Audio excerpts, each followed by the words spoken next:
Hello everyone and welcome to Azam Sharp School. My name is Mohammad Azam and I will be your instructor for this course.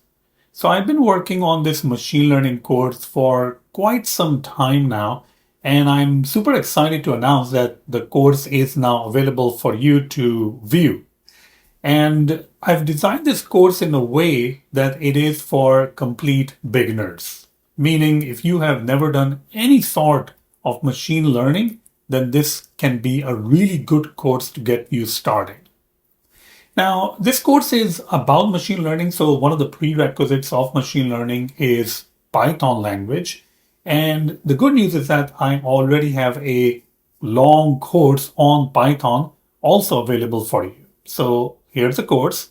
And don't worry, I'll have the link for the Python course right there in the YouTube description so you can check out. It's around like 7 hours of content of Python development. And again, the complete Python course is also for complete beginners. So if you've never done Python, if Python is the first language, then this is a great course for you.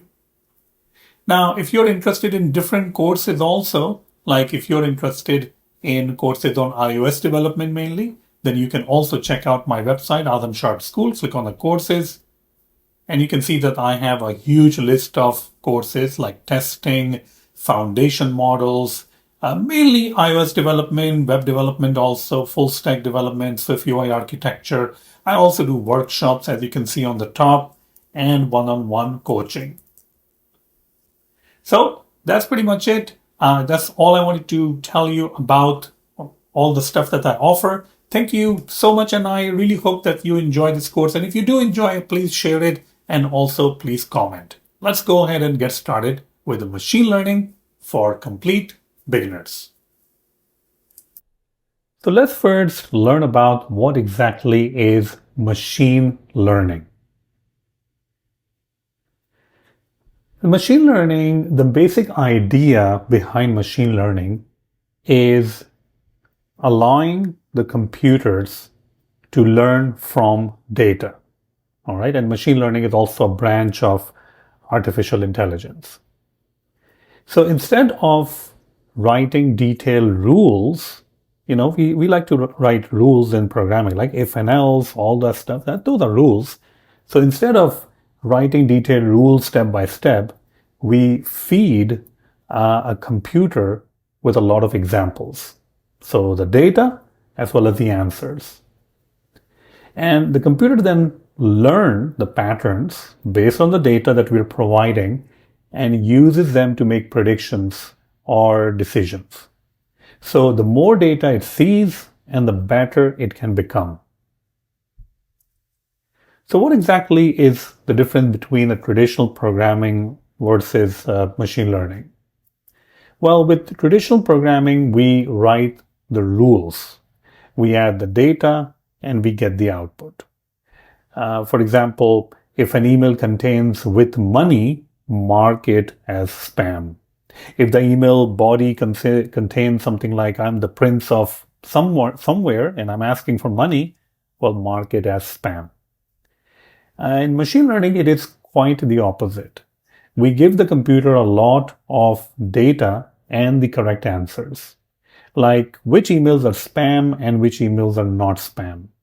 So the computer then figures out different rules based on the data and based on the answers that we have provided. So that is why spam filters today are much smarter than they used to be.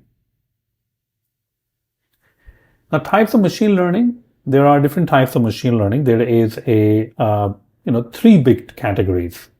So first one is supervised learning. Supervised learning is like teaching with an answer key. For example, predicting the house prices based on size and location. So we give the size, we have the access to the size, the location, but we also have access to the price, the answer key. And we feed the data to the machine learning algorithm, and it looks at the data, looks at the size, looks at the location, looks at the price, looks at the size, location, price of all the thousands and hundreds of thousands of different house prices records, and then it tries to understand the pattern that what happens when the price or the size is smaller, the location is somewhere else, then the price will be different. So it's trying to learn from the data. The second type of machine learning is unsupervised learning. This means that we don't really give answers. We just let the computer find patterns, like grouping customer into different segments. And the good thing is that we are actually going to be learning that when we learn about clustering in our course. And the final one is reinforcement learning. Now, this is learning through trial and error.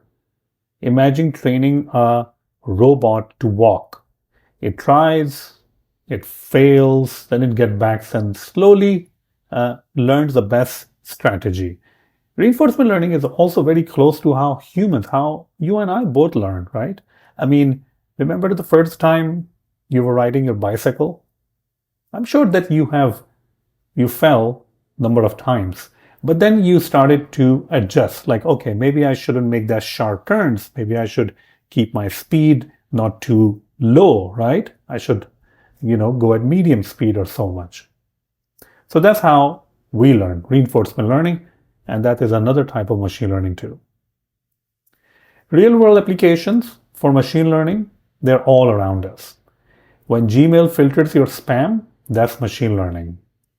When Netflix suggests what movie you like, that's also machine learning. We have also seen machine learning in very advanced cases like self-driving cars, Tesla, Waymo, in healthcare, disease diagnostics, drug discovery, in finance, fraud detection, and making stock predictions.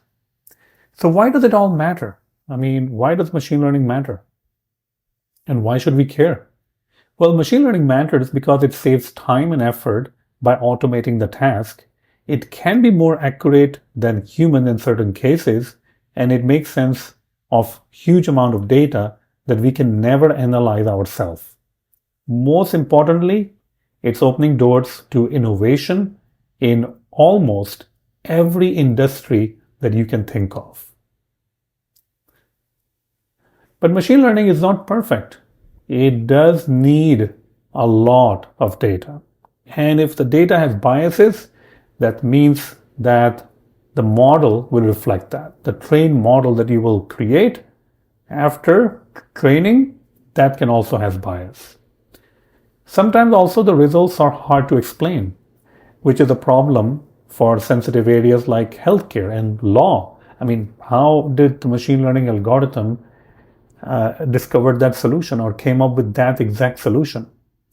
And finally, it can require serious computing power, which not every organization has.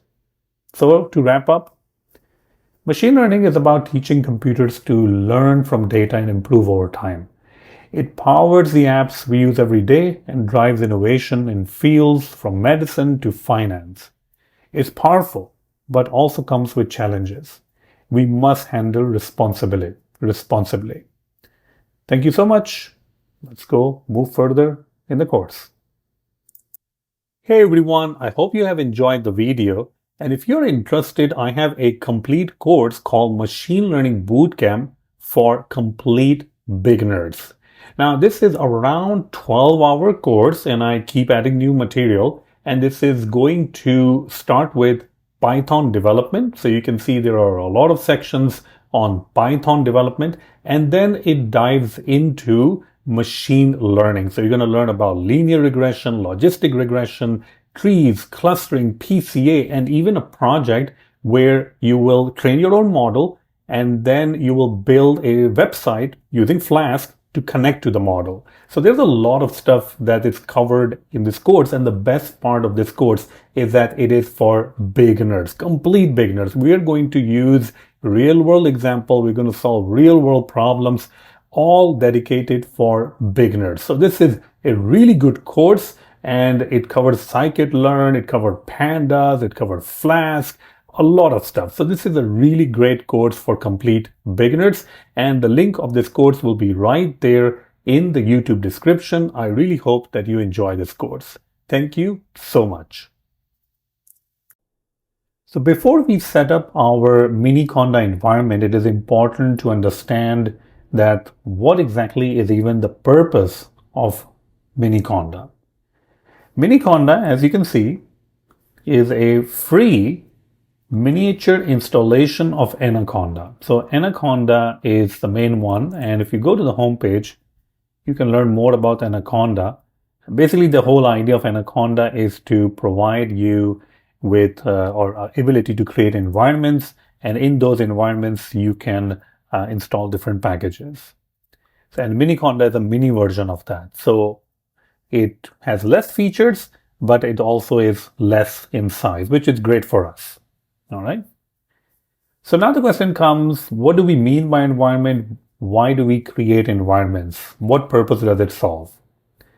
Well, consider a scenario that you need to install a couple of different tools. Like you need to install Python 3.6, scikit-learn, a special version of that, pandas, NumPy, and all that. If you install those on your machine, and then later you decide that, oh, I actually need scikit version number something else, then you need to uninstall it, you need to reinstall it, and it all becomes a mess, right? Same with Python language. Some of the packages that you will be using will work for a very specific version of Python. Maybe you're using Seaborn or Matplotlib for charting, and that only works with a specific version of Python. Then what you're going to do? Because on your main machine, you can only install one version, right? Well, that's where Miniconda, Anaconda steps in to allow you to create separate environments. So you can create these environments, and I'm just going to name them env1.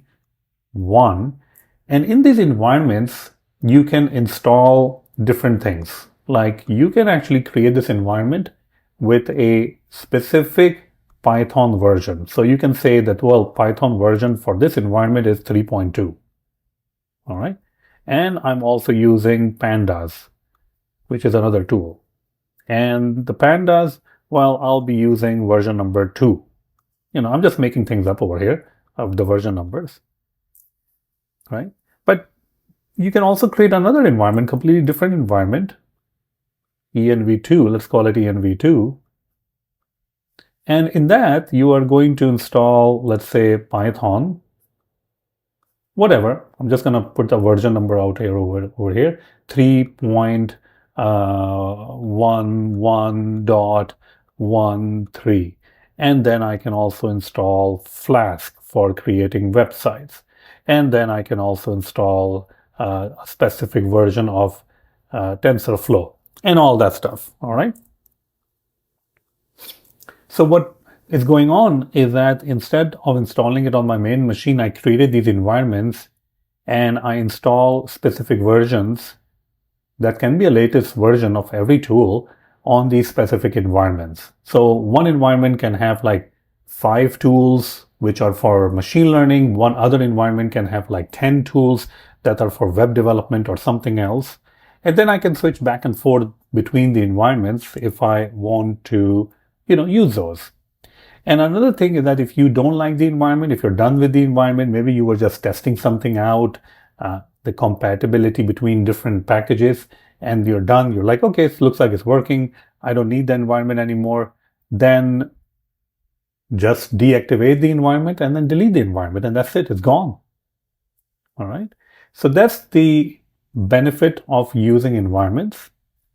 And the isolation is a big benefit, obviously. When you install something in environment number 1, it does not mess around with things that are installed on environment number 2. They are completely separate environments. Now, in this course, I will show you that how you can use Miniconda to set up your own environment, but we will be mostly using Google Colab because Google Colab already contains all the different packages that we need. So you just go to Google Colab website, you create a notebook, and you're done. So, but if you want to install environments on your machine or create environment on your machine, that is perfectly fine too. And I'll show you in the future videos that how you can do that. So hopefully now you have an understanding of why do you use Miniconda and what features that it provides you and allows you to create isolation through the use of environments. Thank you so much. Hey everyone, I hope you have enjoyed the video. And if you're interested, I have a complete course called Machine Learning Bootcamp for complete beginners.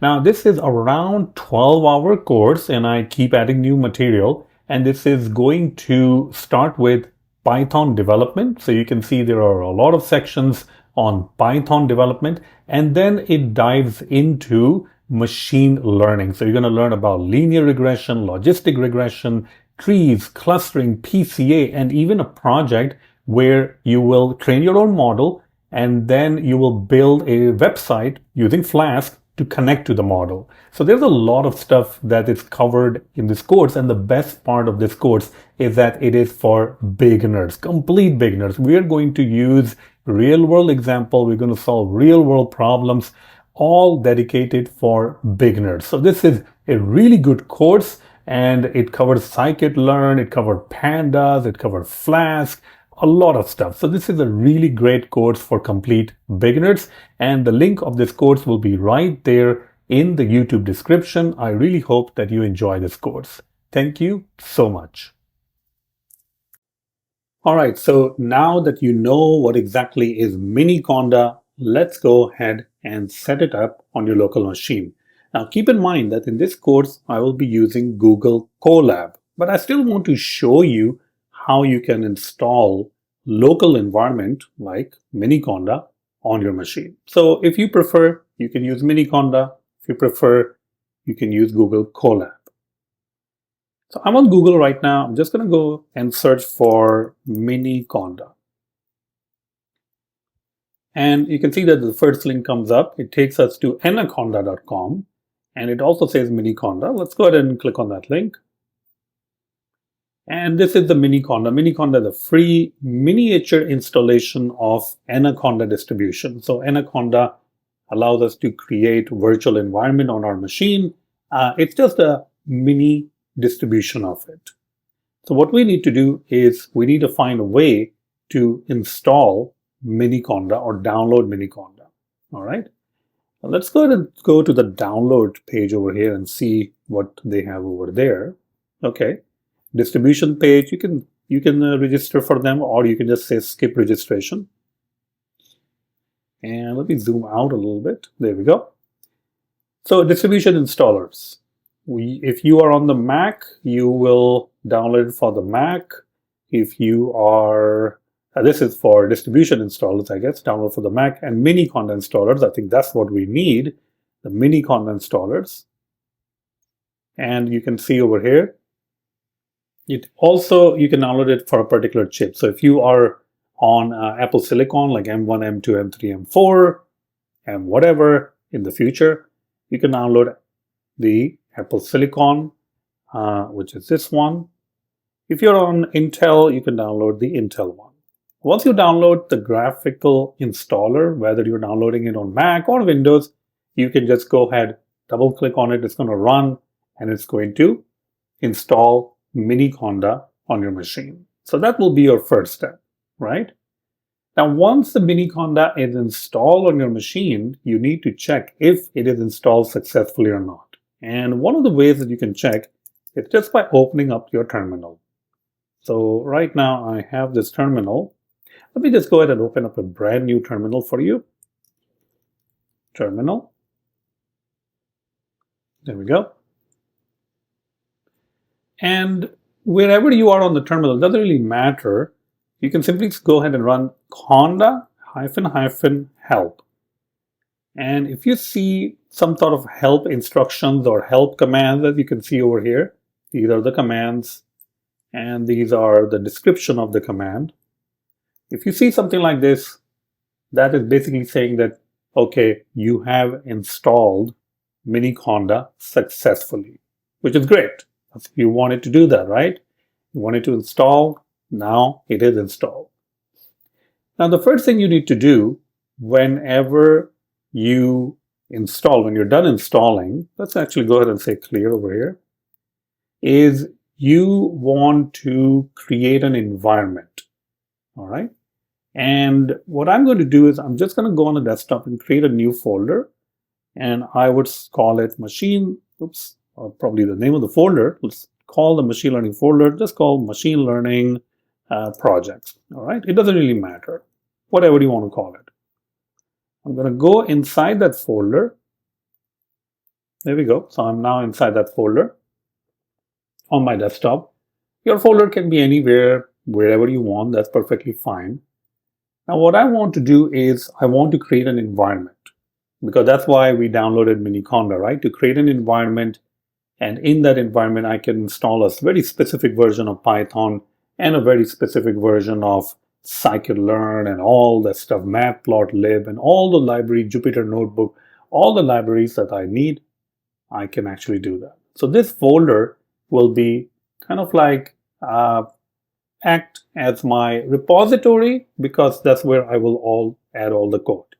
But first I need to check that are there any existing environments already set up? Although we're not really going to use those, we're going to create our own, but it's fun to check that what environments are already set up.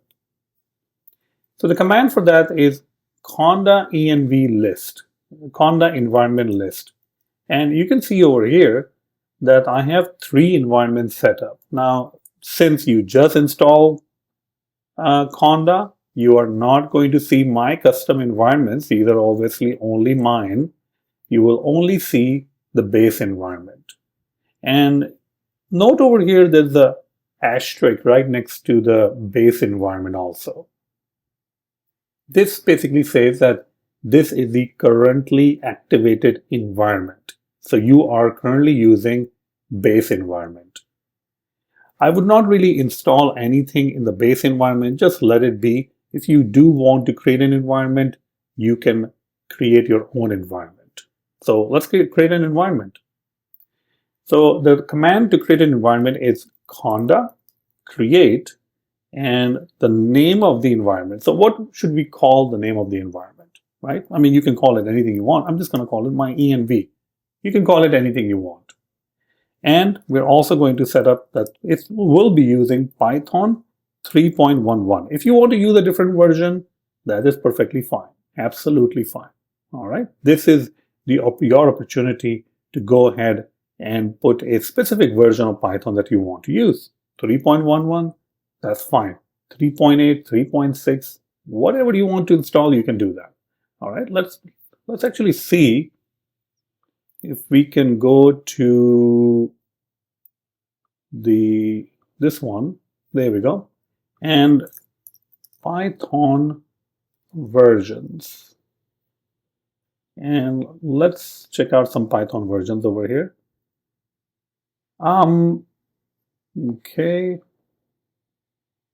So what is latest version of Python? 3. Okay. If you want to install that, you can install that. All right. 3.13.5. So 3.13.5. All right. So now if I run this, it's going to create an environment which is going to be using Python 3.13.5. I'm going to say yes over here. And you can see now it's actually going and it's creating this environment. All right. Now it is going to take a little bit of time to set up this environment. And then again, we need to install different packages. So I'll also show you how you can install that. Okay, environment is set up. The other instruction it gives us is to activate this environment, the one that we just created. Run the command conda activate my-env. And if you want to deactivate the environment, you can run conda deactivate. So I'm going to simply say conda activate my-env. Okay, it's activated. Whenever I activate the environment, I always like to see conda env list, so that I need to see that star, the asterisk, right next to my environment. See that? It's right next to my environment, which is basically saying that that's the environment that is currently activated. It moved from base to my environment. Okay, so that's good.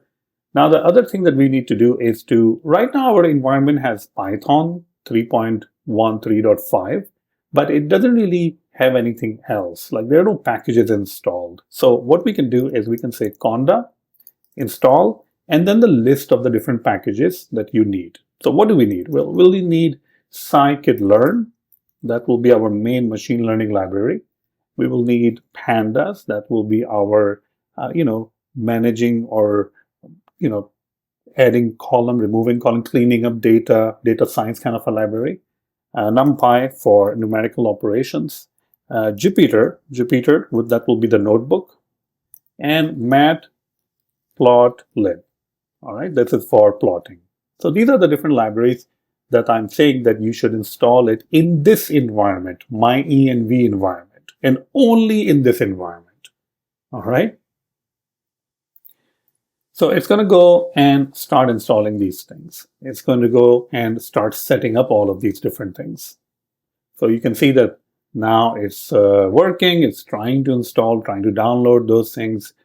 And one of the really good benefits of setting up the environment is that I can create another environment where I use a very specific version of scikit-learn, very specific version of Python, very specific version of NumPy or pandas. All right. So you can do that. And if you don't like it, you can simply go ahead and delete the environment or deactivate the environment, and then you can even remove the environment. So that's one of the great benefits you get when you're working with these environments. All right. And they are locally present on your machine. So that's another good thing. Okay. So it looks like it has installed everything. One of the things I want to show you also is how do you launch Jupyter Notebook? So I can say Jupyter Notebook. All right, now this is going to launch the notebook where we can write the code in the browser, and you'll be able to see that all the things that we have installed, all the packages that we have installed, scikit-learn, Matplotlib, they are available to us. So here it is. It's running on a different machine right there. So this is kind of like what it looks like when you run the Jupyter Notebook. And Jupyter Notebook is used for writing code, and you can run the code really quickly. It's really nice if you just want to play around with stuff. So it's really nice. I'm going to say new Python 3. That's fine. And this is our Jupyter Notebook. See that? Now, remember all the different libraries that I added, like pandas, Matplotlib, they're available to you. So apart from writing some basic code over here, which is for Python, I can also go ahead and import pandas as PD, or I can import different libraries. See that? So we can actually go ahead and probably try to print it out. Not sure why it's not printing it out, kind of weird, but hopefully it has imported it. I think it should have imported it. And now we can actually call different functions on it, pd.read, csv, and all of those different things. All right. So that's one of the, oh, there we go. So now you can see it's a little bit slow for some reason. It's working a little bit slower, but you can see it's printing it out, all of that stuff. All right. This video is brought to you by my brand new course, Machine Learning Bootcamp for Complete Beginners. Yes, it is for complete beginners. If you have no idea of machine learning, if you have even never done Python, then this course is for you. Let me go ahead and show you all the things that we're going to be covering in this course. We're going to start with setting up your environment. We're going to learn about the Python language, functions, arrays, loops, dictionaries, lambdas, classes, exceptions, file handling, test-driven development, writing tests, databases, working with APIs. And then we are going to go and start with machine learning. And all of the stuff that we're going to learn about machine learning, we're also going to learn the mathematics behind it. So for linear regression, we're going to learn about the formulas behind it, and also going to do real world examples, logistic regression, trees, clustering, PCA. And then we're also going to build a Flask website, which is going to use our pre-trained model, the model that we have trained ourselves. And I keep adding stuff to the course so you can expect new content regularly. Thank you so much, and check out the link in the YouTube description. And hey, there's also a discount code for you, so you can try that out also. Thank you so much. Let's get back to the video. So this is how you can actually set up the environment, Miniconda environment on your machine. And you have also learned how you can install different packages, right? We install pandas, Matplotlib, scikit-learn, NumPy, Jupyter Notebook. And this right now, what you see on the screen, that is Jupyter Notebook. This is where you will write the code. We will be doing a lot of stuff in the notebook itself. And the good thing is that the next I'm going to show you Google Colab, the notebook is already available to you. And since it's on Google Colab, you will be able to access it on different machines easily, and you'll be able to work using different computers. And you will also notice in Google Colab, you don't have to install anything. All the stuff that you need is installed, all right? Like the scikit-learn, TensorFlow, Keras, Matplotlib, all of those NumPy, pandas, all of those libraries are already installed. So that's why I like Google Colab really much better, because it's already set up and I'm good to go, and I can just go ahead and start writing some code. All right. So in the next video, I'm going to show you Google Colab, but in the end, it is your choice if you want to work on locally on your Miniconda and Jupyter Notebook, or you want to be using Google Colab. For the rest of the course, I'll be using Google Colab. All right. So see you in the next video. So in the previous lecture, you learn about how you can set up Miniconda environment on your machine. And in this lecture, I want to show you a different way of setting up the environment, or just using the environment that's already set up for you. And that will be using Google Colab. So right now you can see that I'm on Google. I'm just going to search over here, Google Colab. And the link to the Google Colab is colab.research.google.com. Just going to go over there. And don't be afraid. I know that you can see many different notebooks over here. I mean, I teach AI and machine learning, so I have a lot of notebooks. But over here, you're not really going to see many of the notebooks if you're opening Google Colab for the first time. And let me also try to zoom out a little bit. There we go.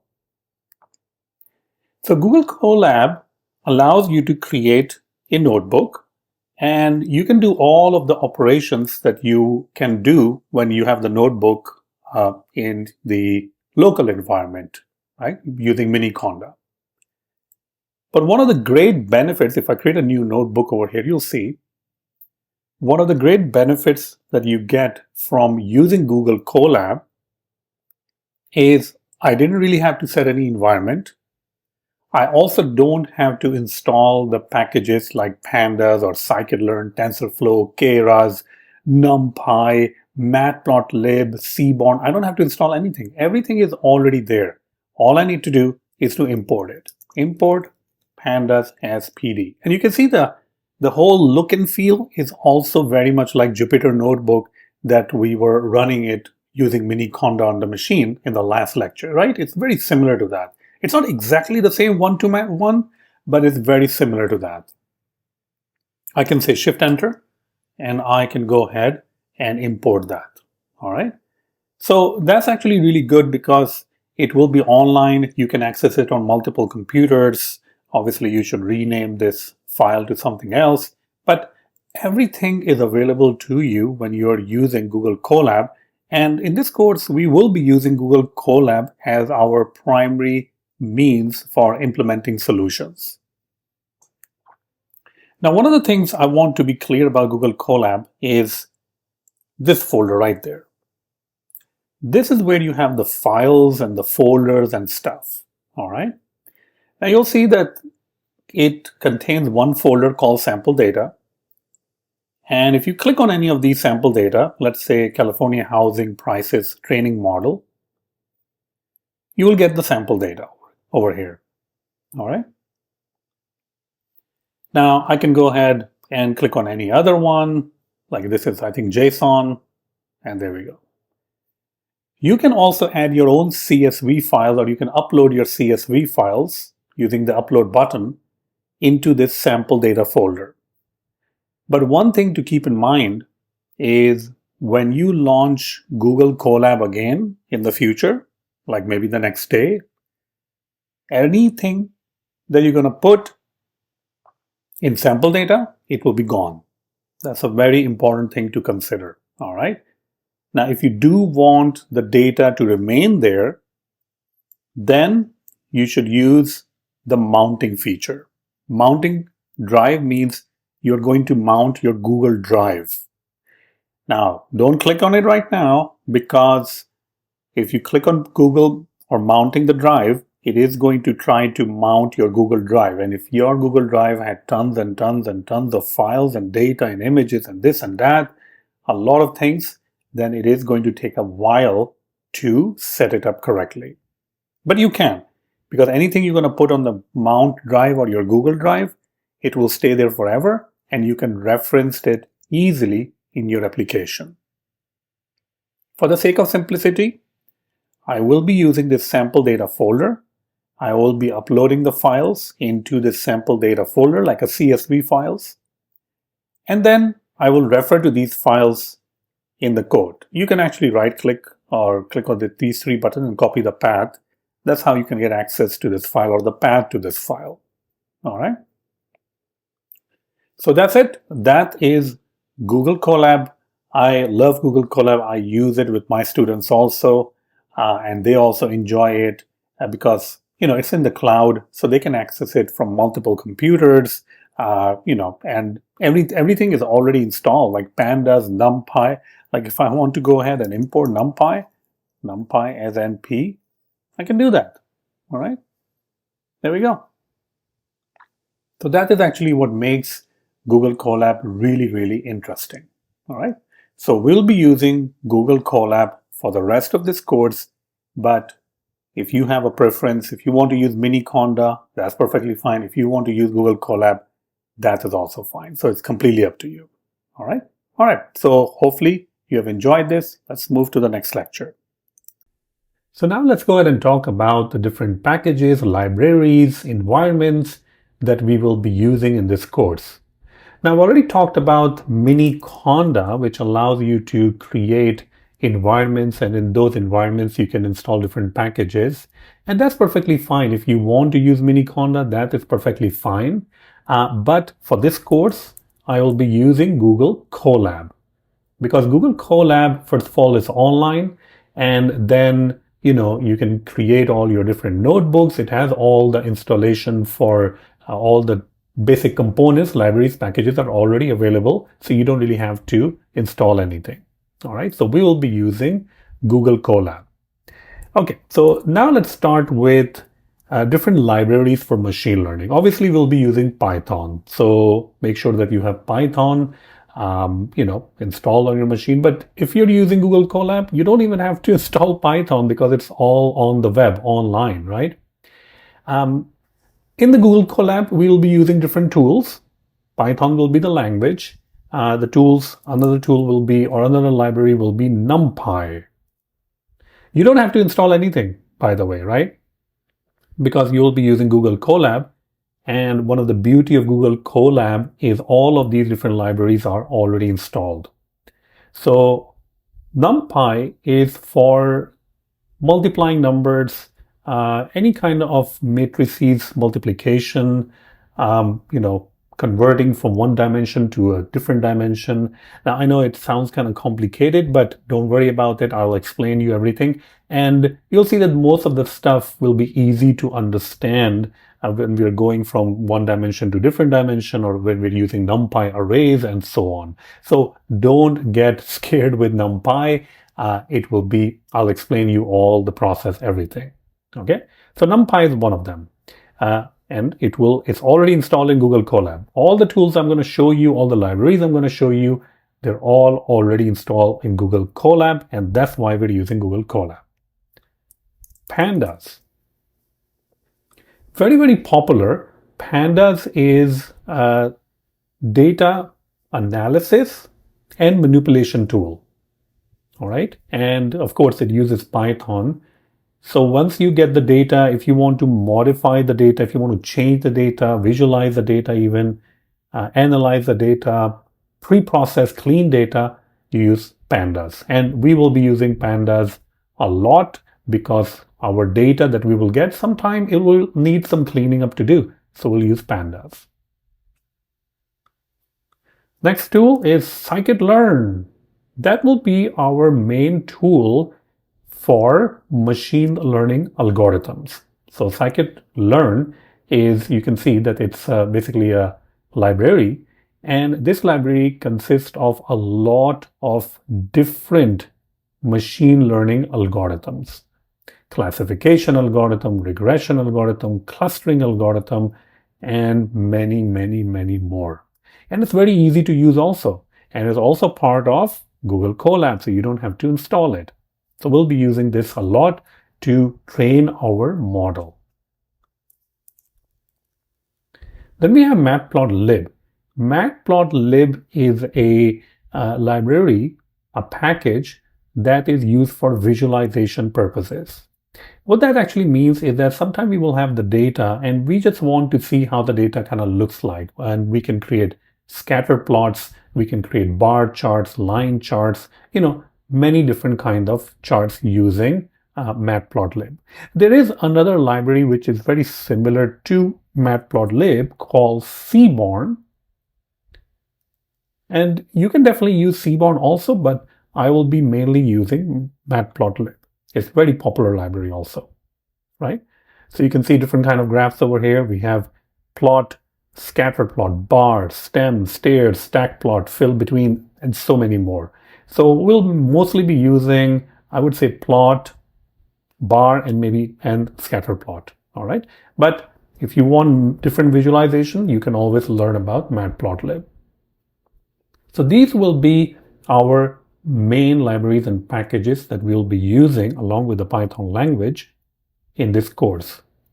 All of those packages are already installed Google Colab, so you don't have to install anything. Everything is already there. So that's it. Let's get started. Hey everyone, I hope you have enjoyed the video. And if you're interested, I have a complete course called Machine Learning Bootcamp for complete beginners. Now this is around 12-hour course and I keep adding new material. And this is going to start with Python development. So you can see there are a lot of sections on Python development, and then it dives into machine learning. So you're going to learn about linear regression, logistic regression, trees, clustering, PCA, and even a project where you will train your own model and then you will build a website using Flask to connect to the model. So there's a lot of stuff that is covered in this course, and the best part of this course is that it is for beginners, complete beginners. We are going to use real-world example. We're going to solve real-world problems, all dedicated for beginners. So this is a really good course, and it covers scikit-learn, it covers pandas, it covers Flask, a lot of stuff. So this is a really great course for complete beginners, and the link of this course will be right there in the YouTube description. I really hope that you enjoy this course. Thank you so much.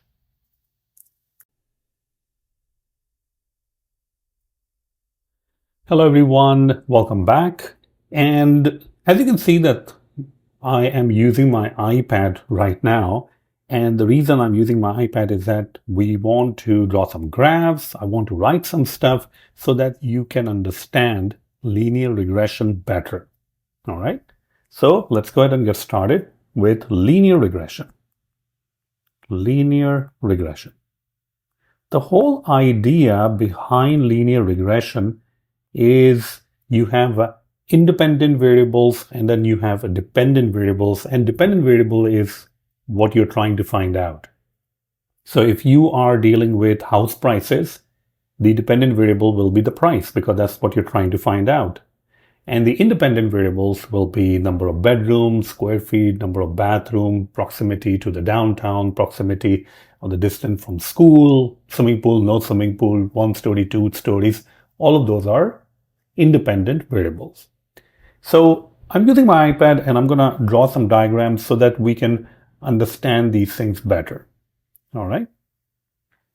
Let's start with a question. If we have x, and I can say 1, 2, 3, 4, 5. So these are different values, obviously. And we can have over here 2, let's say 4, 6, 8, and 10. All right. If we want to draw this out, and we already have an equation y is equals to 2x, then how would it look like? Like on a graph, like if you draw it out, how would it look like? Well, if we have a graph, we will have the x values on the x-axis and y values on the y-axis.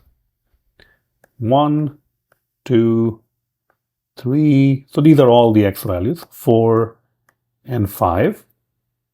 And on the y, I can say 2, 4, 6, 8, and then 10. So on 1, if you have this particular equation, and if you put 1, what is going to happen, right? If you put 1, the value will be 2. If you put 2, value will be 4. 3, value will be 6. 4, value will be 8. 5, value will be 10. So this kind of a graph will be created, which is a linear graph. All right. It doesn't really have any curves. It doesn't have any parabola curves. It's just a straight line. But we can also have non-linear graphs. Now, linear regression is about data that is linear. Things are increasing and the line is straight line, and we have to find the best fit line. But let's take a look at the non-linear graph, and keeping in mind that for linear regression, we will be using the linear part of it, meaning a straight line. So I'll start with the same thing, 1, 2, 3, 4, and 5. And in this case, y will be 1, 4, 9, 16. And you can actually come up with the equation that how y is getting these values. In this case, y is equals to x squared. All right. Okay. So if you draw this kind of a graph for non-linear equations, you'll find out that it is something like this. And this is the non-linear graph. So that's the difference between linear versus non-linear. All right. Now, going back to linear regression, because linear regression is used to find the dependent variable in this case. And if we look at the house prices, that's a really good question. If we look at the house prices, and if we just make it simple, I know that the house prices can depend on many different factors, but if we keep it simple, and if we say that right now we're just looking at square feet and the price, all right? Now I know it's very, very simple, meaning in real world you will have other independent variables like number of bedrooms, bathrooms, swimming pool, no swimming pool, all those things here. But just trying to learn these things where we can do it like in a simple way. So square feet, 2,500. Let's say the price is 150K. Then we have 3,000, and the price can be 180K, 180,000. I'm just randomly putting these values, by the way. These are not the actual values from anywhere. 200 square feet, 2,000 square feet, 165K. Okay. This video is brought to you by my brand new course, Machine Learning Bootcamp for Complete Beginners. Yes, it is for complete beginners. If you have no idea of machine learning, if you have even never done Python, then this course is for you. Let me go ahead and show you all the things that we're going to be covering in this course. We're going to start with setting up your environment. We're going to learn about the Python language, functions, arrays, loops, dictionaries, lambdas, classes, exceptions, file handling, test-driven development, writing tests, databases, working with APIs, and then we are going to go and start with machine learning. And all of the stuff that we're going to learn about machine learning, we're also going to learn the mathematics behind it. So for linear regression, we're going to learn about the formulas behind it and also going to do real world examples, logistic regression, trees, clustering, PCA, and then we're also going to build a Flask website which is going to use our pre-trained model, the model that we have trained ourselves. And I keep adding stuff to the course so you can expect new content regularly. Thank you so much, and check out the link in the YouTube description. And hey, there's also a discount code for you, so you can try that out also. Thank you so much. Let's get back to the video. So now we have these values for square feet and price. We can actually create a table like this if you want. There we go. If we plot them out, how will we plot them out? So we'll take this. Again, on the x-axis, we will take the square feet.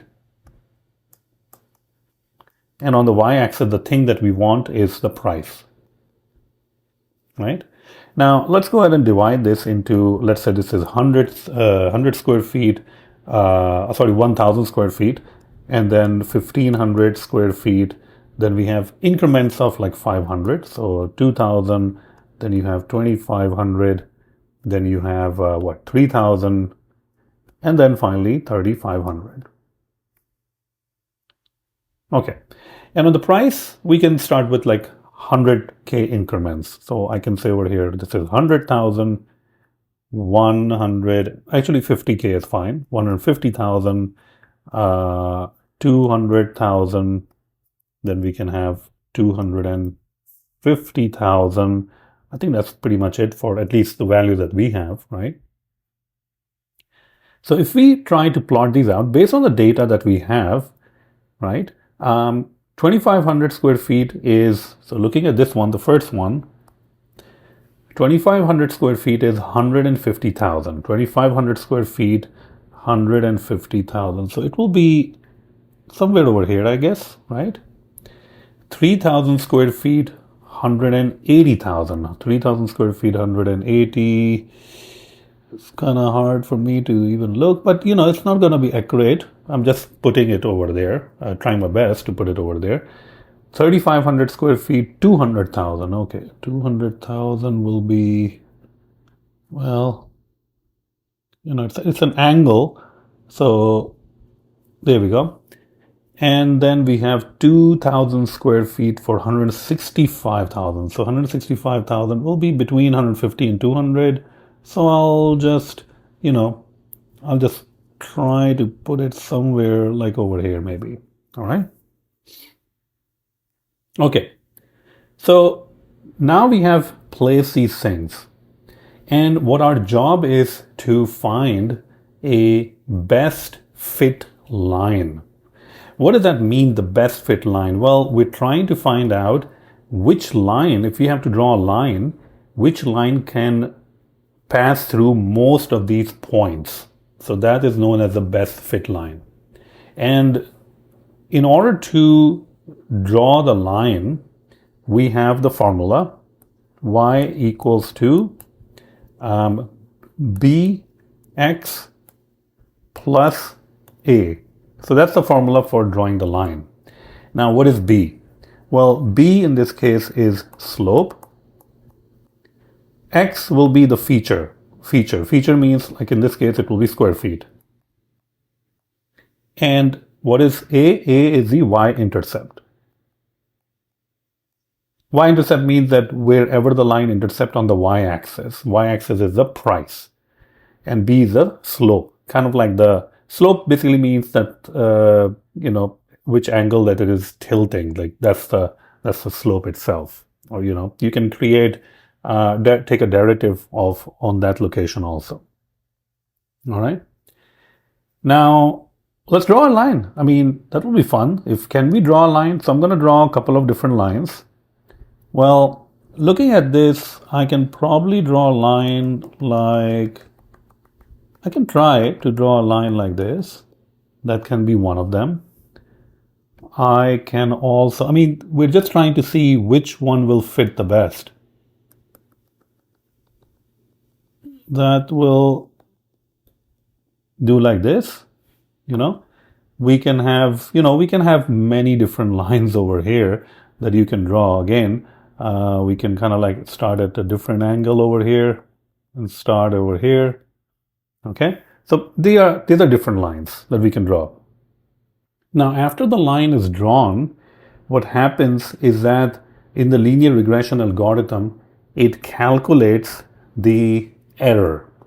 All right, the error, also known as the residual error.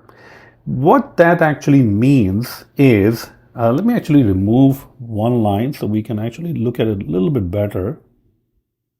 I mean, in reality, you can have so many different lines drawn by the algorithm linear regression. But if we look at the blue line over here, only the blue line, all right, it's passing through at least like 3 different points. So what's going to happen is that for every single point, it's going to calculate this portion. See that portion? So from blue line to the point, not to the orange line, but to the point. So this distance. And this distance is known as residual error. Because that is the error, meaning this is the difference between that point, this point I'm talking about right there, this point, and the blue line, right?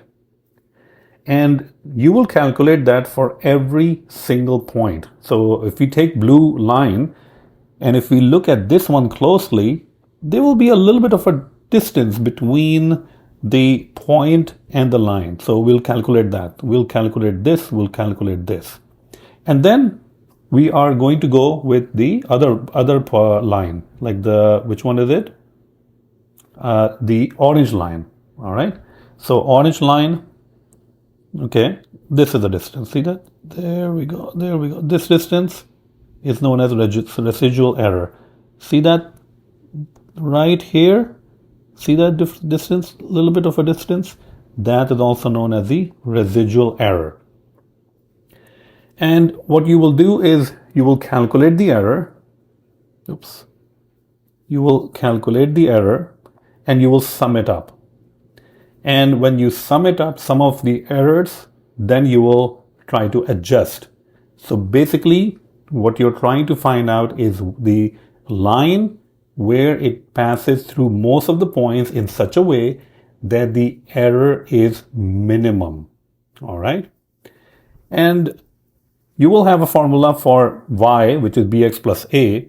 You can also have a formula for a, you have a formula for b, like slope. You can get these formulas online, by the way. I mean, these are a little bit longer formulas to write.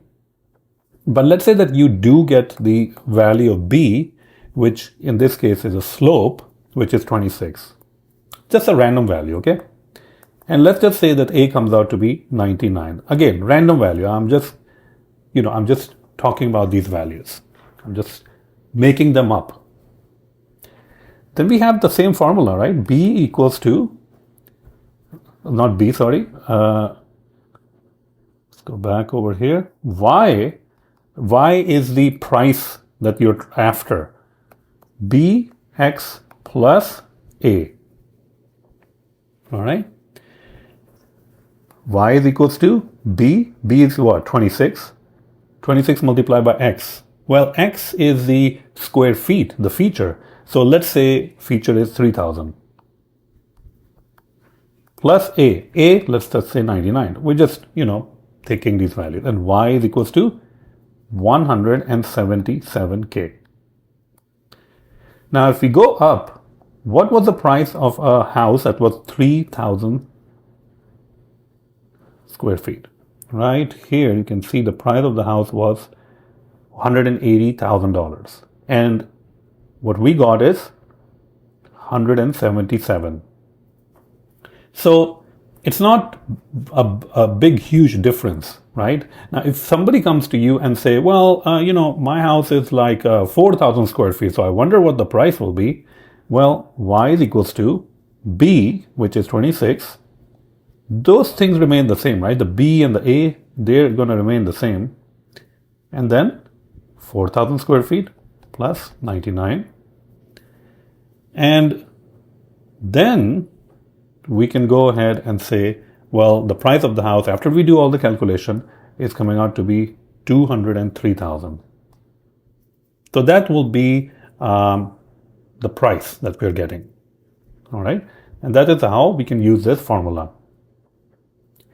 Now, in reality, you will not really have one feature or independent variable like square feet. You will have, number of bedroom, number of bathroom, the year it was built. So the formula y is equals to bx plus a changes to b1 x1 plus b2 x2 plus b3 x3, so every feature, plus a.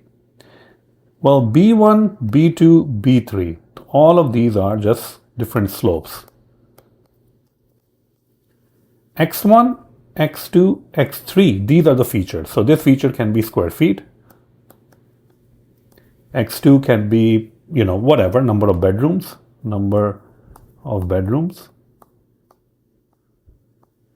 This can be the year the house was built, and so on.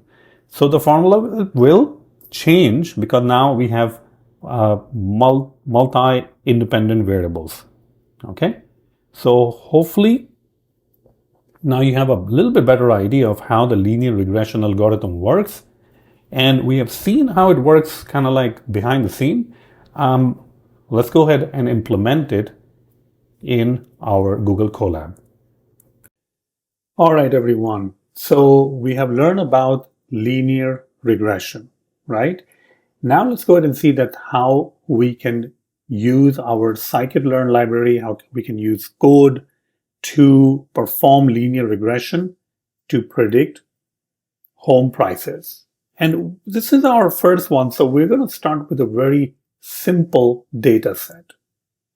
And the data set will only have one feature, which is square feet.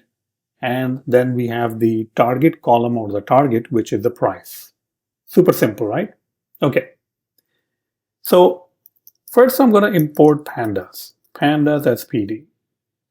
And you have already learned that we use pandas to visualize the data, to manipulate the data, to clean up the data. Data cleaning is a very important process. When you get the data from some source, you cannot assume that it will always be clean. It might have some columns with incorrect values. It might have some column with no values at all. It might have some columns that you don't even need, right? So all of those things you have to fix before you can pass it for training. Now, next thing we're going to import, apart from pandas, is the linear regression algorithm. And that is in the scikit-learn library. So we're going to use scikit-learn, sklearn dot linear model and import linear regression. And if I run this cell, both of these things will be imported. That's the good thing about using Google Colab, is that we didn't really have to install these packages. They were already installed. What about the data? Well, let's start with the very simplest form of data. It's simply a dictionary that has a key called square feet, and it has three values: 1,000 square feet, 1,500 square feet, and 2,000 square feet. And then it has the price key, which has 100,000, 150, and 200,000. All right, so you can kind of think about the graph. If you want to plot it out, how is it going to be? Right? It's going to be kind of like a straight line because everything is kind of like going up. But this is our first one. This is our first to deal with linear regression, so that's why I'm keeping things really simple. Well, we have this, which is the dictionary, but how do we convert the dictionary into a data frame? Well, the good thing is that pandas does contain functions that you can use to convert it to data frame. So I can pass it to the data frame, the dictionary, and this is going to return me a data frame. And I can print out the data frame.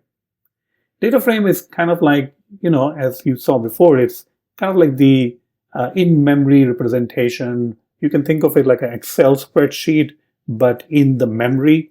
And you can look at it, it looks nice, and you can add column, remove column, and you can do all of those different operations if you want to. This video is brought to you by my brand new course, Machine Learning Bootcamp for Complete Beginners. Yes, it is for complete beginners. If you have no idea of machine learning, if you have even never done Python, then this course is for you. Let me go ahead and show you all the things that we're going to be covering in this course. We're going to start with setting up your environment. We're going to learn about the Python language, functions, arrays, loops, dictionaries, lambdas, classes, exceptions, file handling, test-driven development, writing tests, databases, working with APIs.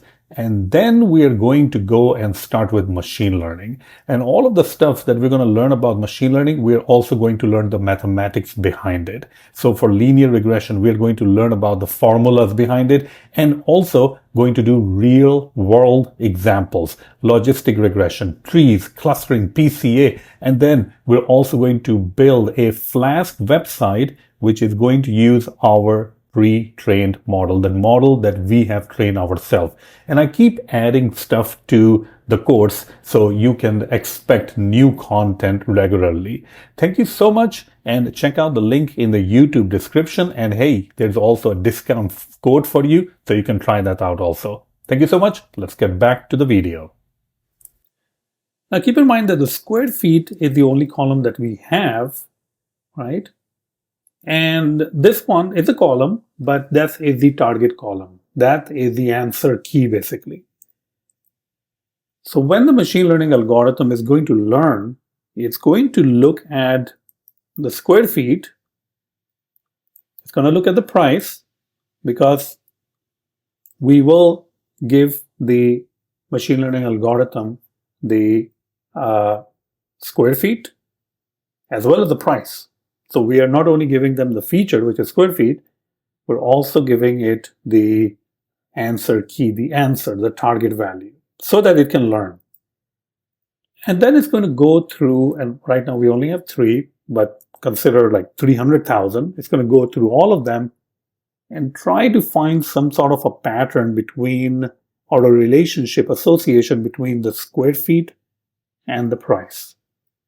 As the square feet goes up, the price goes up. That's what it's going to find out, right? Because that's what's going on. In real application, the price is not only will be dependent on one single thing. And just in life, I mean, look at the house that you're living in, or if you want to purchase a house, it's not really just dependent on the square feet. It's dependent on many different factors. It's dependent on, square feet, number of bedroom, number of bathroom, which zip code you're living in, proximity to the school, does it have a swimming pool, no swimming pool, single story, double story, all of those different things, they do factor in the price.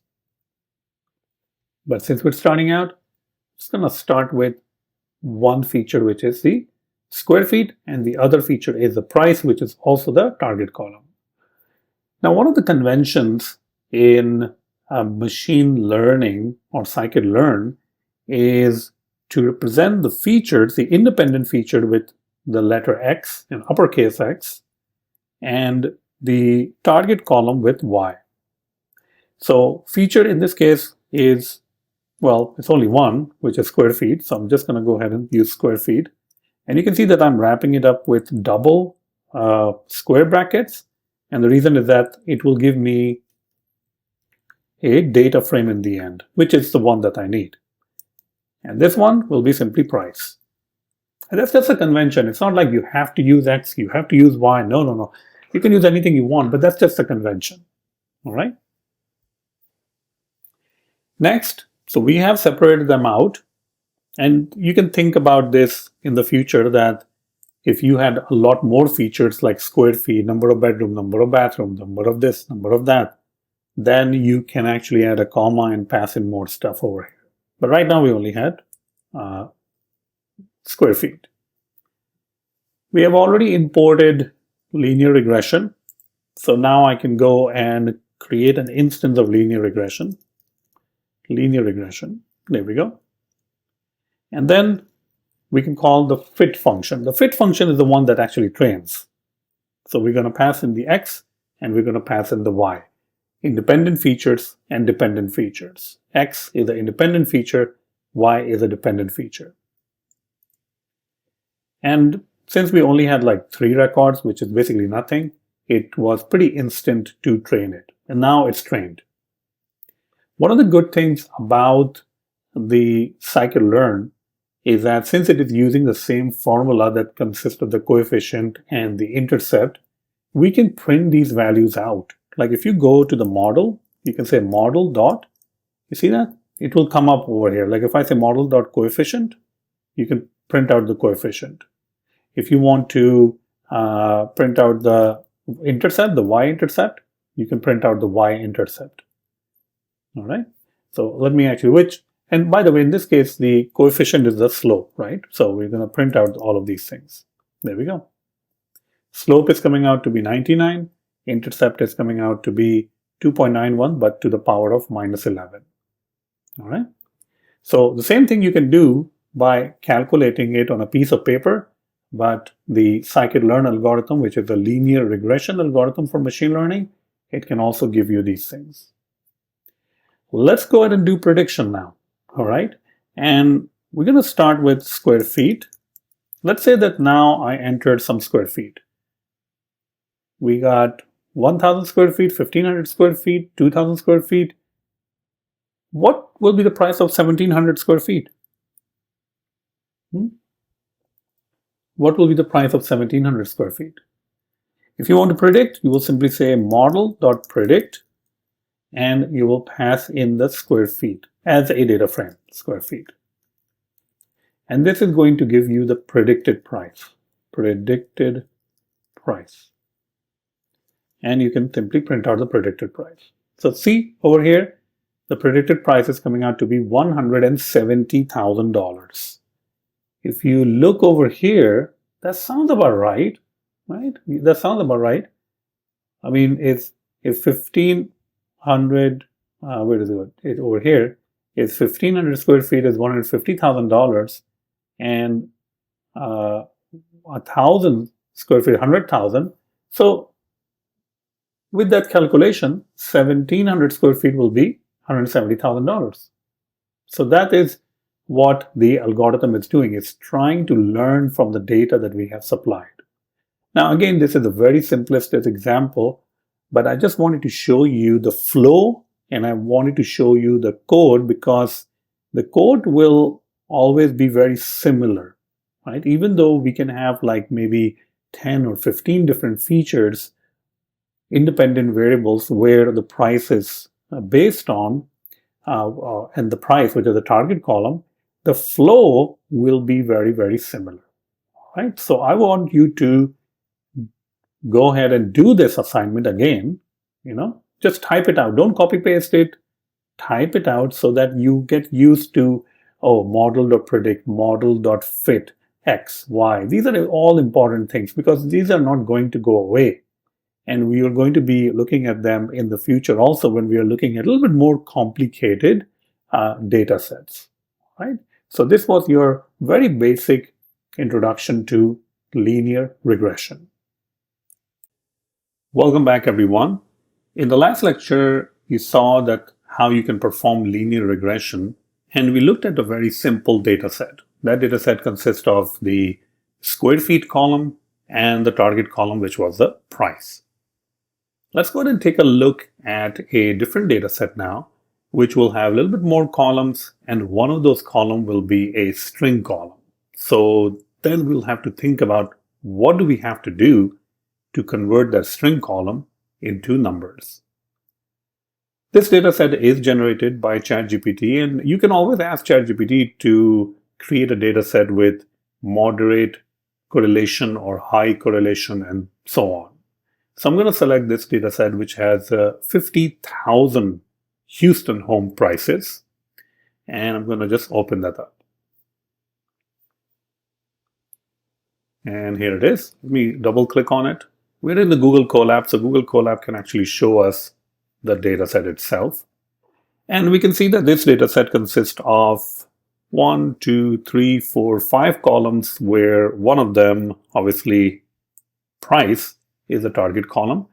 So we are remaining with 4 columns that are our feature columns. We have the city, square feet, beds, and year built. All right. And again, this data set is generated by ChatGPT.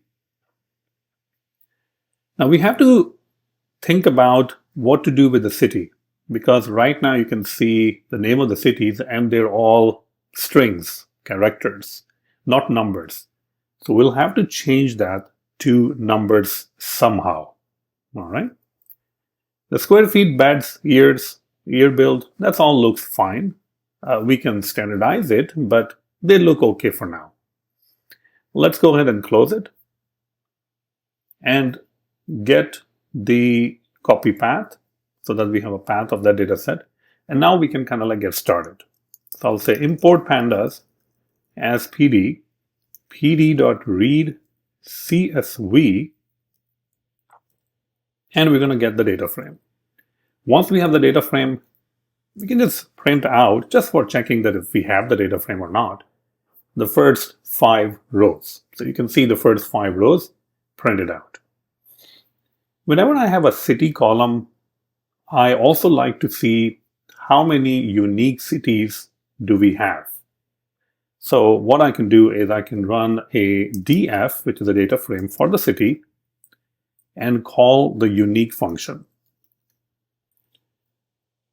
And then do the length of that. This will give me an idea of how many unique cities do we have. And it looks like we have 10 unique cities, right? So this means that Tomball, Cypress, Pearland, Spring, these will be like 4. So there are like 6 more of those cases.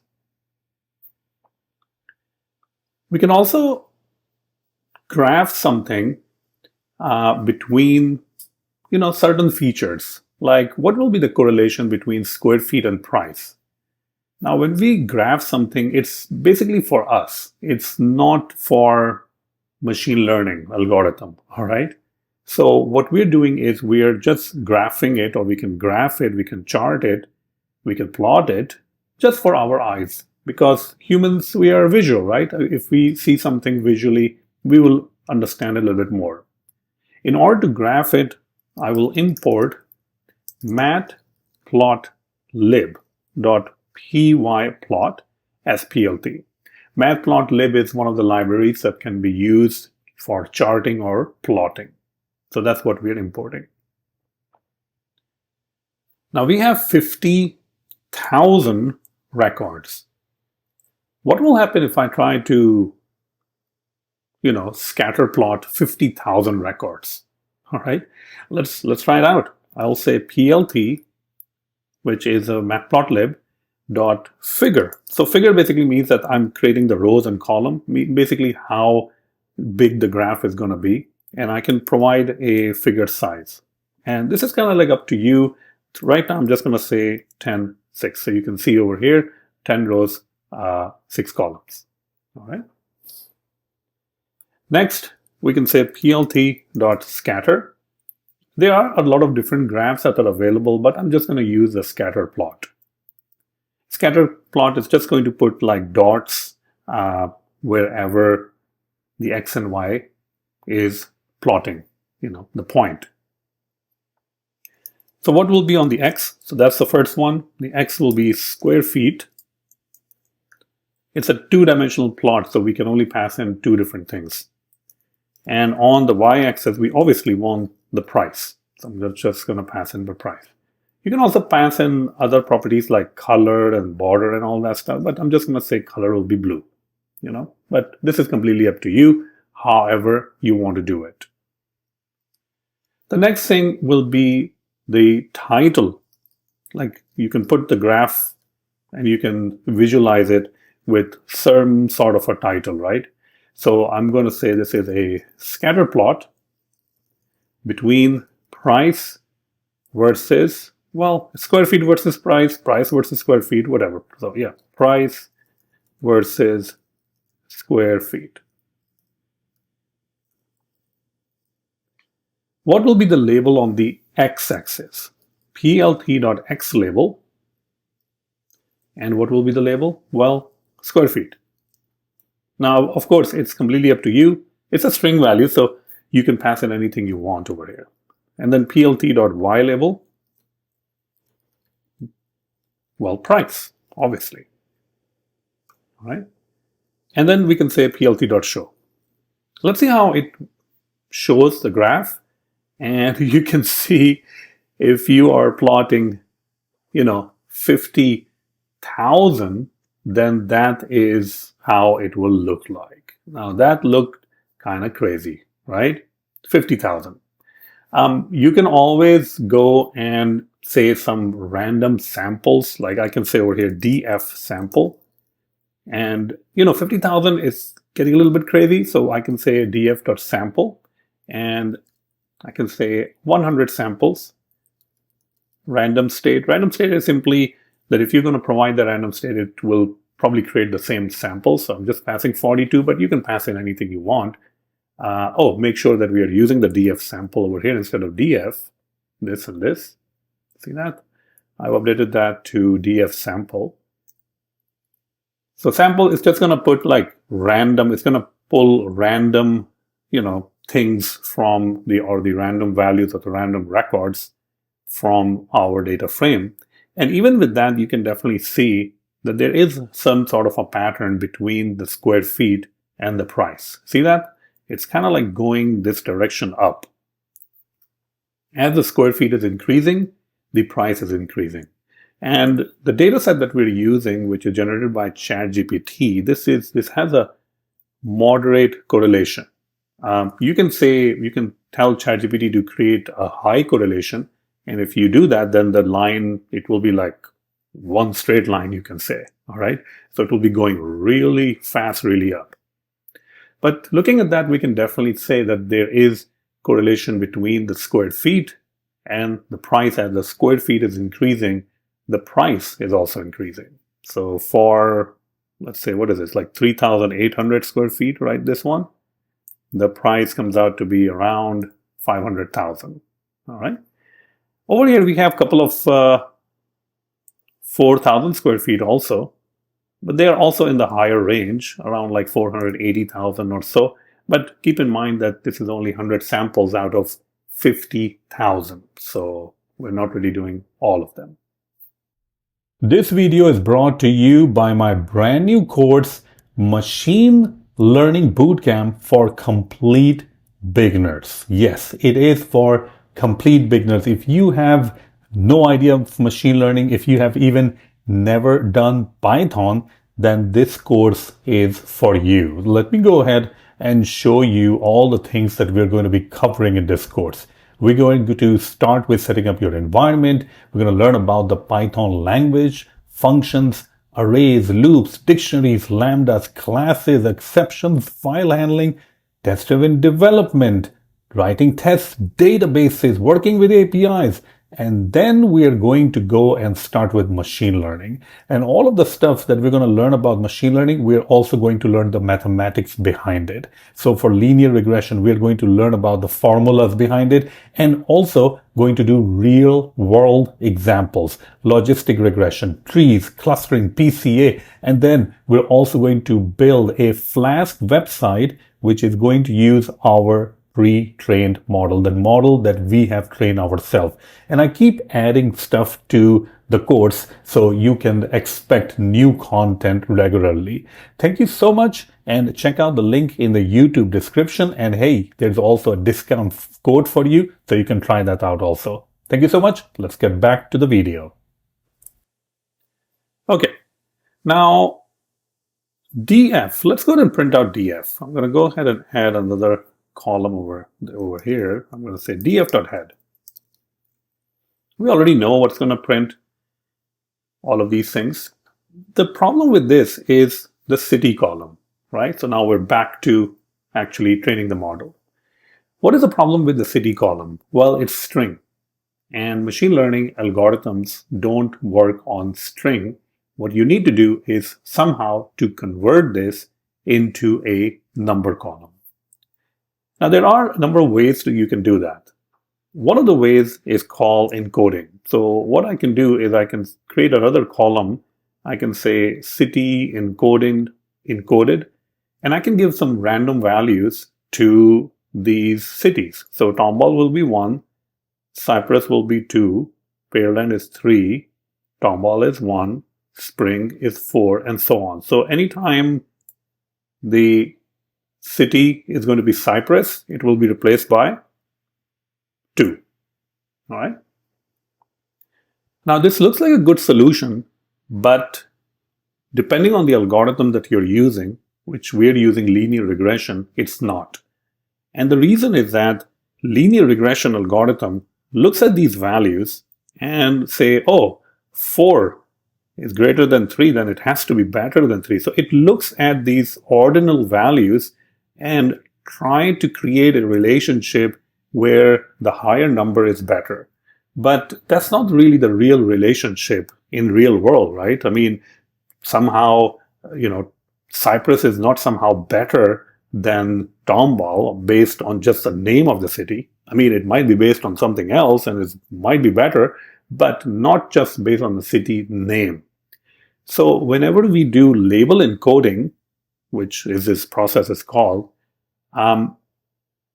what happens is that the ordinal values, which is 4, 3, 2, 1, and all that, they take part in the game, they take part in the algorithm, and the machine learning algorithm, linear regression, treats them like 4 is greater than 3 and 10 is greater than this and that.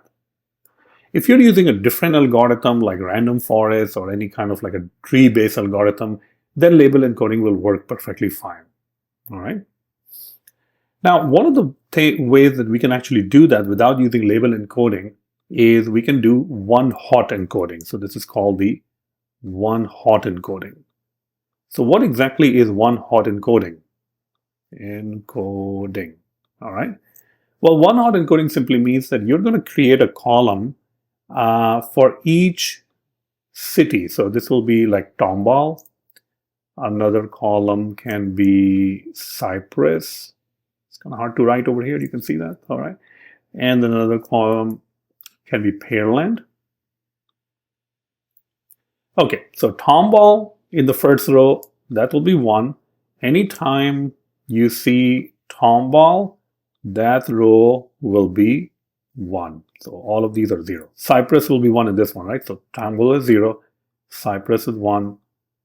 Pearland 0, 0, 0. Pearland, well, this is 0, 0, 1, 0, 0. So basically looking at the first row, we can say that, well, if we remove the city column, we can say that, well, this is Tomball, because Tomball is the only one that is on or true or 1, right? If we look at, let's say, this one, without obviously the city column, we will have to remove it. Then we can say, okay, yeah, this is Pearland, because Pearland is the only one with the 1 value. So in other words, in one row, you will only have 1 column with the city name that will be switched on, and that will indicate that this is that particular city. So this process is known as one-hot encoding. There are many different ways of using one-hot encoding. One of the ways is to use pandas to do that. So pandas, PD, does have a function called getDummies. And you can pass in the data frame, which is df in this case. And also you can pass in the columns for which you want to create one-hot encoded column. And then we can actually assign it back to df if you want to. I mean, you can assign it to some other data frame, that's perfectly fine, but we're just going to assign it back again to it. So if I run this, it's already done. Oops, I think I ran it again. So let me run it again now because I'm running it like multiple times. Okay, and now I can say df.head. Look at what happened. Just check it out. First of all, our city column is gone. So whenever we say pd.getDummies and we say that, okay, city will be the one-hot encoded column, it will remove that particular column and add one-hot encoded columns. So let's start with the beginning. Square feet, okay, good. Beds is good. Year build, good. Price, obviously good. And then we have all of these columns. See that every single city have their own column, and in the row, only one of the values you will find to be true. All right. This means that this particular row, let's say if we look at number 4, this one, the last one, that is spring. If we're looking at this one, we can say this is Cypress because Cypress is the only one that is true. So now we have all of these different columns and stuff. Now we can actually work on something.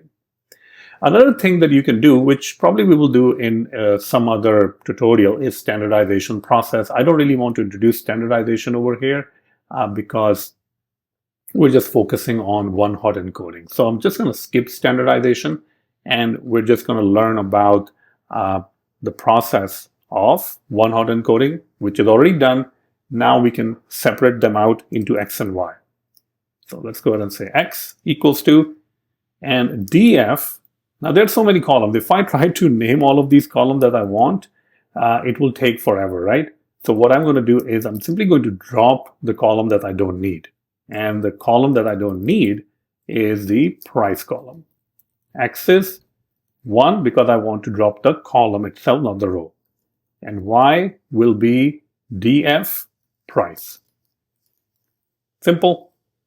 Great. So X, if I print out X over here, you will see that it will have all the columns except the price column. You can see that, no price column, because we dropped it. All right. And if I say Y, this will just have the prices. That's just the price column. All right. The next thing that we want to do is to train and test split. We have 50,000 rows, so we can probably do a good amount of train test split, splitting the data into the training set and the testing set. For that, we're going to import train test split, which is simply a function. All right. Now I can go ahead and call train test split. I will pass in the X, I will pass in the Y, I will pass in the size of the test. So this is called the test size. If I pass in 0.2 over here, I'm saying, well, 0.2 means 20% of 50,000 will be used for testing and the remaining 80% will be used for training. And that's fine. Ratio, it can be different, 80-20, 70-30, meaning 30 for the test size. Those are the common ones. All right.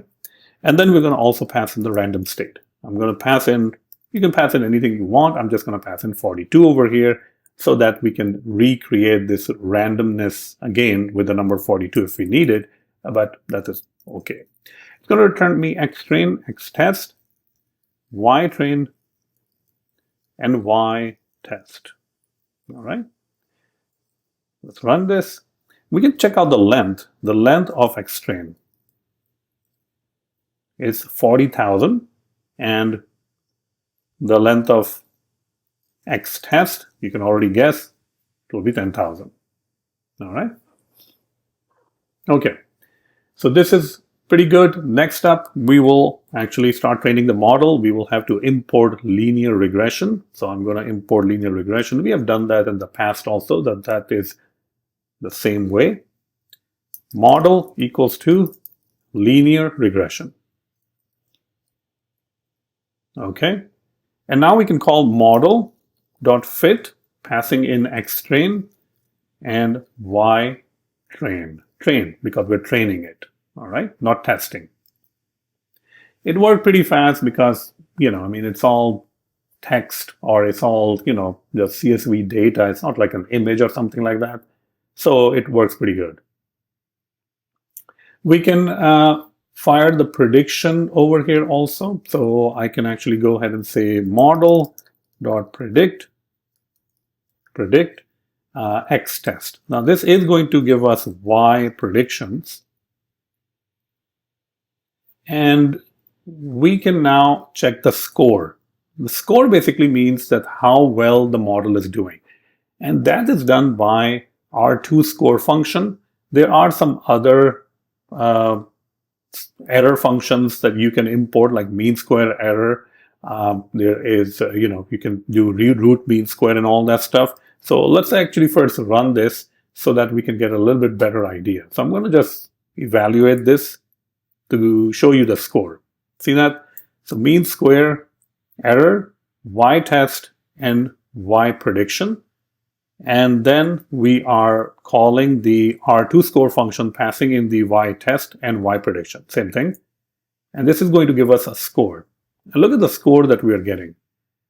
Mean square error, this is just a square of the error. So it's okay. I wouldn't really be concerned about that part that much, because the R2 score is actually okay. 83% is fine. All right.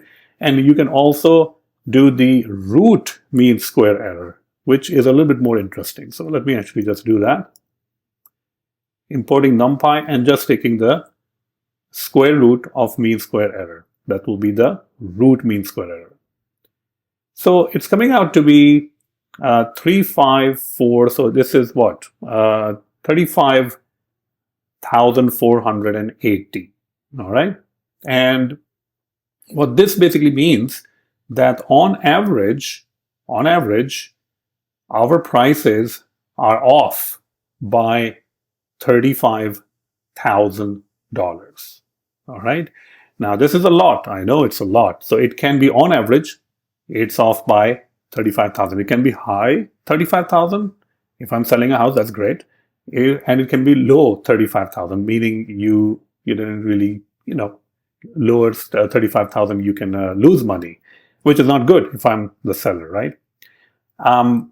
Now this, why is this? And how can you improve it? Well, one of the main reasons that we see 35,000, which is quite a big number, is because of the data. The data that we're using is moderate. It has moderate correlation. This means that it doesn't have high correlation. If I go ahead and add another file that I have, let's see, upload this one. But this only has like 100 records, by the way, right? So it's not apple to apple comparison. I'm not sure why it's taking so long to upload a CSV file. Okay, I think, yeah, this one. So if I copy the path and just replace it with this. Now, obviously, this is not apple to apple comparison because there's only 100 records. Look at that. Look at the score that we're getting over here. This is kind of like a crazy score, right? 99% accuracy. And our root mean square error is 7,000. So it went from 35,000 to 7,000. Obviously, it's not a fair comparison because in our original data set, we were using 50,000 and they were moderately correlated. Over here, this is highly correlated. Okay. Now, how do you increase the score? Well, not this score, I guess, because this score is already pretty good. But if we go back to this one, I'll say copy path. Well, probably you have to use a different algorithm, right? You have to standardize things. Maybe that will help. But right now, we're stuck with 83% over here. You can see right there, 83%. So random forest algorithm or some other algorithms, you can try it out. And we will try it out in the future. And that can make the score a little bit better. Standardization process can also help in those cases. so those things can definitely help. But sometimes it's just about the data. I mean, when your data is moderately correlated, then, well, that's the result that you're going to get, right? If my data was not correlated at all, meaning there's no correlation between the square feet and the price and the name of the city and the price and the beds and the price and the year bill and the price, and there's no correlation between them, then, well, you're not really going to get anything. I mean, your score will be like probably in the lower 20s or even worse than that. All right. So even with moderately correlated, we're getting 83%, which is good. Now we can try different algorithms like random forest, as I mentioned, in the future to see that if that increases the score or not. But at least you learn about one-hot-encoding in this video, and hopefully you have enjoyed it. All right. Thank you so much. And hey, make sure to download all of this stuff. It's right there in the resources.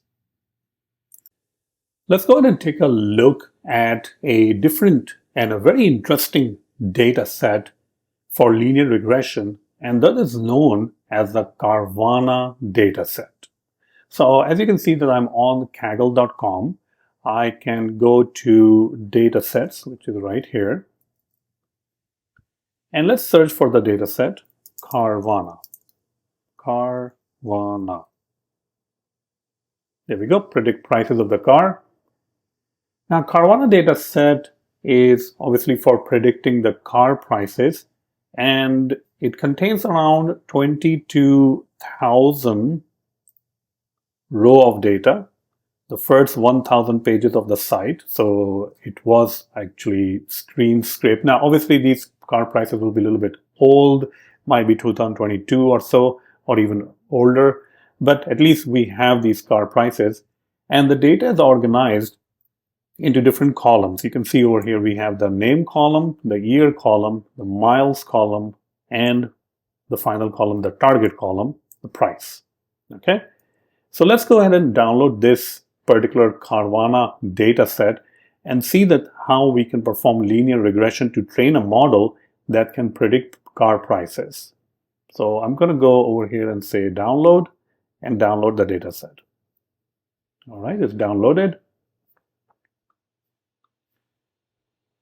I will go open up my folder, unzip this file. It's a carvana.csv file, as you can imagine.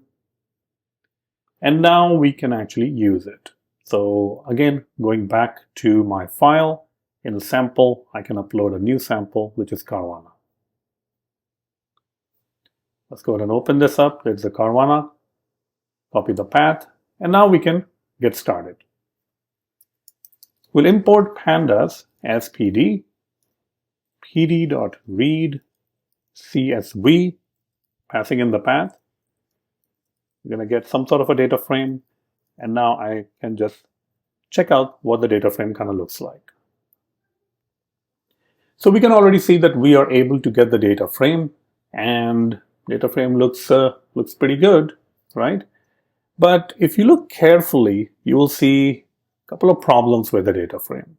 Well, the first one is the name column. The name column contains all the string values, and we know that the machine learning algorithm, it needs numbers to work with. But in the previous lecture, we have already learned that we can use one-hot-encoding to tackle that problem. So that's okay, we can figure that out. Then looking at the year column, it looks fine until we reach this, and what is that? 2017 3? 20173? That doesn't sound right. I wonder how many of these are there, right? The miles column looks okay. The price column obviously is fine. And let's first check out the year column. I mean, how many of them are more than 2025? So DF, so what we can do is we can actually filter. So I'm going to write over here, find all cars where year is greater than 2025. So DF, and then over here you can pass in the filter, meaning where the year is greater than 2025.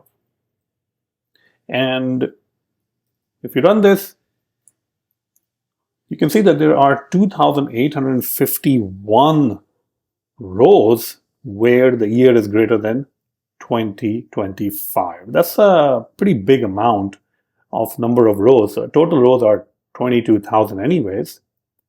And some of them, you can already see they're, just going crazy over here. Now, just by looking at it, I can see a kind of a pattern. Do you see it?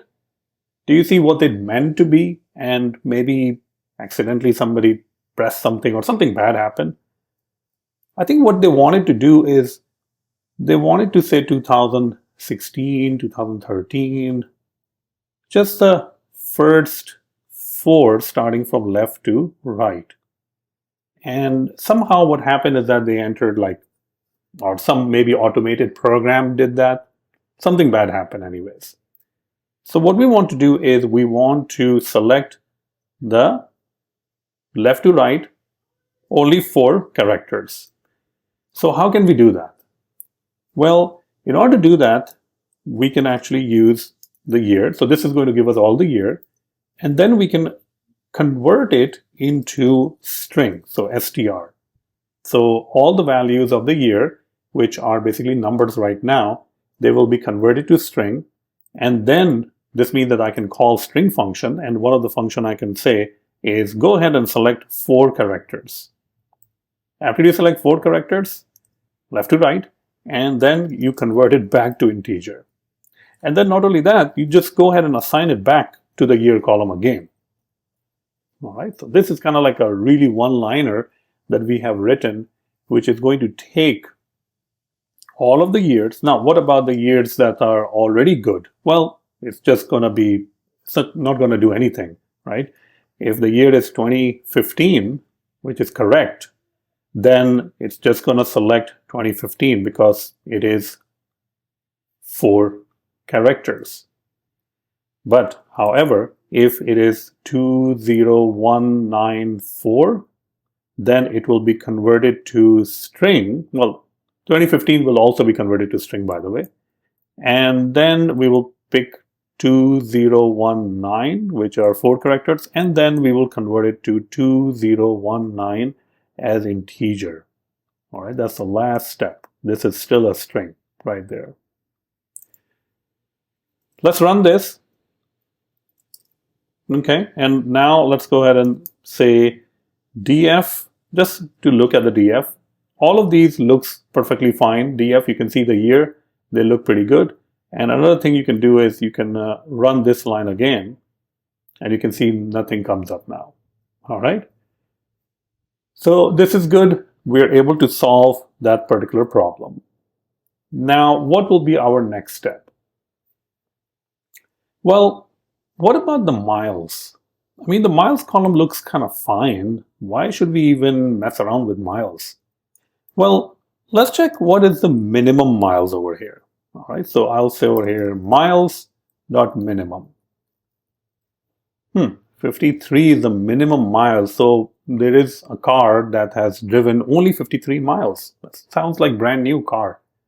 And what is the maximum miles? Whoa, 120,000 miles. That's a lot. So see the difference between 53 and 120? That's a huge gap, right? And when you have such huge gaps, then linear regression doesn't work as good as you want it to work. So for those cases, what we can do is we can standardize the miles column. Standardize means that we are going to get the values which are a little bit closer to each other. All right. And in standardization, if you look at the formula for standardization, if I go over here and show me formula for standardization, you will see that it is the mean is involved in those cases, mean and the standard deviation. So you can see the z-score, which is, so over here, you can see the x is the original value, which can be 120,000. The mean of the feature, whatever the mean of the miles are, and then the standard deviation, you divide it, and then you get the standardized value. All right, and these standardized values will be very, very small, and that's basically what we're trying to do is these values like minimum miles 53 and maximum miles 120,000. We don't really want a huge gap between them. We want to get them closer, but still keeping the same kind of like the scale. Well, not the same scale, but the same distance, but on a different scale. All right. So let's see how we can standardize, because the first thing we will have to import for standardization will be the standard scaler. So I'm going to say from scikit-learn dot pre-processing import standard scaler. See that? So I'm importing standard scaler over here. Once the standard scaler is actually imported, I can go ahead and create an instance of standard scaler. I'll call it scaler equals to standard scaler. All right. And then I can say, I can create a new column or I can overwrite my existing column. That's completely up to you. I can say over here, but I can, right now I can just say a new column, standardized. And how do we standardize? Scaler dot fit transform, and the column that we want to transform is called miles. So if I run this and I print out df.head again, just 5 rows, you can see the standardized value. See that? Standardized value right there. So this is a mile, this is a standardized value. Okay? So standardized value is going to allow us to get into a different scale where the distance is still the same, but it's on a new scale. So the values are not really spread out. Because if the values are spread out, the error might be much bigger in those cases, and so on. So we are going to use the standardized values in this case. All right. The other thing that we need to do is, what about the name column? We haven't even touched the name column. We can't deal with this name column, right? Because there's alphabets, characters in there. So we have to use One-Hot-Encoding for the name column. Okay. So let's say that how we can do that. So I am going to say pd dot get dummies. We have used this before, by the way, right? And df, and then the columns. Columns equals to, the only column we want is the name column, so we're going to pass it, and then we will assign it back to the df, meaning the data frame. Now, if I print out the data frame again, I can see that I have the year column, miles column, price column. Okay, miles should not be there, so we have to remove that. Miles standardized, and then we have a huge list of columns that are a one-hot-encoded column for the name of the car. There are close to 200 to 300 names of the car, by the way. All right, so we are standardizing that. Now, you might be thinking, is it a good idea to have one-hot-encoded with 200, 300 unique column names? Well, in those cases, we would be selecting probably a different algorithm like random forest, and we can perform label encoding. But since this whole section is about linear regression, and that's why I'm doing one-hot-encoding. All right. Okay, so that is all done. We still need to do x and y, right? So x equals to df dot drop, because we want to drop certain columns over here. We want to drop the price column and we want to drop the miles column, remember? And the reason that we are dropping the miles column is this column, we're going to drop it because we have miles standardized. That's a new column that we have. All right. Now, if you want, you can, rename that to be something else. That is fine. This video is brought to you by my brand new course, Machine Learning Bootcamp for Complete Beginners. Yes, it is for complete beginners. If you have no idea of machine learning, if you have even never done Python, then this course is for you. Let me go ahead and show you all the things that we're going to be covering in this course.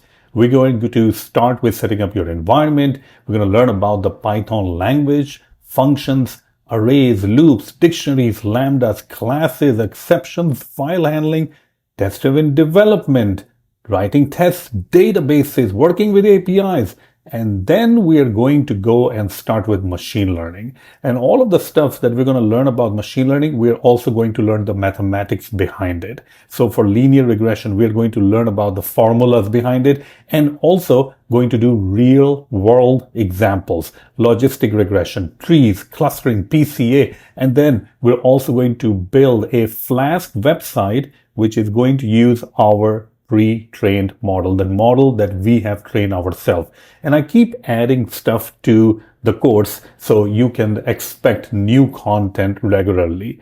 Thank you so much, and check out the link in the YouTube description. And hey, there's also a discount code for you, so you can try that out also. Thank you so much. Let's get back to the video.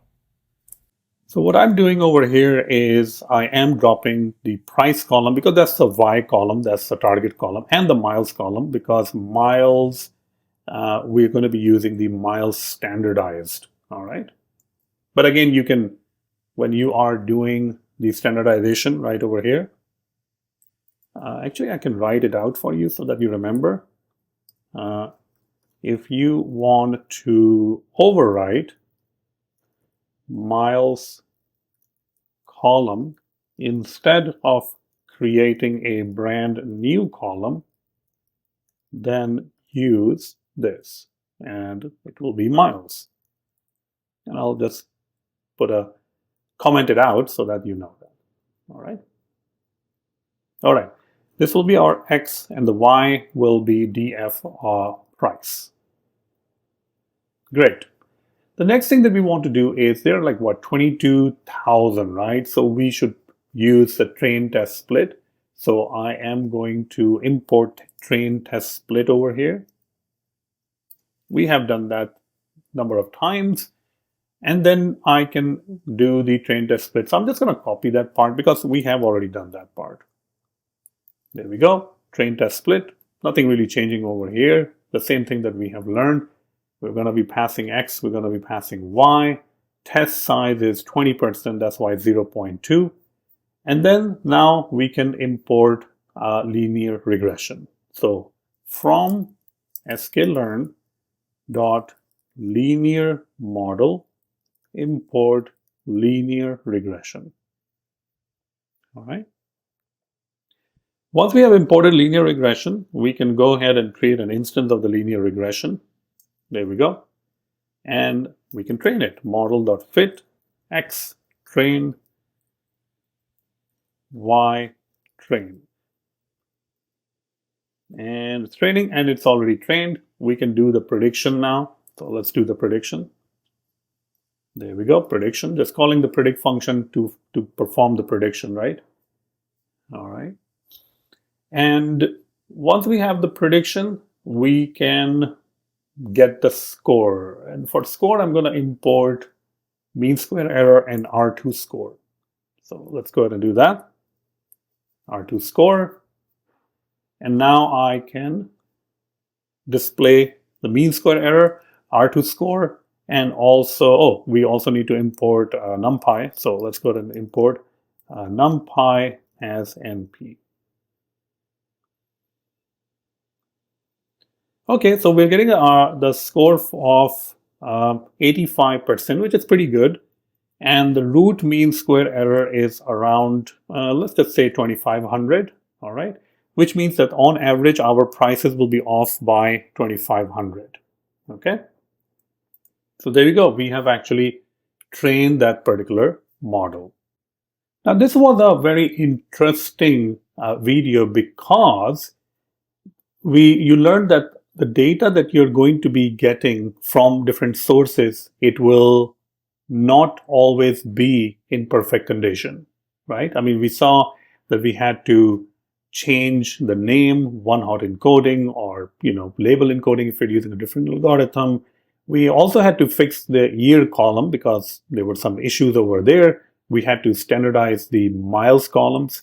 Now you might be thinking, why didn't we standardize the price column? Well, price column is a target column, and you don't really standardize the price column, all right? Because you want the price as it is, like 16,000, 25,000, and so on. So it's a really interesting video. I would say definitely try to do this multiple times. Try to type the code. I'll give you all the code, but try to type it out. And even go on Kaggle and try to find a different data set for car prediction prices and try it out. It will have different columns and different rows and different issues that you'll be able to solve. So hopefully you have enjoyed it. Thank you so much. Hello everyone, and in this video we're going to learn about logistic regression and how does it work behind the scene. So let me go ahead and get started. We're again going to be using our iPad, so I can actually write stuff, and that will give you a little bit more idea about the working of these algorithms. Logistic regression. Now, logistic regression is different from linear regression. In linear regression, you have independent variables and dependent variables, and you're trying to find out the dependent variable like the price of a house, price of a car, these kind of things. Logistic regression is about classification. It's about that, will this person get a loan or not? So yes and no kind of questions, all right? So, and also for classification, like it can use to classify different things, like it can classify it's a cat or a dog or a rabbit. But we're going to be mainly looking at from a binary classification point of view, where we have some data and we just want to find out if this is going to be yes or no, positive or negative, true or false. So data, what kind of data should we use? All right. So let's start with hours studied. Maybe this is the data of a student or students, and we're just looking at the number of hours that they studied and if they have passed or not. So 1 hour, 2 hour, 3 hour, 4 hour, 5 hour, and 6 hours. And for first 3 hours, we're just going to have 0 and then 1. 1 over here means that you have passed the exam. Okay. Now, if we try to plot this, if we try to create a graph of this, how will that look like? Well, there we go. So that is our axis. On the x-axis, we have hours studied. And on the y-axis, we will have pass or fail. Don't say passed. So hours studied, I can have 1, 2 hour, 3 hour, 4, 5, and 6.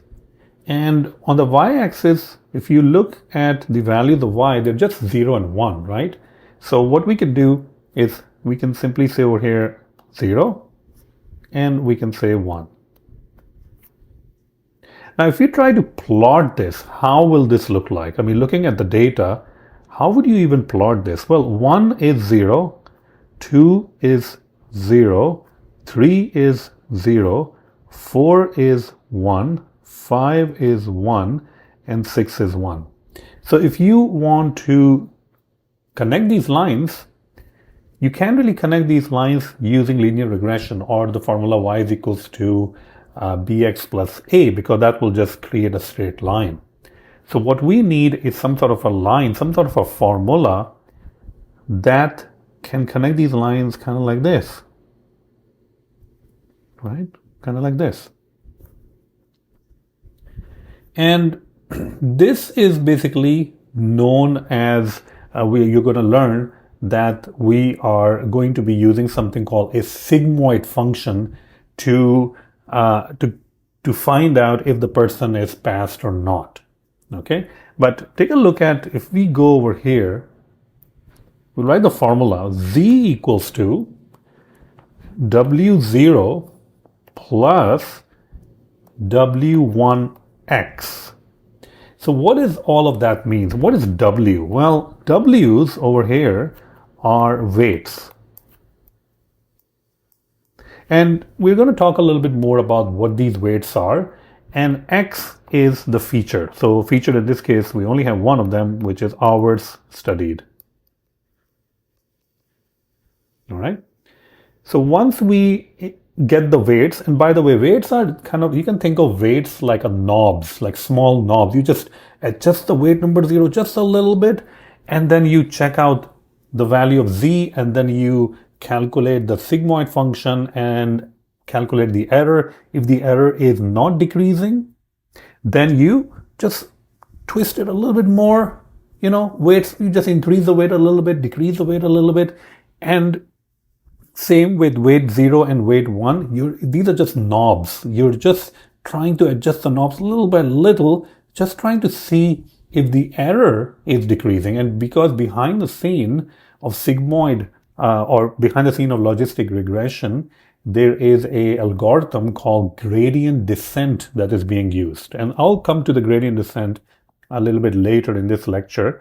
But weights, W0, W1, you can think of them as just knobs. You're just turning the knobs a little bit and then adjusting them. If the error is decreasing, then you're going to just adjust a little bit. Oh, is it decreasing more? Oh, yeah. Okay, I'm going to turn the knob a little bit more. If it's not decreasing, then you're going to go the other way. You're going to go different values. So over here, if we get the weight 0, weight 1, and we can start with random values for weights, that's perfectly fine. Then we are going to get Z. Z is important because Y hat is going to be equals to 1 over 1 plus E to the power of minus Z. And this formula is known as, this one is known as a sigmoid function. Very important. Sigmoid function.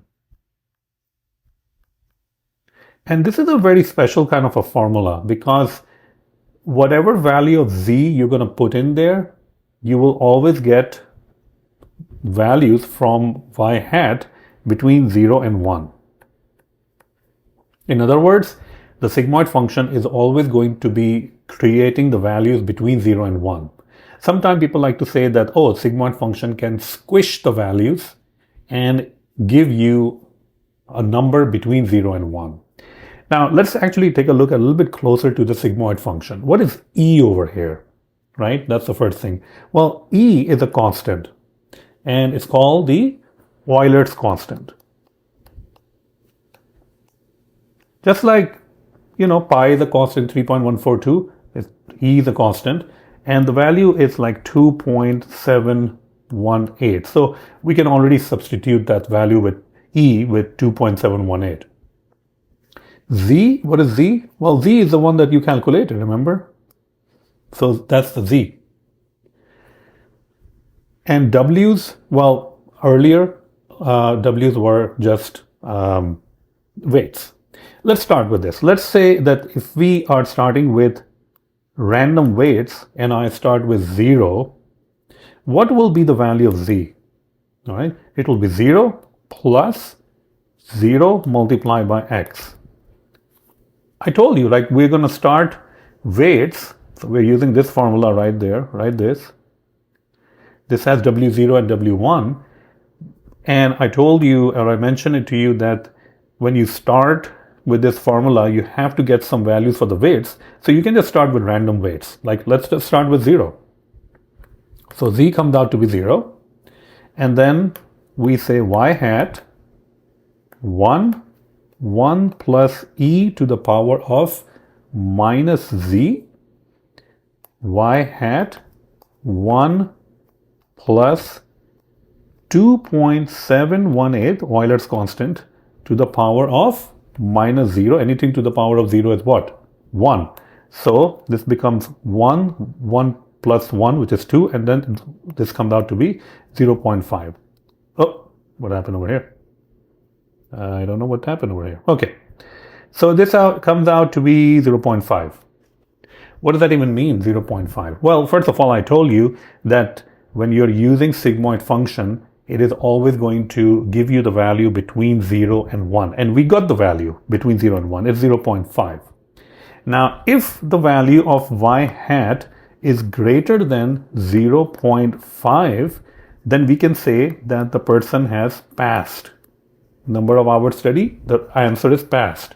If the y hat is less than 0.5, then we can say fail. But it is 0.5. What is the deal with that? Well, 0.5 in this case is just no result, nothing. All right. It means that our formula, our weights are not good enough, and we need to get some good weights. Okay. So let's adjust the weights then, right? I mean, that is what we should do. So we'll adjust the weights. We'll say W0 equals to -5 and W1 equals to 1. Again, we're going to go with this formula. It is -5 plus 1, which is the value of W1, and then this is X. X is 2 hours. Hours studied. Hours studied. It's the same formula that we're using. If you scroll up, you can see the formula right there, right there, right there. Okay, we're using the same formula. So basically what we're trying to find out, if the person has studied for 2 hours, will that person pass or fail? So what is the value of z in this case? Well, if you calculate, the z is going to come out to be -3. Then we can calculate y hat.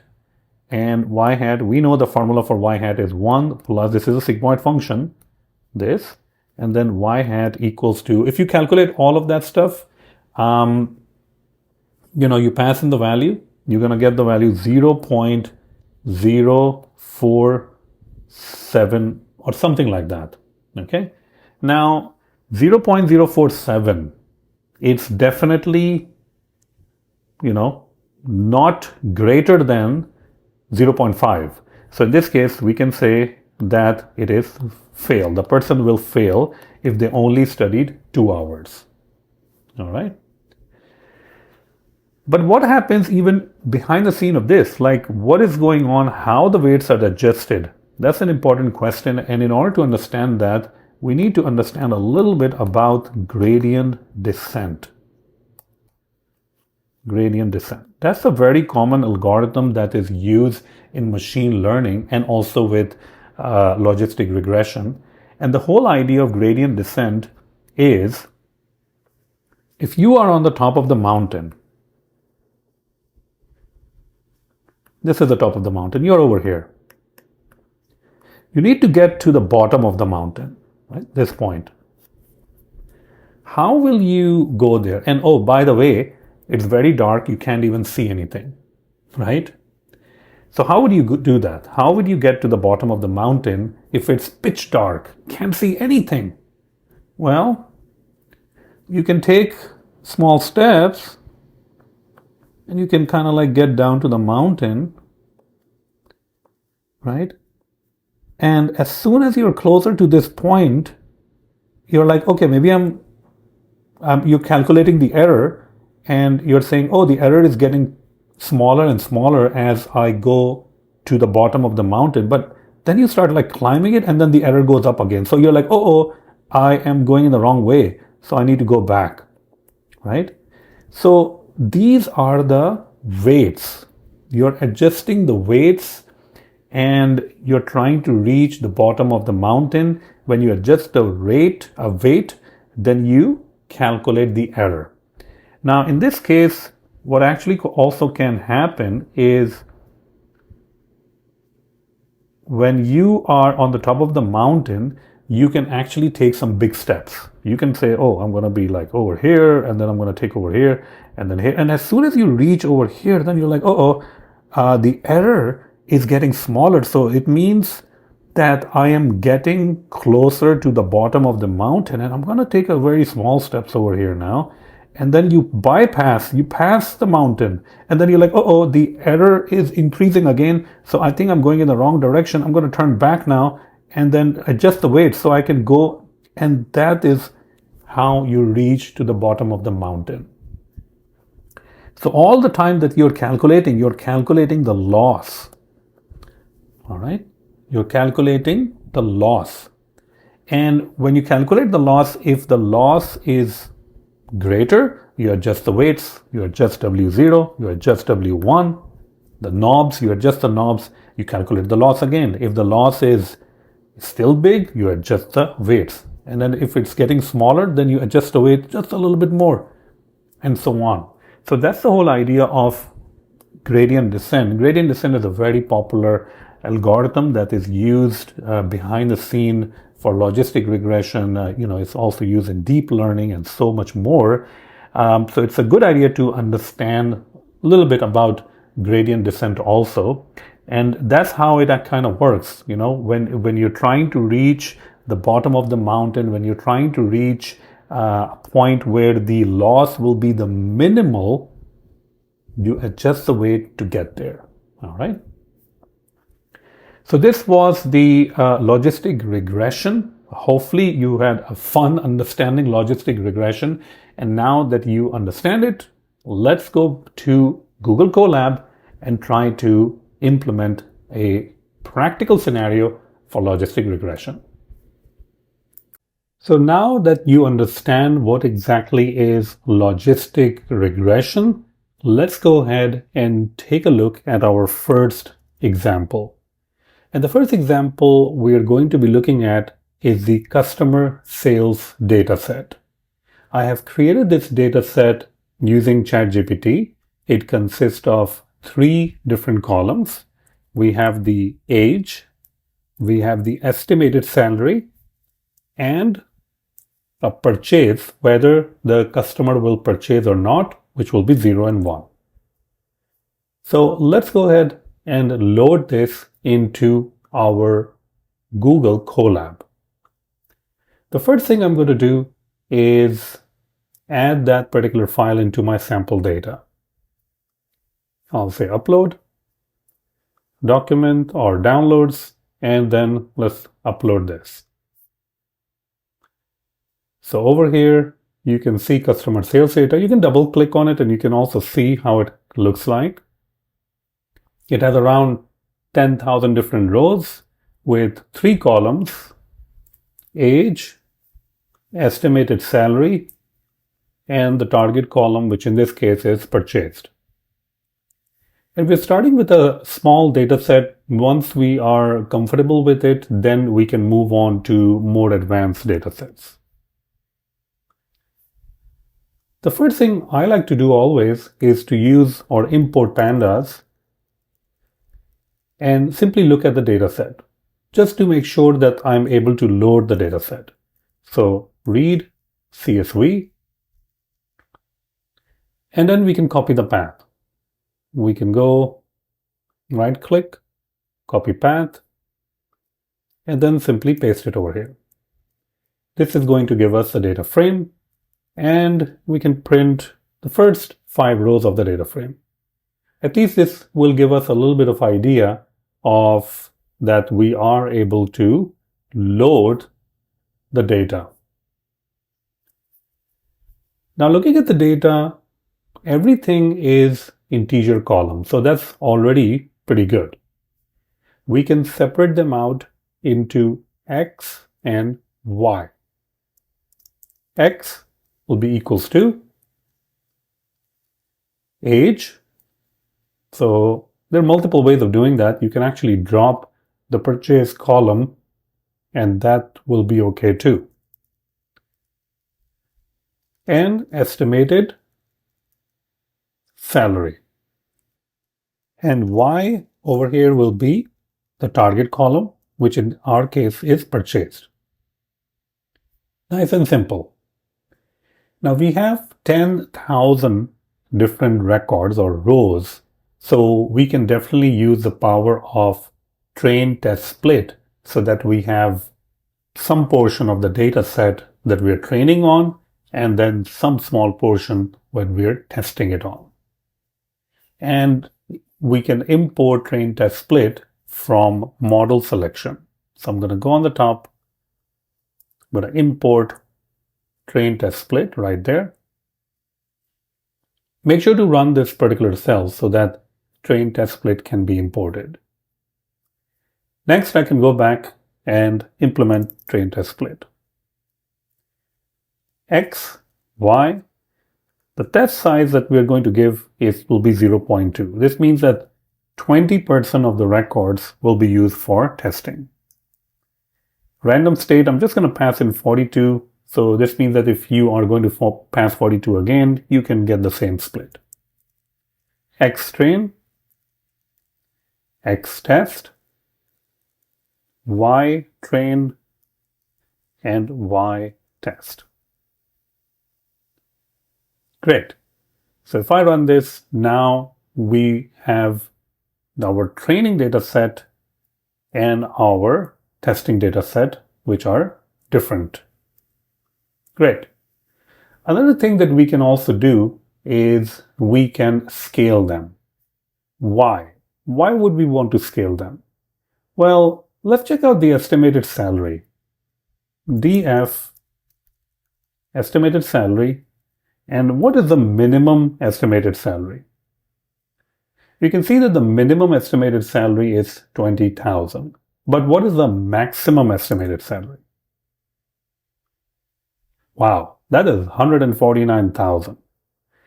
So the difference between 20,000 and 149,000 is a lot. So what we want to do is to put them on a scale where all the values are close to each other. They will still have the same distance between them, but that distance will be on a different scale. And we do that so that when the machine learning algorithm reads 149,000 or any large number, it doesn't automatically give it higher precedence, saying that, oh, 149,000, so it must be good. That's not what we are trying to find out, if it's good or not. We're trying to find out that if the person is going to purchase based on their age and estimated salary. So we can actually use standard scaler to scale different things. Once again, I'm going to go on the first cell, and you don't really have to go on the first cell. You can actually go ahead and import standard scaler over here, but usually it's a good practice to have all your imports in the first cell, so that if a new developer is looking at your code, they can look at your code and they can say, oh, this person is using pandas, train test split, scalar, standard scalar, and so on. So let's go ahead and run that. Now we have imported standard scalar. Let's go ahead and create an instance of standard scalar. Standard scalar. Perfect. Now, there are many different ways of performing the scale part of it. We only want to scale the feature itself, not the target column. So we are going to scale xtrain and xtest. Scalar dot fit transform, and we're going to pass in xtrain. This is going to return us the scale version of it, which we are simply going to reassign it back to xtrain. Now you can put that in a different variable if you want to, like xtrain scale, but we're not really going to be using xtrain, so we're just going to overwrite it. The other thing that we're going to also do is for xtest, the same exact thing, fit transform, and passing in xtest. Now keep in mind that whenever you call this function, which is fit transform, it calculates the mean and standard deviation. And using the mean and standard deviation, it performs a scaling. So if you want to publish your model somewhere, maybe on a Flask website, you will need to also make sure that you save the scalar part of it so that you can load the scalar in your Flask application, which will consist of the same mean and same standard deviation.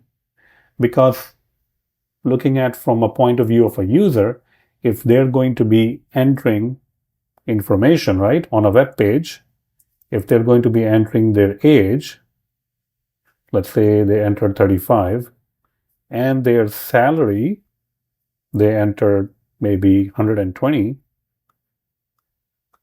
keep in mind that your model is trained on the scaled values. So the age, as well as $120,000, it has to be scaled using the same parameters that you use to scale the training dataset. So you need to save those scaling values. Let's go ahead and run that. Okay, so that's also really good. It's done. If you want, you can actually take a look at XTrain and what it looks like. See that? All of these values are scaled and they are much closer to each other.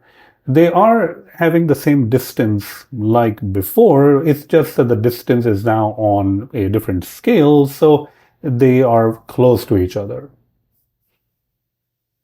Next up, we can use logistic regression to train our model. Just like the linear regression, we are going to use logistic regression from scikit-learn.linear model. I'm going to go ahead and import that right here. Once we have imported, make sure to run it. There we go. So now it's imported. Now we can go ahead and create the model.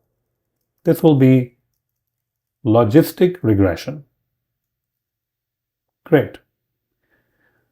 Once we created the logistic regression model, the function to train is the same as before. This means that you're going to be using the function called fit. Xtrain and ytrain. So we're passing the features, which is Xtrain, and since we're training the model, we're also going to pass the answer key, which is ytrain. Now the training is done. It's actually pretty fast, as you can imagine. Next step, we can go ahead and predict. So y prediction, model.predict, x test. So if we pass an x test, we will get the y prediction. Now we can take a look at the y predictions, and you can see that the y predictions will be combination of zeros and 1. And if you want, you can also look at their probabilities.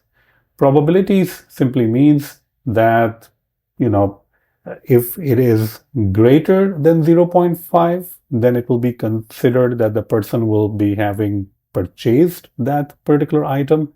If it's not greater than 0.5 and less than 0.5, then it will be 0.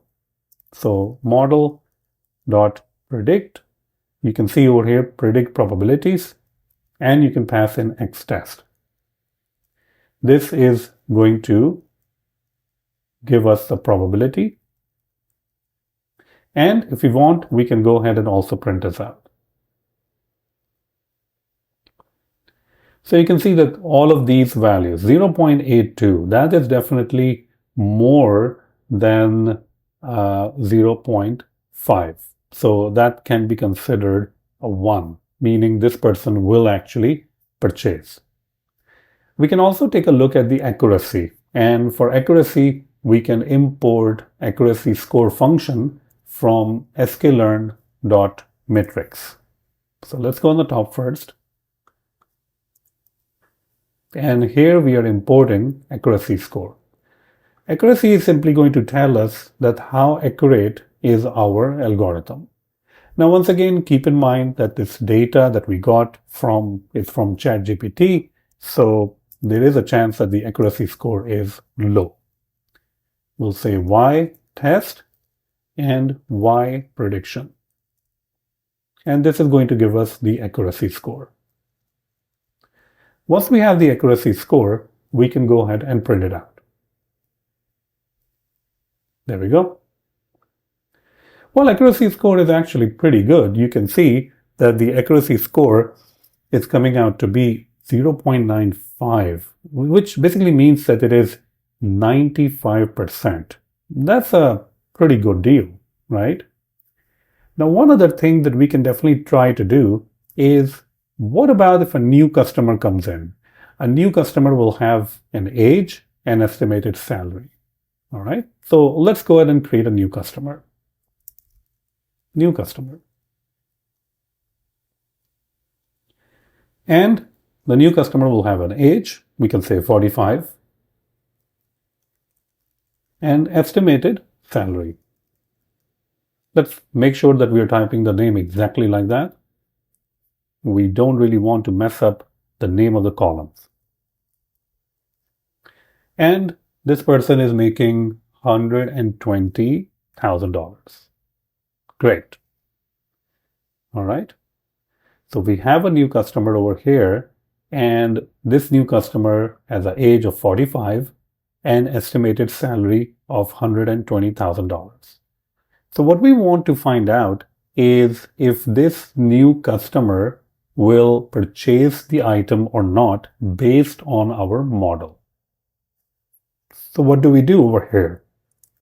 All right, so we have created a new customer, which is a dictionary, and this will have to be an array over here because that's how we can create it as a data frame. All right. Okay. Don't worry too much about why this is an array. This is just a requirement that we will be using this dictionary to create an data frame. So that is why we have to wrap this with a list. Now, another thing that we have to fix, if we go up there, see that right there? Whenever you call fit transform, it is at that point that it calculates the median and also the standard deviation. So we don't really want to call it 2 times. And every time we call fit transform, it's going to perform that. Once we call it on the train, we can use the same one. So we can simply go ahead and call transform instead of fit transform. We don't really want to calculate the standard deviation and the mean again and again. So I'm just going to go ahead and run that. All right. So let's go back over here now. We can now use the customer to create a new customer data frame using the data frame over here, passing in the new customer. So pandas consist of this data frame, and you can pass in a new customer, which is a dictionary, and it's going to create a data frame for you. And you can actually check out the data frame if you want to. New customer data frame. See that? It looks like a data frame. But as I mentioned earlier on, that currently the data frame consists values that are 45 and 120,000, but our model is trained on the values that are scaled. So we need to scale this, or else it will not work as expected because the model is expecting scaled values. So I'm going to say new customer data frame scaled equals to scalar dot not fit transform, just transform. Because if I call fit transform, it's going to calculate the mean and standard deviation again, which we don't want to do. We just want to use the same standard deviation and mean that was used for training to perform to convert this. And now I can pass in new customer data frame. Let's go ahead and pass in or check out what this is. Scale values. New customer df scaled. Okay. You can see this is the array that we prints it out. It is definitely scaled, as you can see. Once it is scaled, it is good to go, and we can now pass it to the predict function. Predict. We can pass in the new customer df scaled. This is going to give us some sort of a prediction, and we can print out that prediction. So the prediction comes out to be 1. This means that a person who is 45 years old with the estimated salary of $120,000, they will purchase the product. Let's change these values a little bit. First, let me go ahead and run all of the cells again. Okay. Let's change it to 23.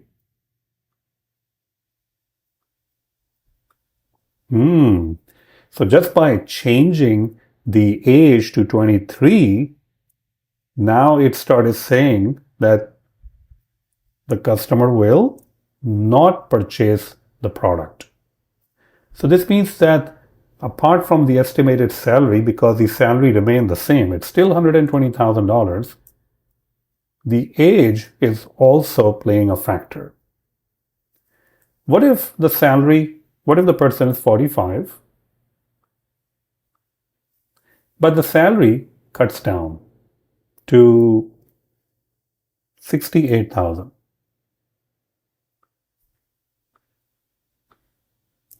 So you can see that both the age and the estimated salary both are contributing to it. This time the age is still 45, but the estimated salary went down to 68,000, and now our algorithm is saying that the person will not purchase the product. So this was a very basic introduction to logistic regression.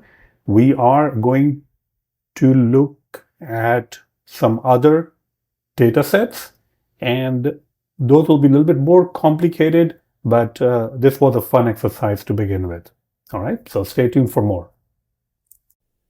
We're going to continue with our example of logistic regression, and this time we are going to be looking at the heart disease data set that you can download from kaggle.com. And don't worry, I'll also add the data set with the resource, so you don't have to go and download it, but I'll also provide the link that if you wish to read more about it, you can. So let me go ahead and download the data set as a zip file. There we go. And should probably go and unzip that. There it is. And there we have the heart disease data set. So now you can see that I am using over here the heart disease ML Bootcamp. This is my notebook. I can go ahead and upload the new heart disease dataset file. I'm going to say upload from documents. There we go. And let's copy this path. And we can also double click on it, and you can see all the different columns for this heart disease dataset. Well, the first thing to note about the heart disease dataset that we're looking at is all of the columns that we see are integer columns or number columns. So that is great. We don't really have to perform any label encoding. We don't have to perform any one-hot-encoding. Everything is already numbers. So that is actually great. And we have the target column. That's the target column that is indicating whether the person has a heart disease or not. So 0 means that the person does not have a heart disease, and 1 means that the person does have heart disease. There are around 1,190 different entries. So around like 1,200. So that's pretty good. So now we can actually go ahead and start using it. Import pandas as pd, pd.readcsv. Just trying to read the CSV for now. Okay, so we are able to read the CSV and look at the first 5 rows or records in the heart disease dataset. That is good. Now we want to, for feature columns, we want to take all of these columns except target, right? So the easy way would be to simply say df, which is our data frame, and we can drop the column. And the only column that we're going to drop is the target column. On the axis 1, meaning column, and y will become just target. because y will be our dependent variable. So that will be the target. The next thing that we can do is we can perform scaling. All right. And the reason that we are going to perform scaling is if you look at the number for cholesterol or maximum heart rate, there's a bit of a difference, between those values. So if we want to standardize the values so that they are on a different scale, but they're closer to each other, then we can standardize it. And we have already learned previously how to standardize these things. So I'm going to import standard scaler. There we go. Now you can pick and choose that which columns you want to standardize, but you can also standardize the whole data set, like all of the features, right? So I can go over here and say X scaled. Well, first I will have to create a scaler. So I'll say standard scaler. And I can go ahead and once I create the standard scaler, then I can perform scaler dot fit transform passing in X. So this means the whole thing will be standardized. All right. And we are going to put it into X scaled. For the Y, we don't really have to standardize anything because that's Y is simply a target, which is 0 or 1. Now you can see, okay, let's go ahead and run this line. Actually, we didn't really run that particular line so that it can create X and Y. Let's go ahead and print out X scaled, just so that we have an idea of what it actually looks like.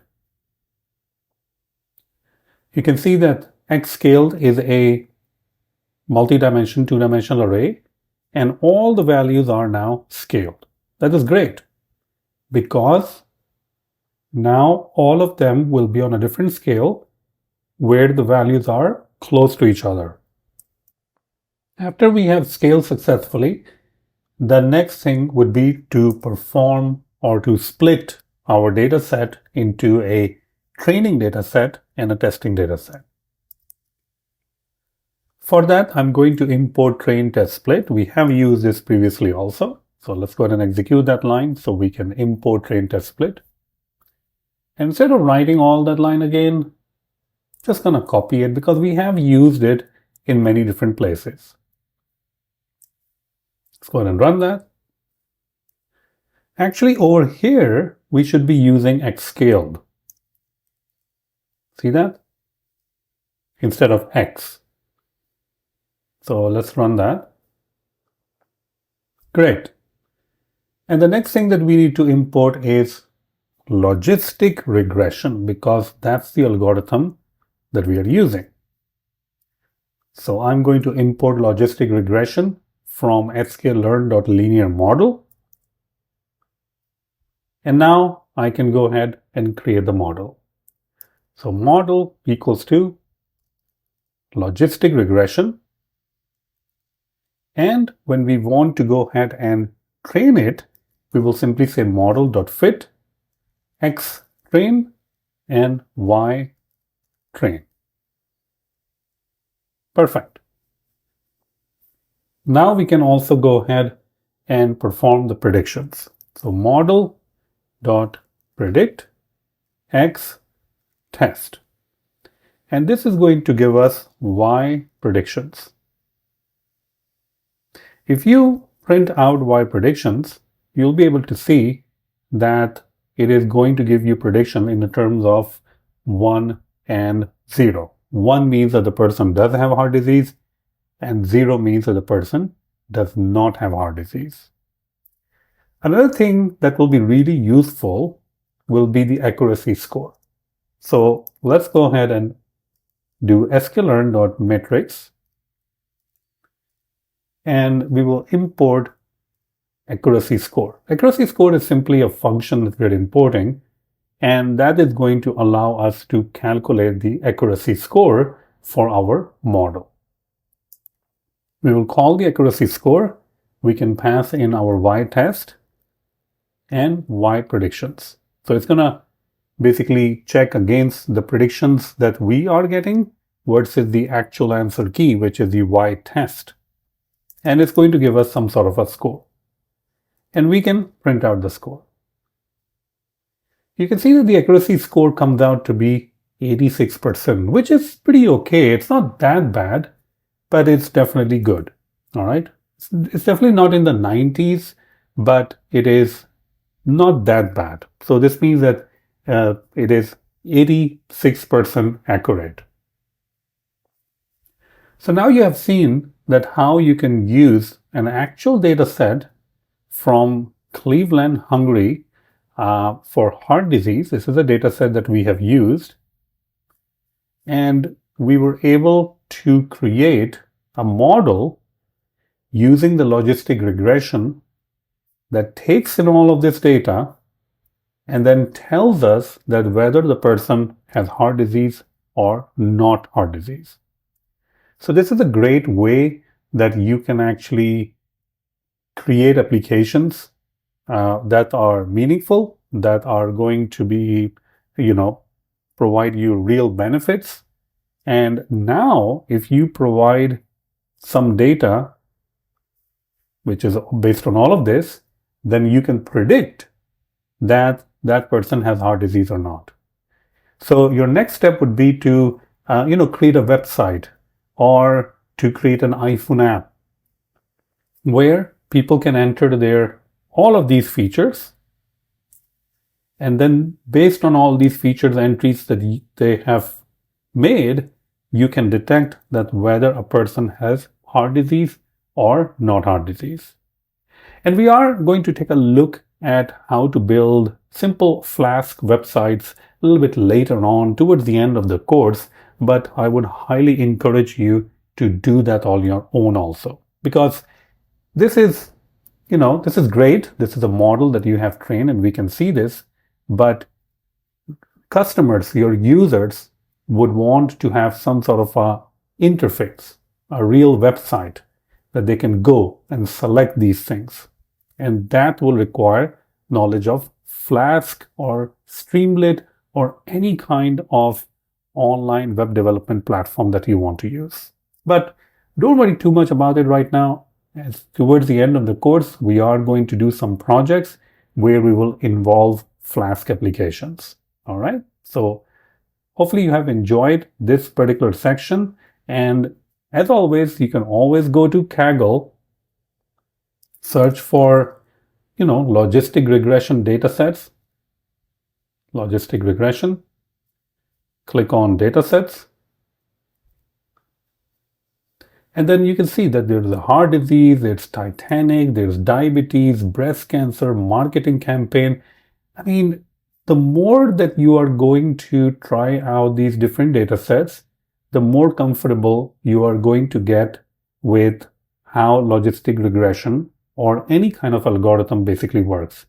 Because all of these algorithms will come with different set of problems. All right, so definitely try this out. Go to Kaggle, go to Hugging Face, and try out different algorithms and then see how they work. Hopefully you have enjoyed this. Thank you so much. Hello everyone. In this small video, we're going to go over the behind the scene, how the decision tree actually works and even how the decision tree looks like. So let me go ahead and start with decision trees. So we'll say decision trees. So decision tree can be used for both classification purposes and also for regression. This means that if you want to find a dependent variable like a price of a house, price of a car, you can use decision trees. But if you also want to find out to classify something, cat, dog, spam, not spam, loan approved, not approved classification, you can actually use that. Now, let's say that we have certain conditions that must be satisfied. The problem that we're trying to solve is if the person can get a loan or not. So this is a classification problem. The income, we're saying that it has to be greater than $50,000. And the credit score of that person, credit score, has to be greater than 700. And the loan amount, L-O-A-N, loan amount has to be, let's say it's less than $100,000. Okay, so we have a lot of data, and using the decision tree, we can find out that if the person will get approved for the loan or not. So how the decision tree actually works is that it's literally like a tree. If you remember flowchart from your school days, it's kind of like that. It will start with some sort of a condition, and it will say, oh, income is greater than 50,000, right? So it's going to form a tree. Oh, it is yes, so this will be yes, and this will be no. If it's no, then, well, you just reject it. You don't really get the loan that you're asking for, so your loan application is rejected. But if it's a yes, then you can actually check out some other condition. Then you check out the credit score. If the credit score is greater than 700, right? If it's yes, then you do something. If it's no, again, if it's no, then there's not much you can do. It will be rejected. So that's how it kind of just flows. And once you go over here, then you say, oh, loan amount. If the loan amount is less than equal to 100K, if it's yes, then you do satisfy those conditions, and you can say, oh yeah, we can actually approve this loan. Else, if it's not, then we can reject. So now you can even see that why this particular algorithm is even called a decision tree, because as you can see, it's forming a tree. We start with the root node over here, and then we have different kind of leaf nodes over here, right? I mean, we have a leaf node, this one, we have a leaf node, and whenever the leaf node is approved, then it means that the classification is going to produce like 1 or 2, these kind of things. And obviously I'm using a classification because decision trees as well as random forests, that you will take a look at it later, they're mainly used for classification purposes, although they can be used for regression, but mainly they're used for classification purposes because of how the decision tree actually works. So now that you have an understanding of the decision tree, let's go ahead and implement it in Google Colab. So now that you have learned about the inner workings of decision trees, let's go ahead and see that how we can use it in our Python notebook. The first thing I'm going to do is I'm going to import the data. So let's upload the loan approval dataset. This dataset is created by ChatGPT, and you can see that we have different columns over here like income, credit score, loan amount, and also decision. So based on the income, credit score, and loan amount, the decision is whether the loan is approved or denied. Now we can use pandas to load this into a data frame. So I'll import pandas as PD, pandas read CSV. Oops, let's go ahead and paste that. I think we didn't copy it. Copy path. There we go. Once we have that, we can go ahead and display the first 5 rows. Okay. Now over here, we know that the income, go ahead and load that. income, credit score, and the loan amount, these are the features, meaning the X column. So we can actually move it into X. And one of the easy way to move it is also just dropping the column that you don't need, which in this case will be decision. X is 1. And a new data frame is returned to you, which is assigned to X. The Y will be just the decision column itself. That is the answer key. The next thing that we want to do is to use train, test, split. Now, keep in mind that we only have like 100 records, but still it's a good idea to use train, test, split. So we can train on some part of our data set and test it on the other part. We have done this a lot of times, so I'm just going to go ahead and paste it over here, train, test, split, splitting it into training and testing. Next, we can go ahead and import the decision tree classifier.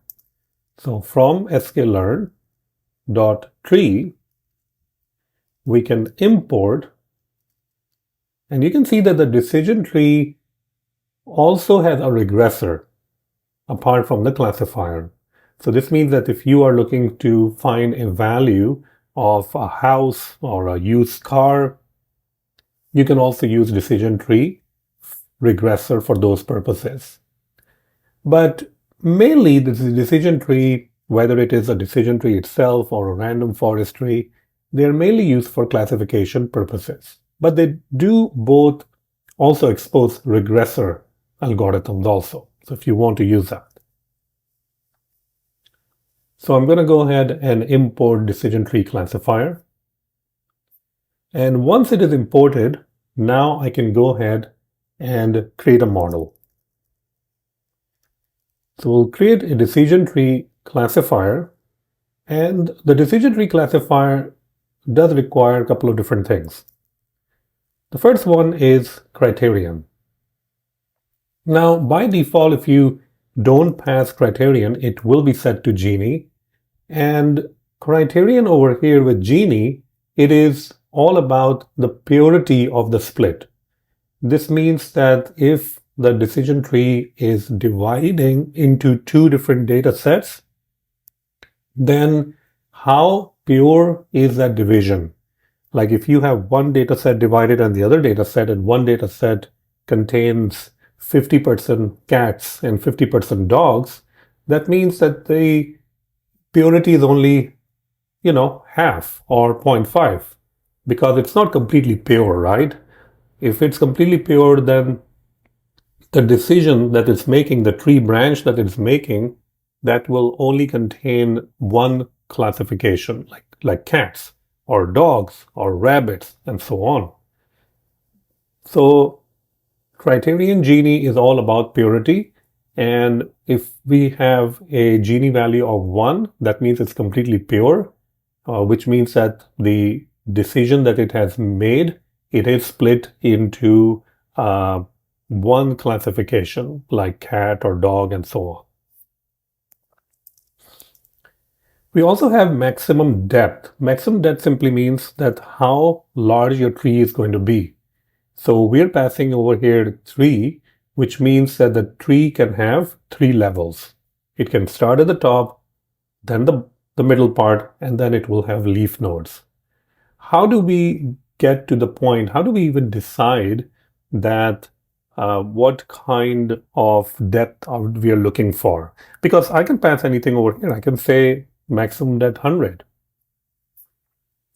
If you pass maximum depth 100, then there is a good chance that your decision tree will be overfit, meaning it is going to work really well for the training data, but it will be following the line of training data so much that anything outside of the training data, it will not understand, because it's just following the yellow brick road, in other words. All right. So how do we come up with the maximum depth of 3 or something else? I'll show you a cross-validation method that we can use. Then we have the random state, and the random state that we are simply providing over here is 42, but that is for so that we can recreate this decision tree again. All right. Okay, so that is our model. Okay. So now the question becomes, well, this is all fine, but how can we know that we need to put the maximum depth of 3? Why not 8? Why not 10? Why not 100? Right? So in order to do that, we can use cross-validation score. For doing that, we need to import something. So I'll say scikit-learn dot model selection and import cross-validation score or cross-val score. So what this is going to do is we are going to use the cross-validation score so that we can test the decision tree. We are going to create certain amounts of different folds like cross-validation. We will split the data set X and Y into 5 or 6 different parts, train the model on the 4 parts, and test it on the 1 remaining part, and repeat this like 5 or 6 times, so that every single part gets tested. Okay. So let's go ahead and do that.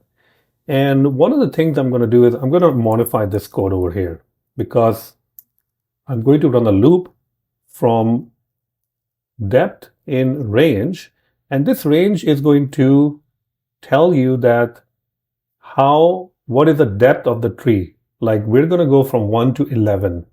All right. Now you can go 1 to 12, 1 to whatever. That's perfectly fine. And we're going to pass the depth over here. We're just testing it out. Is the 3 maximum depth is a good idea, or maybe it's not 3, maybe it's 5, maybe it's 10, and so on. We're going to get the scores. We have already imported cross-validation score, so we should be able to use that cross-val score. And we can pass in the model, we can pass in X, which is our feature, Y, which is our answer key, decision, and the CV. So CV over here is a cross-validation. How many times we're going to run that? We're going to run it 5 times. All right. And then we can simply print out the depth and the mean accuracy. Let's go ahead and run this. Okay. So over here you can see that when the depth is 1, our mean accuracy is 91%. When the depth is 2, it's 90%. When the depth is 3, is 94%. Then we have 4, then we have 5, and so on. And you can see that kind of like after 4, it's stuck at 95%, right? It's not really increasing that much. Now, it's up to you. If you want to go from depth 3 to 4, that is perfectly fine. And we can do that because we can see that we are getting a 0.01 gain over here in the accuracy from depth 3 to 4. So if you want, now we can actually look at it with confidence, and we can say that, well, looks like 4 might be a much better number. All right. So that's how you can run the cross-validation score and try to adjust your depth based on the scores that we're looking at. So 4 depth, that can be a good idea. 3 can be a good idea too. It's not much of a difference going from 3 to 4 to 5 and even to 10. It's just stuck at like 0.95. All right. Okay. So what I'm going to do is, let's see if I can actually comment this out. Okay. Let's copy that, and I'm going to put 4 over here, maximum depth. Okay. Let's run that. All right. So now we have this. The other thing, I'm not sure what happened over there. Okay, here we go. The other thing that we want to do is we want to obviously train it. So model.fit x train and y train. So that's how we will train our model. and it should be pretty instant. We only have 100 records. The other good thing that you can also do is you can actually plot the tree if you want to. And in order to plot the tree, we will say scikit-learn import tree.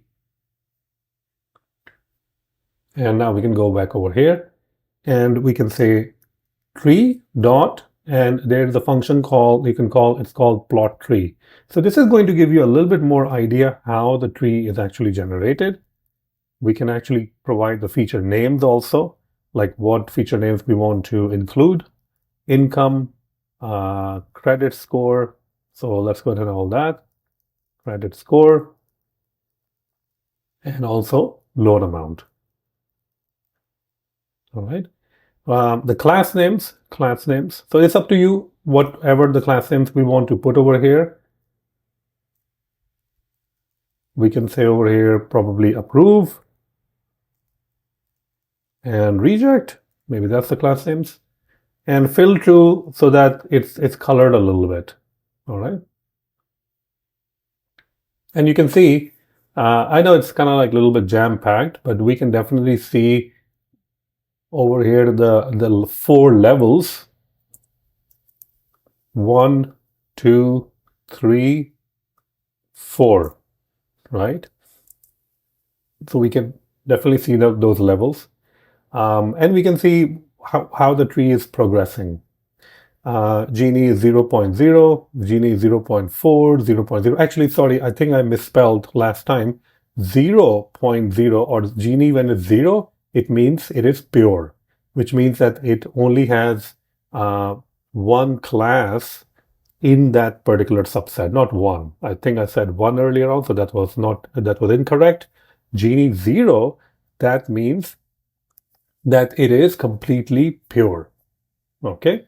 And that is what we are looking for, because whenever you are doing any kind of a classification, what we're looking for is the value of Gini to be 0, which means it's completely pure. This means that this set that we're looking at right here, this has only one set of elements. All right. So that is what we're looking for. Okay. So this is good. The next step would be, what if a new applicant comes into our application, right? And they have a certain income, they have a certain credit score, and the loan amount. Let's go ahead and create the new applicant. There we go. That's a new applicant. Income of 45,000, credit score 450. That's not. 450 is definitely not a good credit score. And then we have a loan amount. So the next step would be to perform the prediction. So model.predict and new applicant. This is going to give us some sort of a predictions. And we can simply print out the predictions. Denied, right? Denied, because probably it's the credit score. We don't know. I mean, the relationships right now, right? So let's go ahead and increase this to 750. Still denied. Maybe the income is not that good. Maybe the loan amount is too much as asking. So let's go ahead and increase the income. Approve. There we go. So you can see that the income, when it went up to 150,000, the credit score also went up, and the loan amount is 30,500, then the person got approved. What if the income is good, but the credit score is not good? Ooh, the credit score is actually playing a part over here. All right. The final thing that we can do is accuracy. Let's go ahead and get the accuracy score. And in order to create the accuracy score, we will pass in the X-test, which is going to give us predictions. And then finally, we can print it out. Pretty good accuracy, 93.33. So in this video, you learn about decision trees. And now we can move forward to random forest. Welcome back, everyone. In this video, we're going to be looking at random forest algorithm. Now, random forest is actually a decision tree or a tree-like algorithm. Random forest. So that's why it is in the section of trees. So consider a scenario that you have a question like, should you buy an Apple Watch or not? Should you buy an Apple Watch?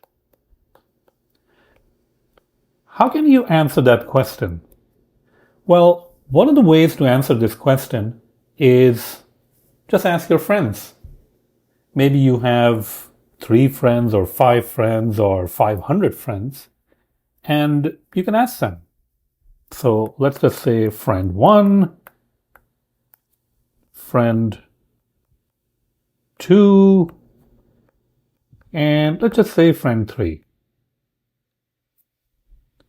So the friend 1 says, yeah, go ahead and buy it. Friend 2 says, no, don't buy it.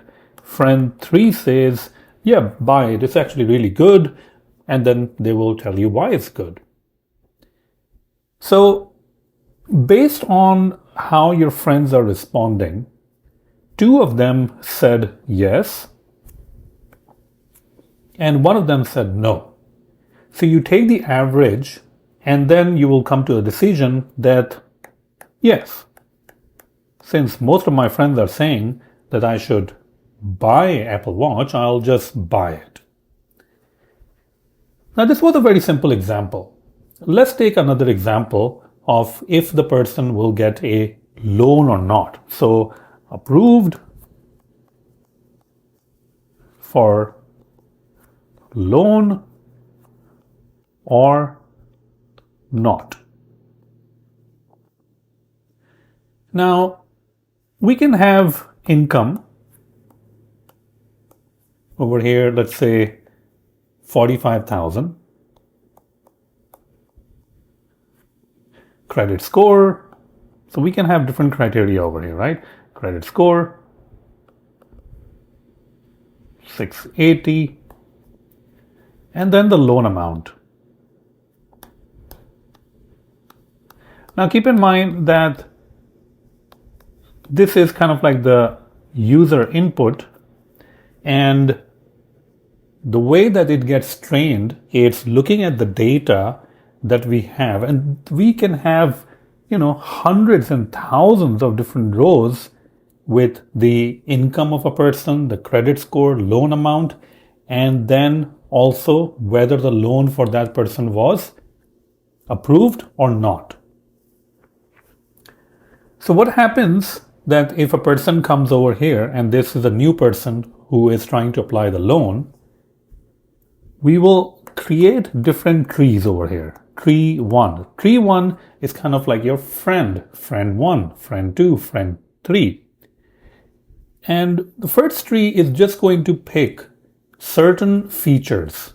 So maybe the first tree is going to say, I'm going to look at the credit score. And if the credit score is greater than 650, if it's yes, then I'm going to look at the loan amount. And if the loan amount is less than 30,000, then yes, that is approved, or else, no, it's not approved. That's only your one friend. That's only your one tree. And random forest is going to create multiple trees. And when I say multiple trees, we're talking about hundreds of different trees. Each tree will try to pick up different features, put in different values, and then try to create a smaller tree. So tree 2 can actually look at the income. Income. If the income is greater than 50,000, then, oh, this person is approved, or this person is not approved, and so on. All right. So the whole point of random forest algorithm is they're going to look at the data, and based on the data, they're going to create mini trees, smaller trees. Each tree is going to work on certain features, and it will try to understand the relationship of the features with the approve or not approve, because that's each tree is trying to find out. And when you have those 100 trees, like 100 friends, and each of them is working on a small subset, then you can, in the end, do the average of those trees, and you will find out that, maybe 97% said yes, approve, and, remaining, let's say 3% obviously said no. So you'll go with the majority. The majority will rule when you are using random forest. So this is kind of like how the random forest algorithm work. Random forest can be used for classification as well as regression, but most commonly, once again, the tree-based algorithms are mainly used for classification, even though you can do regression also. So if you want to find the price of a house, price of a car, you can actually use random forest algorithm. And one other thing, if you're trying to do any regression with random forest, is you can do label encoding also. You remember that the label encoding was causing some issues when you were using it with linear regression, but with random forest, if you want to assign a unique value to some string column, like the name of the car, like the make and model of the car, these kind of things, then you can do that. All right. So that's the random forest algorithm. Let's go ahead and see how we can implement it in Google Colab using Python and scikit-learn.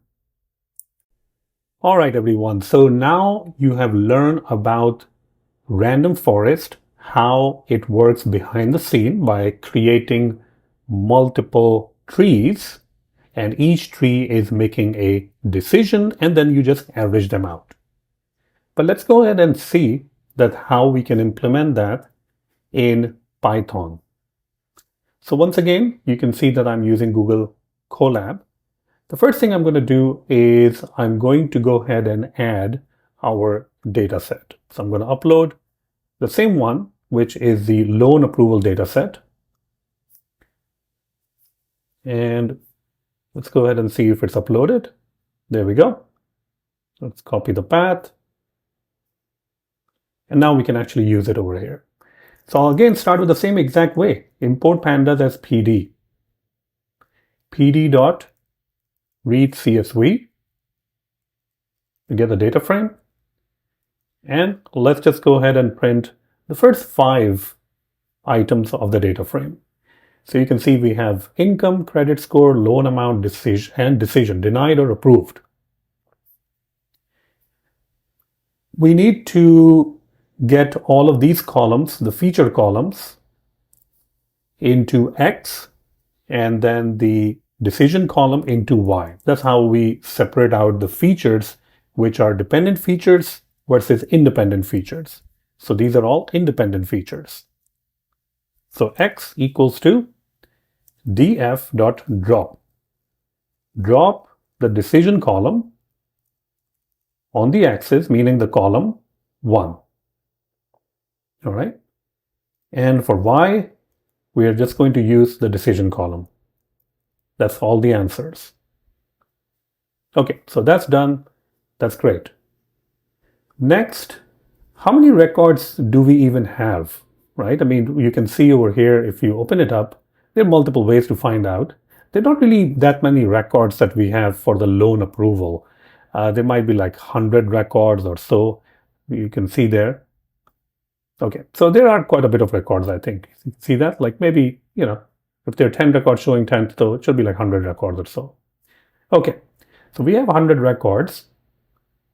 And we can still do train test split so that 70% can be used for training and 30% can be used for testing. I'm going to go ahead, and it's a good idea to add, whenever you're importing, it's a good idea to import it on the first cell or at the very top so that everyone knows what you're importing. And you have to run the first cell again so that it's imported. We have done this millions of times, so I'm going to go ahead and just write the code over here, which is xtrain, xtest, ytrain, ytest. The test size is 20%, so this means 80% will be used for training. Okay, that's done. Next, we will import random forest algorithm. And that particular algorithm lives in something called ensemble. So we'll just go ahead and from ensemble, import, and you can see that once again, just like the decision tree, the random forest does have the random forest classifier. If you want to classify something, like over here, we have to classify whether the decision was approved or denied. But you can also use random forest regressor, which is used to predict car prices or home prices and a continuous values. And one of the great things about random forest regressor is you can use label encoding. So if you have a car column and that car column or the car data that contains the name of the car, you can simply use label encoding. You don't have to use one-hot encoding because random forest regressor doesn't really care about label encoding. It will still work. All right. Okay, so let's go over here. Now we can probably go ahead and create the model. That will be a random forest classifier. And you can see there are many different things you can pass in over here. The estimators, n_estimators, this simply means how many smaller trees you're going to create. The default is 100. Now, if you want to pass, you don't really have to pass anything over here because the default is already 100. But just to show you, I'm just going to pass 100 again, but you can pass 200. That's fine too. All right. If you don't pass anything, it will still be 100. All right. So, but just to show you, just to be a little bit clear, we're using 100, which is also the default. So you don't have to pass it in if you don't want to. It will be 100 trees. Okay. Model.fit, whenever we call fit, that is where we are performing the training. Xtrain and ytrain. Now, since our data is actually pretty small, you can see that it was trained instantly, right? And now we can perform the prediction. So model.predict on X test. This is going to give us predictions. Let's go ahead and print out the predictions. I mean, the prediction will be simply denied or approved, right? Denied, denied, denied. Lots of people are denied, and then approved, approved, and some of them are approved. All right. So you can see a little bit of over here that is going on. Some of them are approved, some of them are not approved, they're denied or rejected. It will be a good idea to also calculate the accuracy score, like how accurate our algorithm is. Once again, I'm going to go to the first cell because I'm trying to import something.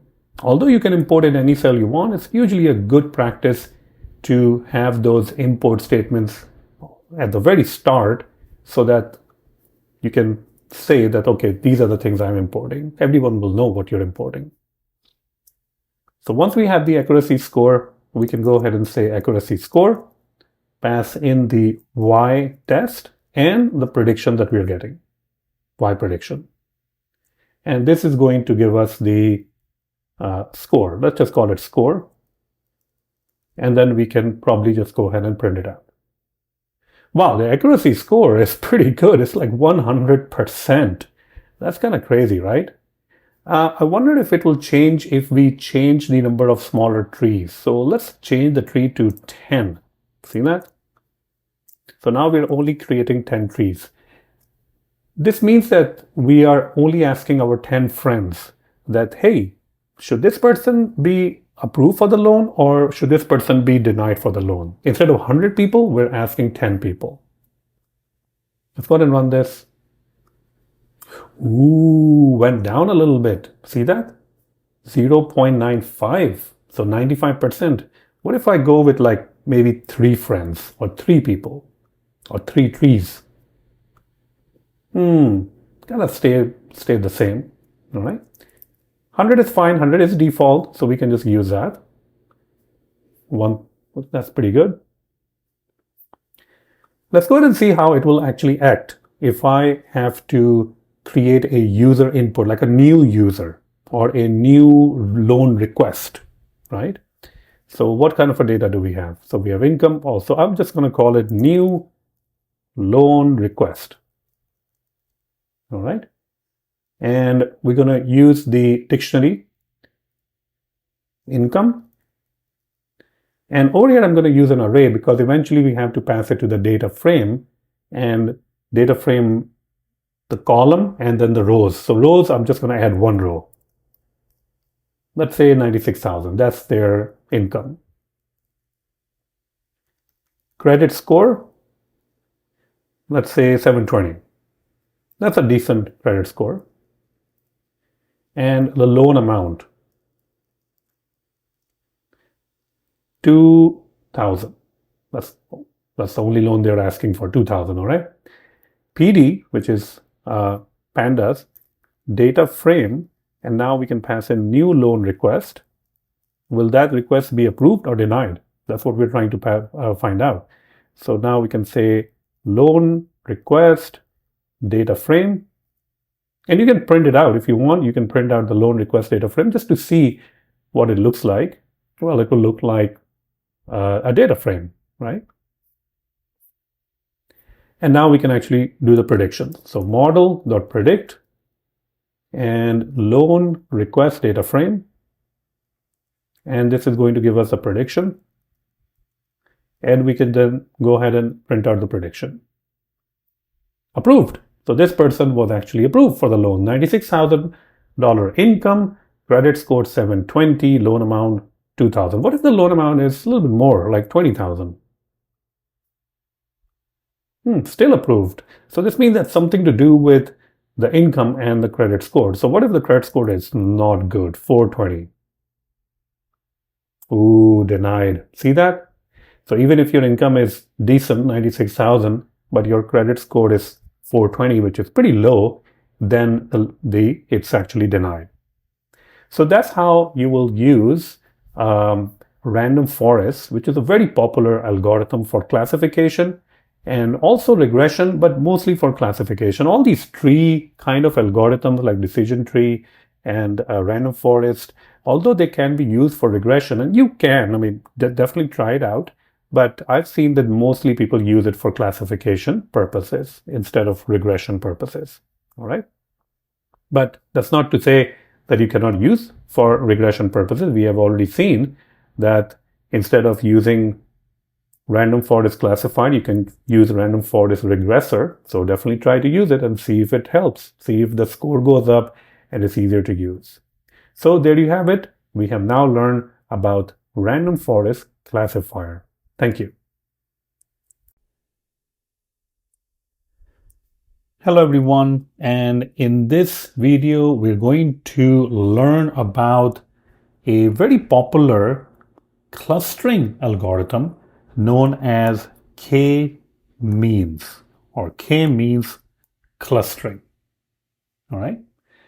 So I guess the first question is, why do we need to cluster data?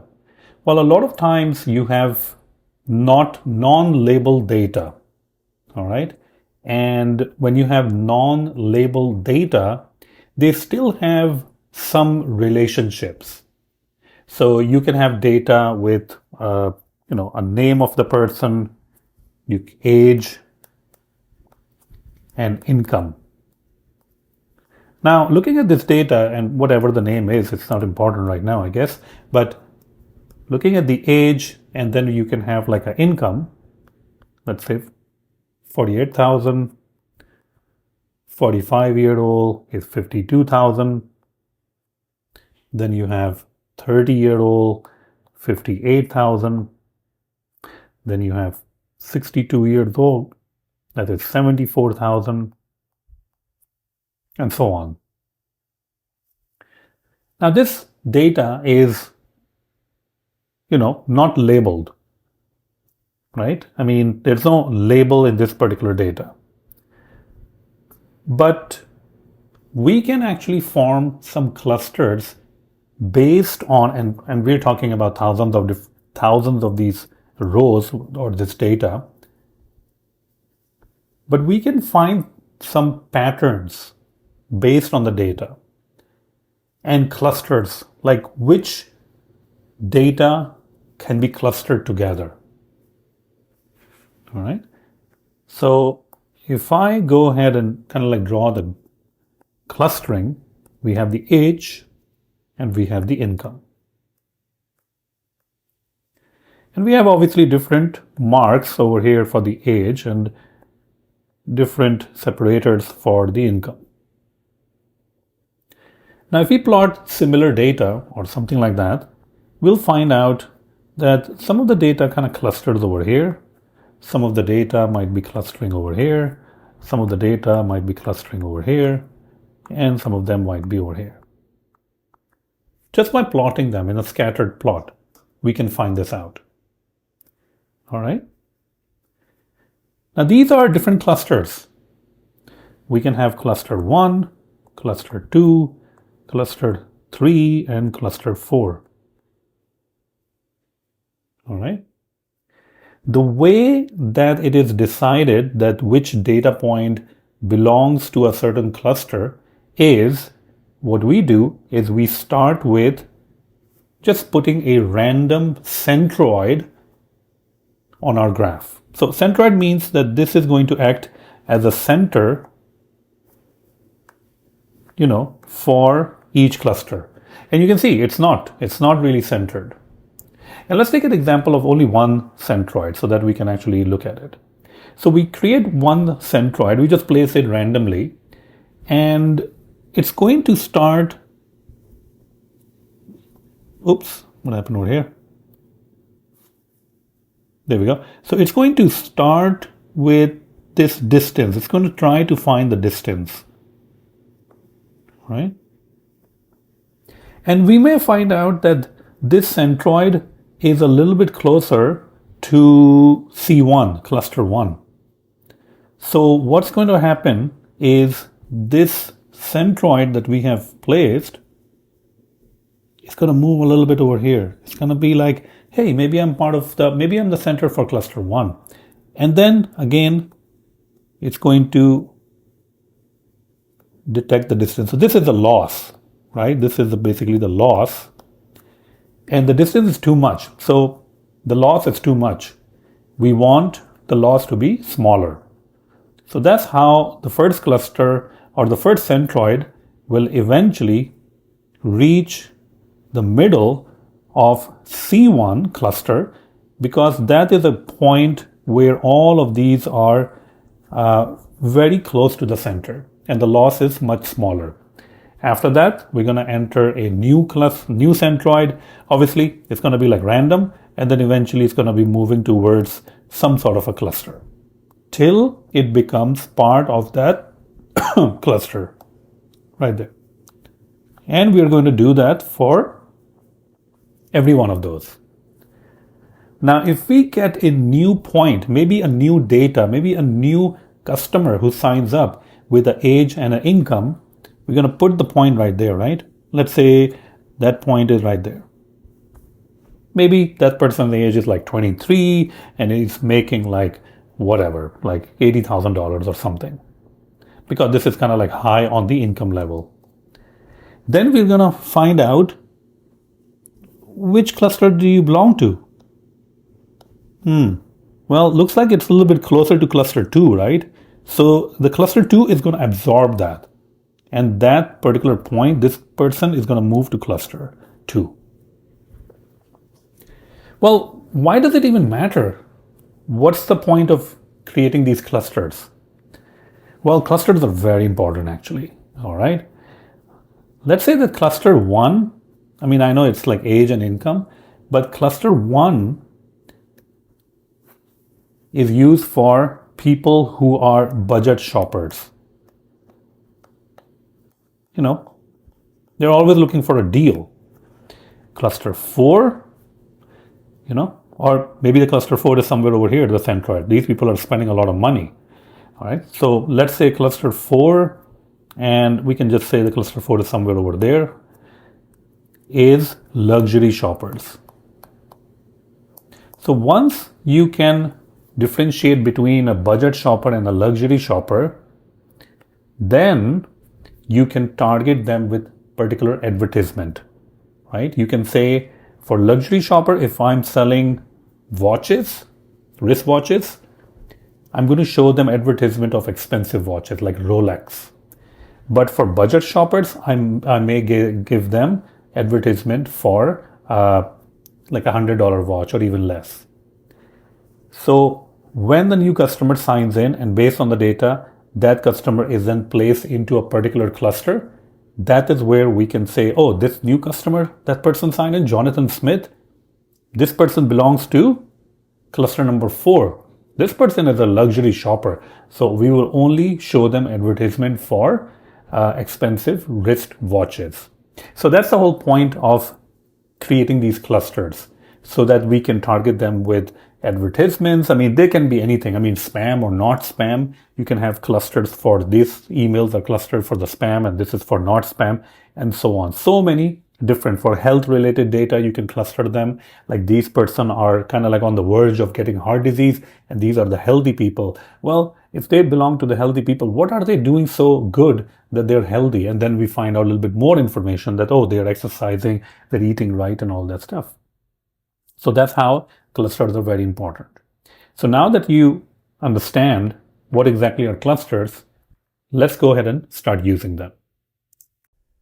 All right, everyone. So now that you have learned about K-means clustering, let's go ahead and see that how that looks like in our code. The first thing I'm going to do is I'm going to import a file, the data that has been generated by ChatGPT.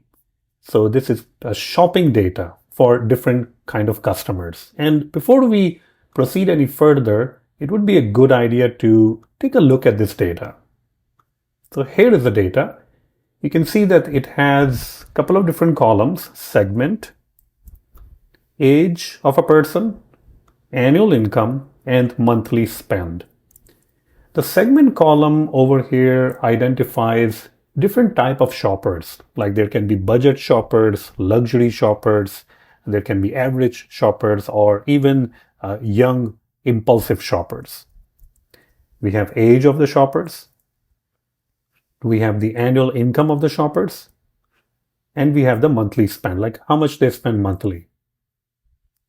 So based on all of these different things, what we want to find out is how this data clusters together. We have all the data, but are there groups in there? Are there similarities in there? Are young people, or young shoppers are earning more or less, or they're spending more, or if there are age difference in there. And when a new customer signs up, they're going to probably enter their information like age, and they're going to enter, their monthly expenses or annual income. Is that new customer a budget shopper, luxury shopper, young impulsive shopper, or an average shopper? And we want to find this out. Why do we want to find it out? Well, we want to find this out because if we know that the person is a luxury shopper, then we can target advertisement shown to that person in a similar fashion. So a luxury shopper, if you're selling watches, wristwatch, we can target them with Rolex, which are expensive. But if it's a budget shopper or an average shopper, we can target them with wristwatches, which are not that expensive. All right, so that's our whole plan. So first thing I'm going to do is I'm going to go ahead and copy the path. And once again, as you have already seen, pandas as PD. I always like to use panda to load the data, just so that I know that the data is there. df.head. Okay, so it looks like the data is there. We can see all the different rows. We can see all of those different things. Okay. Now, in this case, what we want to do is basically what we're looking for is the segment, right? I mean, is a person a budget shopper or a luxury shopper, things like that. So that's the actual cluster that we're trying to find out. And these are the different features that are available to us. So what we can do is we can put all of these features, and this is all mostly like unorganized, basically data you can say, and we're trying to find these clusters in them. Okay. So I'm going to go ahead and say over here, age and annual income. You have to be careful because annual income over here does have an underscore, and so does monthly spend. So monthly spend. There we go. Okay. Great. Next thing what we can do is always a good idea whenever you're working with clusters to draw it out, to plot it so that you know that how it actually looks like. And in order to draw it out, we will import Matplotlib, pyplot, splt. Great. So now we can go ahead and use Matplotlib just so that we can visualize the data. Always a good idea to visualize the data. And we can use scatter plot, and we can plot the data between age and annual income. Maybe there is some sort of relationship between age and annual income. You can also plot between annual income, monthly spend, or age and monthly spend. So it's up to you. We'll start with the figure. Figure basically means that what will be the size, okay? And I'm just going to put 8 columns, 6 rows. Next, we can use the scatter plot. plt.scatter, that's one of the plots that are available. On the x-axis, we are going to use age. And on the y-axis, I'm going to use annual income. The color of the points that will be displayed, I'm going to use sky blue. And the edge colors, edges of those dots, I'll just use black. Now comes the part, the label, because we want our graph to be, or plot or scatter plot to be a little bit nicer, right? So let's put a X label over here, and we'll say age, plt.y label, annual income. And what is the title? Title of the actual graph, customer segmentation, age versus annual income. And if you want to create a graph between age and monthly spend, then simply change that to monthly spend. plt.grid. We want to see the grid also. It will be looking nice if you see the grid. And there we go. So what do we learn from this? Let's take a look a little bit closer over here. We can see that these people are making annual income, pretty good annual income, even more than $160,000.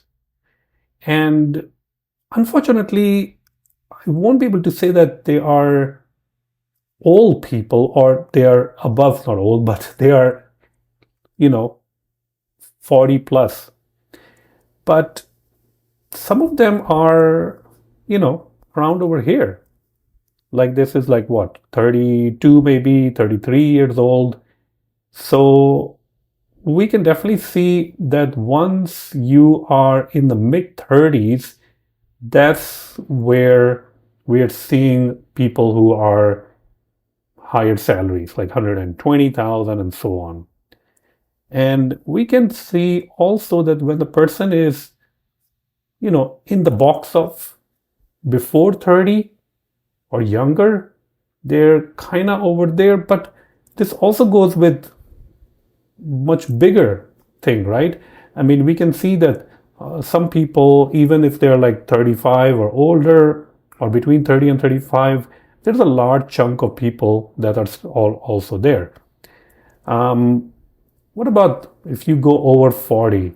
I think over here also it's kind of like spread out, right? But we can see that if you're over 40, even if you're over 40, you're at least making $59,000. While if you're in the 20s, you are between $20,000 and $40,000. See that? This kind of a, so these kind of graphs and plots, they can definitely give us a little bit more idea of our data. All right, so definitely always use this to create these kind of plots. Okay.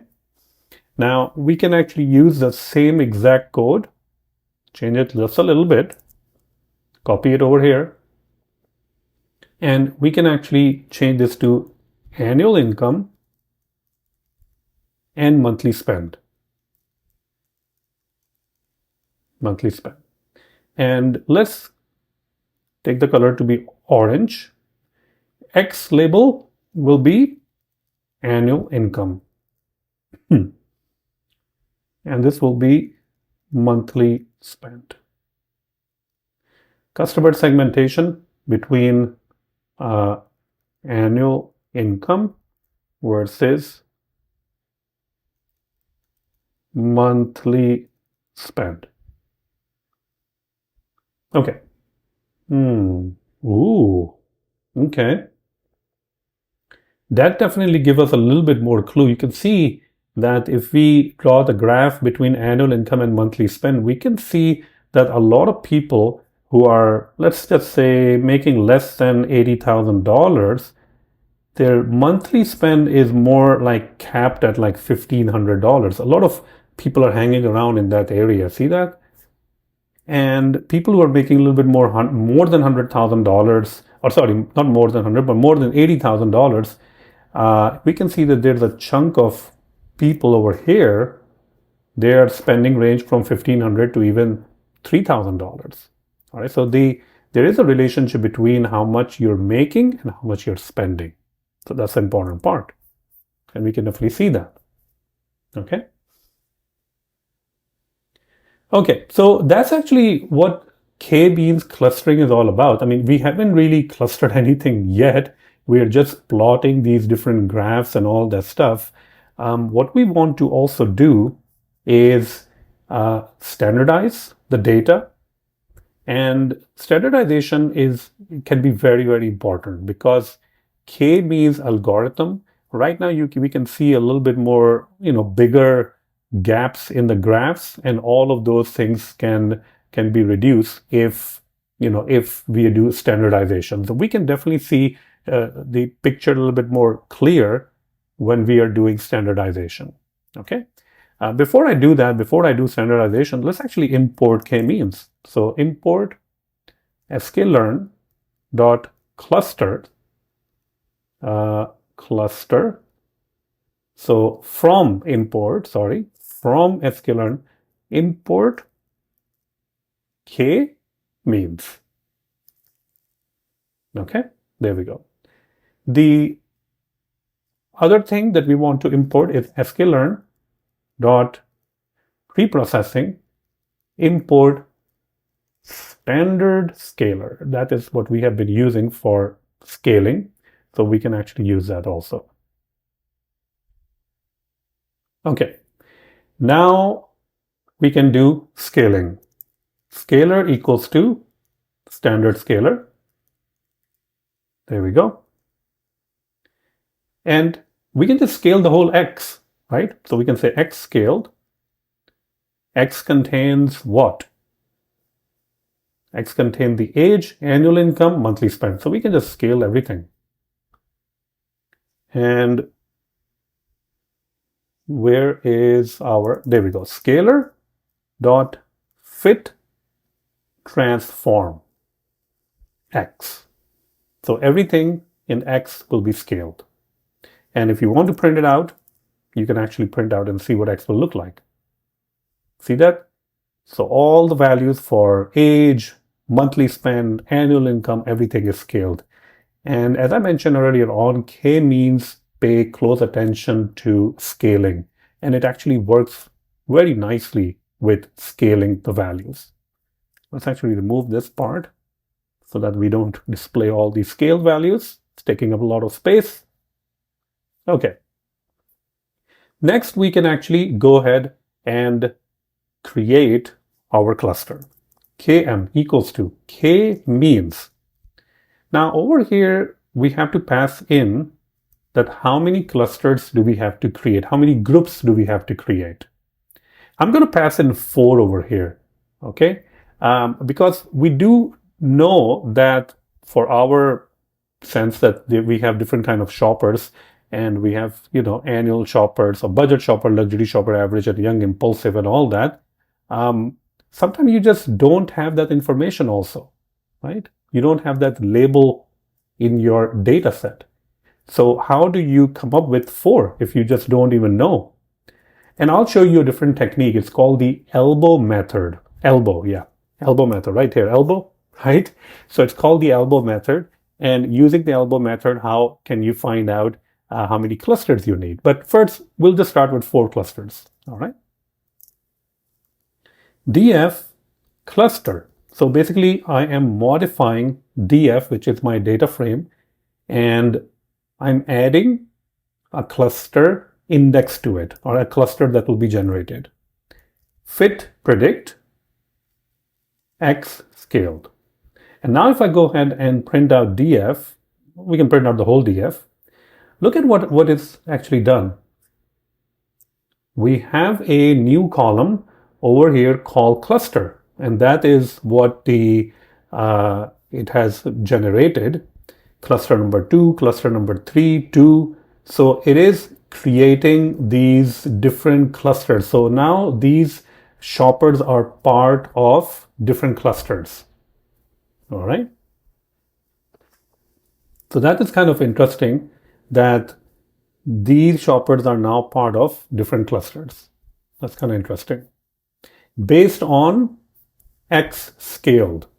So based on X scaled, they're part of different clusters. Let's actually plot them out. Okay. df0, df, so there will be a cluster probably 0 also over here somewhere. So I'm going to simply go ahead and try to do a filter, and I'm going to say, give me all the things that are cluster 0, all the records that are cluster 0, then give me cluster 1, because the clusters start with a 0, so there will be like 3 clusters, cluster 2, and cluster number 3. Okay. All right, let's go ahead and run this. Okay, so we have this cluster, and now we can actually plot them. All right, all of them. That's the beauty of it. We can plot all of them. So I'm going to go ahead, and it's completely up to you. Like if you're doing scatter plot, how you're plotting them. So I can do scatter, and I can say df0 age. Well, obviously, if you're plotting them, then make sure that you're always using age and annual income, or 2 things, X and Y have to be the same thing, right? Or else it won't really make that much sense. And over here, it will be annual income. Color, give it a different color for each cluster, give it a different color. And I'm just going to copy the rest because it's the same thing, but with df1, df2, df3, and with different colors, as you can see right here. Let's plot them. Ooh, you can see that? Well, kind of hard to even see the clusters over here, right? I mean, they're kind of like mixed together. I mean, that's just the data we have. That's just the data that we have, right? So if you are plotting these things based on the data, that is the clusters that it is creating. Okay? I know it's kind of hard to even see that because how it is arranging the data. But I think if you had data that is a little bit more correlated, then you will see a little bit more, much bigger, much nicer clusters, in other words, right? but that's what we are looking at right now. Let's actually see what's the value of df, because another thing to note over here is that df over here, you see that? So when we're creating these clusters, we are using the age and annual income, but all of this is not really standardized. So that can be another issue that we have to possibly think about, that all of these values and everything is not really standardized what we're using over here, right? All of these are not standardized. So if we want to create, although, I mean, we did perform the fit predict and everything, that's fine with the X scaled, but the DF itself contains all of these different things, all right? So will it work better if everything is, scaled? That is something that we can definitely probably check out, right? So we have scaled these things. You can see X scaled. We have created the cluster based on that. We have performed the X scale. We have done this, but the actual graph that is being developed over here, or the actual graph that you see over here, that is not based on the scaled values. That's something important to understand over here. All right. Now, what I can do is I can say over here, age scaled. All right.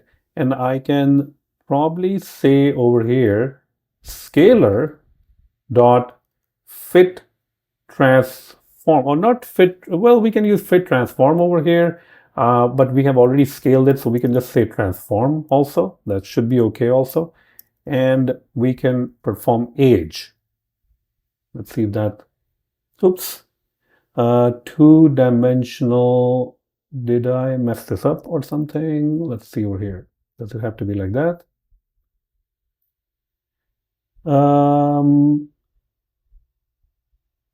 Okay, so over here, we're just trying to fit one column.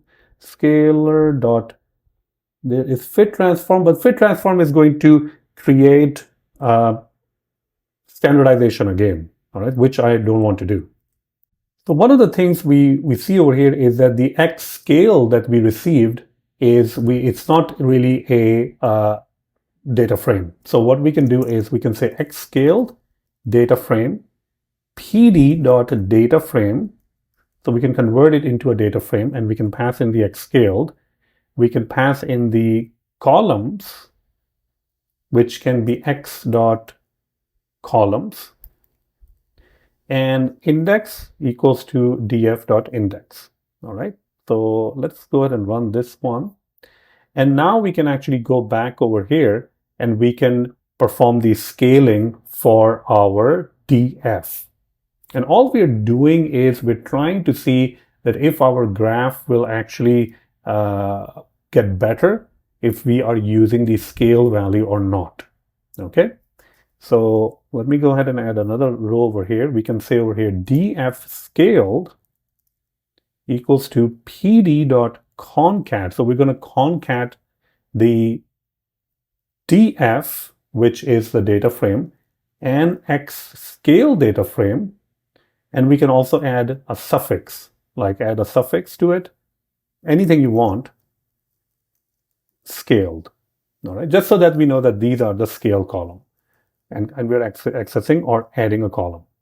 Okay, and let's go ahead and also print this out. There we go. Okay, so now we can see both the different things, right? We can see the age column over here. We can see the age scaled. We can see the annual income and annual income scaled. Again, all of this I'm doing is just so that we can see that if the graph is going to look better or not. All right. Okay, so over here, I'm going to say KMeans 4. That is perfectly fine, I think. Cluster, okay. Predict X scale, DF. So we can actually add that to DF scaled.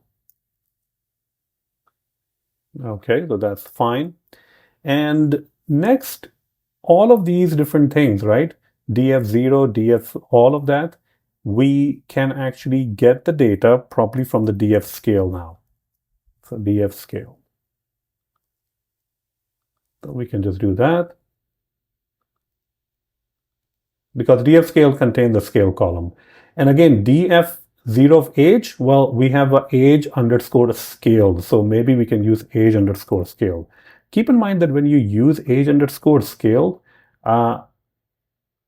on the surface, it may not look nice because it's actually going to display the values a much smaller values than the actual values. But I'm just trying to see that if it's going to make the graph better or not. Age scaled. What is it saying? I thought we have an age scaled over here. Oh, did we not run that?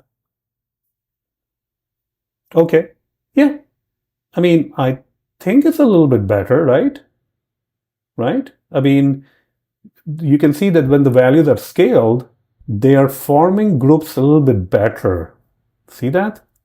I think the last time it was a little bit all over the place, but now we can kind of like, when we see the scale values, we can definitely see different things over here forming, right? Different groups that are forming.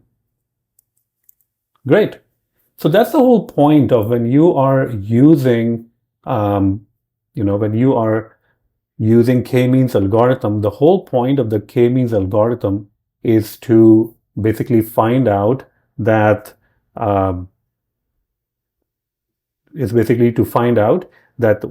different clusters can be created and all that. All right, so we can actually see the different clusters being created. Okay. Now another thing that will be interesting for us to note over here is the concept of elbow method. All right. Elbow method simply means that how do we even pick the clusters? How do we even pick that, oh, we need to create like 4 clusters or 5 clusters and so on? And that is something that we can discuss in the next video, because this video is already getting pretty long. So we can discuss that in the next video. All right. Thank you so much. So in this lecture, we're going to learn about the elbow method, and we're also going to learn that how we can place or how we can draw centroids.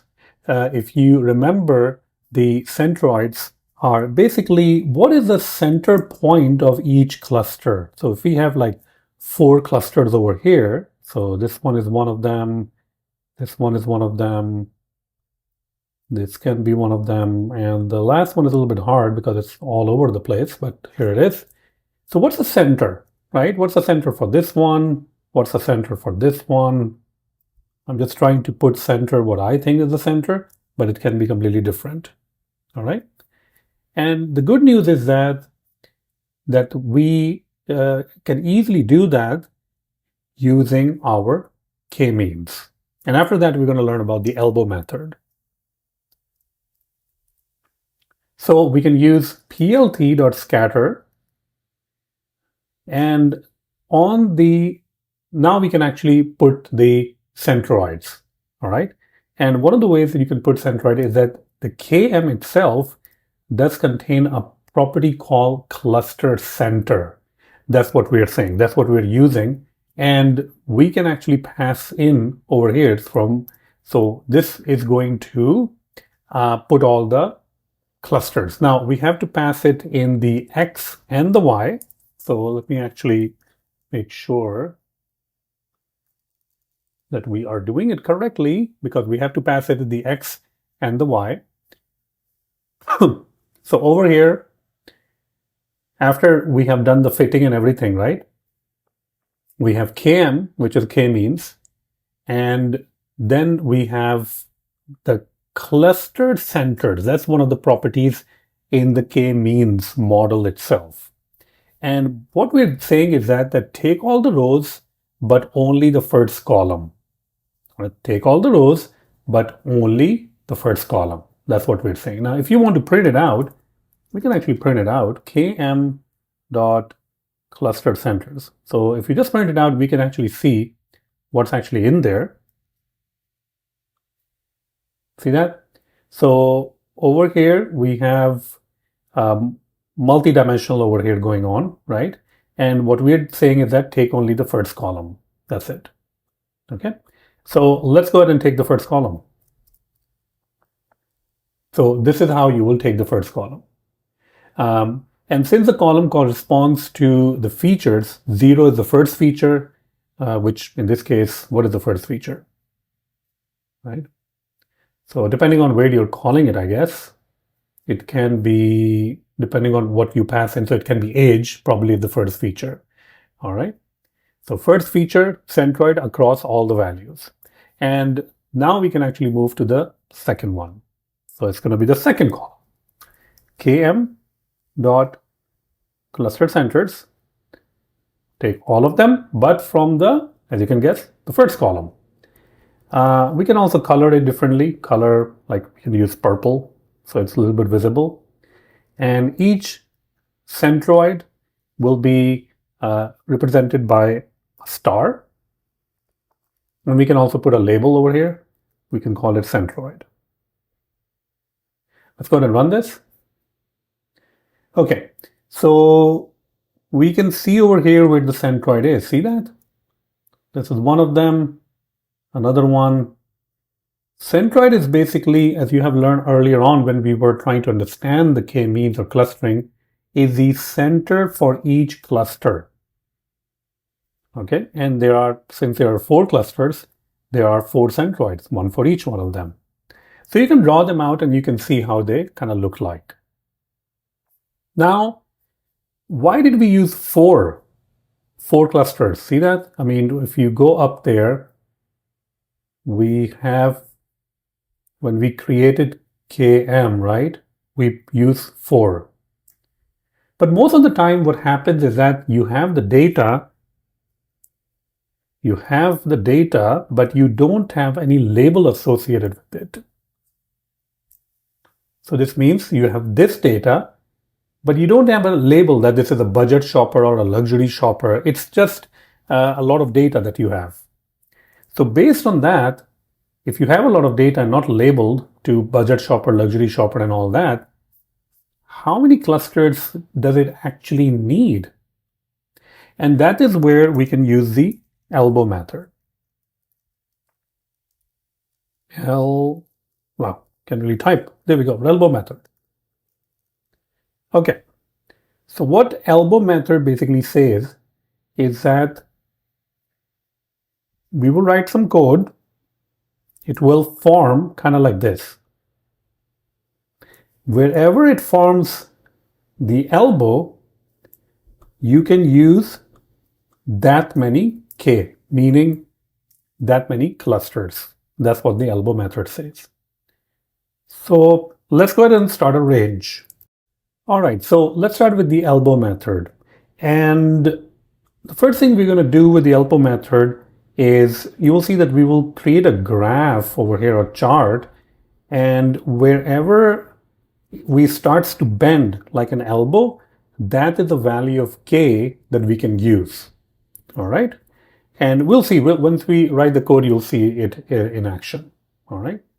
So I'll start with KS, which can be simply just a different range that I'm going to provide. So I'm going to start with 1 through 10 because 11 is not included. All right. And sum of square errors. So I can create an array with sum of square errors. Now I can go through this range, Ks. And when I'm going through this range, I can create K-means. So I can say K-means, and I can pass in this case, n cluster. Oops, n clusters. But this time I can just pass in the K for cluster, right? So that is perfectly fine. I can do that. Km dot, and again, over here, I can pass in however I want to train it, right? So I can say km dot fit, and what are we training it on? So we have, I believe, age, Annual income, I guess that's one of the other column. And the other thing is monthly spend, right? And whenever there's an error, we can actually we can add that error, we can append that error into our array. And the error we can access from the value called km.inertia. So that is going to give that error to us. So every time the loop is going to run, the loop is going to run like 10 times.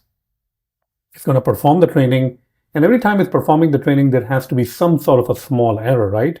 And then it's going to add this error. And what we can do after that is we can plot them. So plt.xLabel k. So on the x-axis, we're going to plot k. plt.ylabel, we're going to plot sum of square errors.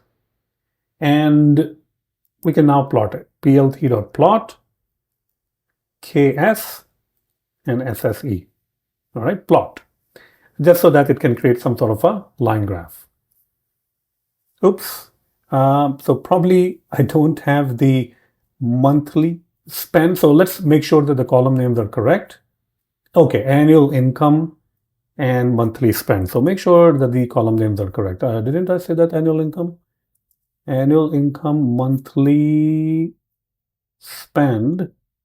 Monthly spend. That also sounds good. Monthly spend. Oh, I forgot that we need to wrap this because this is an array. There we go. Okay, so this is the graph that you are looking at, right? And looking at the graph, the elbow is forming where? Right there. 2. So basically it's saying that based on the data, which is the age, annual income, and monthly spend, the K, meaning the clusters that you can actually create, is 2. 2 is perfectly fine cluster that you can create. All right. Now, I know that we are creating 4 clusters, but the reason that we were creating 4 clusters is because our data was also kind of like labeled, like somebody labeled it like budget shopper, luxury shopping, and all that stuff. So that's why we were using 4 different clusters. But most of the time in K-means or clustering, you don't have the label data. And what you're trying to look at is that you have a massive amount of data. Does this data can be clustered into how many different groups, how many different clusters? And that is how we can use the elbow method to find that out. All right, where it starts to form an elbow right there. And after that, you can see K value is 4 and the SSC is this and that.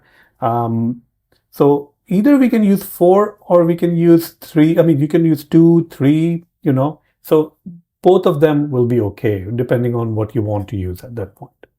All right. So that's it. That is the elbow method. And we can also probably read a little bit more about the elbow method in K-means over here. See that? This one. Inflection point, clustering is 4. So right at the point where it is forming that elbow, and I think our case is kind of like over here. So use that number of clusters based on the data. So that is the elbow method for K-means clustering. All right, everyone. So in this video, we'll be talking about PCA, which stands for Principal Component Analysis.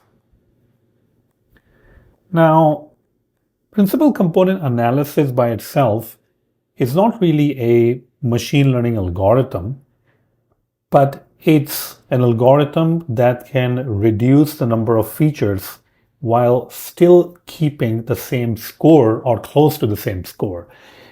So basically the whole job of the PCA is to find the components in your features, find those components that will give you the best return on your training. All right. So why should we use PCA? Well, if you have a lot of columns, a lot of features, a lot of columns, same thing, column features. I mean, we have been dealing with features that are like maybe 8 or 10 columns, right? But what about if you have a lot of features, like maybe hundreds or 300 different columns? What would you do about that? Well, one of the biggest problems that you're going to get is when you have 300 columns or 500 columns, is it's going to take a lot of time to train that kind of data. Because as you add columns, it is going to take some time. It's going to use some more resources to perform machine learning training. So what the job of the PCA, principal component analysis, is to shrink those columns and select only the columns that are essential for training. And maybe for 300 columns, it can reduce it to 60 columns. I'm obviously just, printing out a number over here, 60. It can be whatever. And the way that it does that is by calculating the variance, like how far apart these features are. All right. A common example where PC is used is in image analysis. So, let me go back over here. Or image classification stuff, right? I mean, when you have an image, each image, you can divide it into features, and each feature can be like 1 pixel. So you can have a lot of different features. And maybe not all of those pixels, they provide value. I mean, maybe the dark ones or, the black ones, you can just remove them. Maybe the completely white one or some other shades, you can remove those features. So that's the whole job of PCA, Principal Component Analysis. Now, one thing to keep in mind is that if you have 300 features, and if you use PCA to reduce them to 60 or 39 different features or 39 different columns, those columns will be just called principal components. So this will be principal component 1, principal component 2, principal component 3, principal component 39. And a lot of time what happens is that if you have 300 columns, the principal component analysis is going to, it's going to create those column based on the existing columns. All right. Like, I mean, one of the other example I can give you is if you have some features like height of a person, and then you have the weight of the person, and then you have the shirt size. Obviously, these are only 3 columns, but let's just assume that we have more columns also.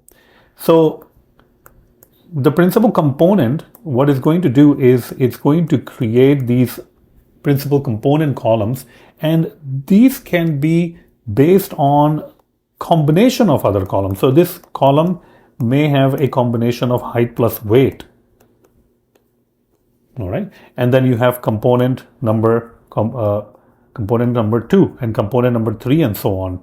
So a lot of time what happens is that during the process of PCA, it will look at some column, it will combine them together, and then that is known as the principal component column. So sometimes they can be 2 or 3 columns combining together. Sometimes it can be more columns combining together. That's an internal feature that it does. And when it combines a column, multiple columns together, obviously you will go down from 300 to something else. You can also, as you will find out, you can also tell PCA that how many columns that you actually want to use. You can provide it a number of columns you want to use, or you can even provide a percentage. Percentage simply means that you can say 0.95 over here. That means that you want to keep 95% of the features. So the more feature you're going to keep, you're going to end up with more columns. So if I say over here PCA and I say 0.85, that means I want to keep 85% of the features. This means that if my initial features were, let's say 60, I might go down to like 29 or so. All right. So depending on how you want to use it, PCA can be really a great algorithm, a great technique that you can use to reduce the number of columns from 300 to a much lesser amount based on the variance. And this is definitely going to increase performance with training, because when you're training the data, hundreds and thousands of rows, and each row contains 300 different columns, that's going to take a lot of time and a lot of resources.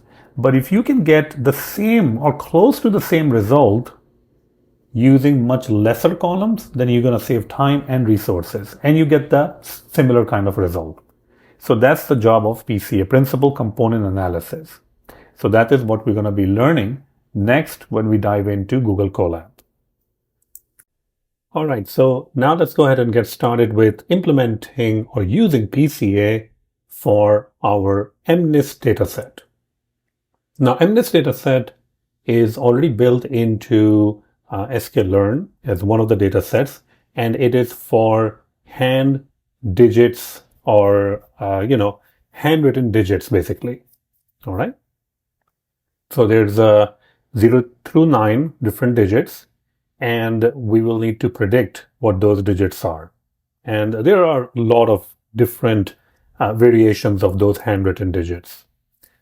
So the first thing we're going to do is, since it is already part of scikit-learn, we can use scikit-learn.datasets to load them. So I'm going to go ahead and import a function called load digits. And load digits is basically a simple function, and it is going to give us the MNIST dataset. So if I just go ahead and call load digits, which is simply a function, it's going to give me the data itself. All right. So, and we can go ahead and print out the digits. So if you print out, once you call load digits, it returns you a dictionary, and you print it out. You can see that that particular dictionary contains a lot of different keys with different values.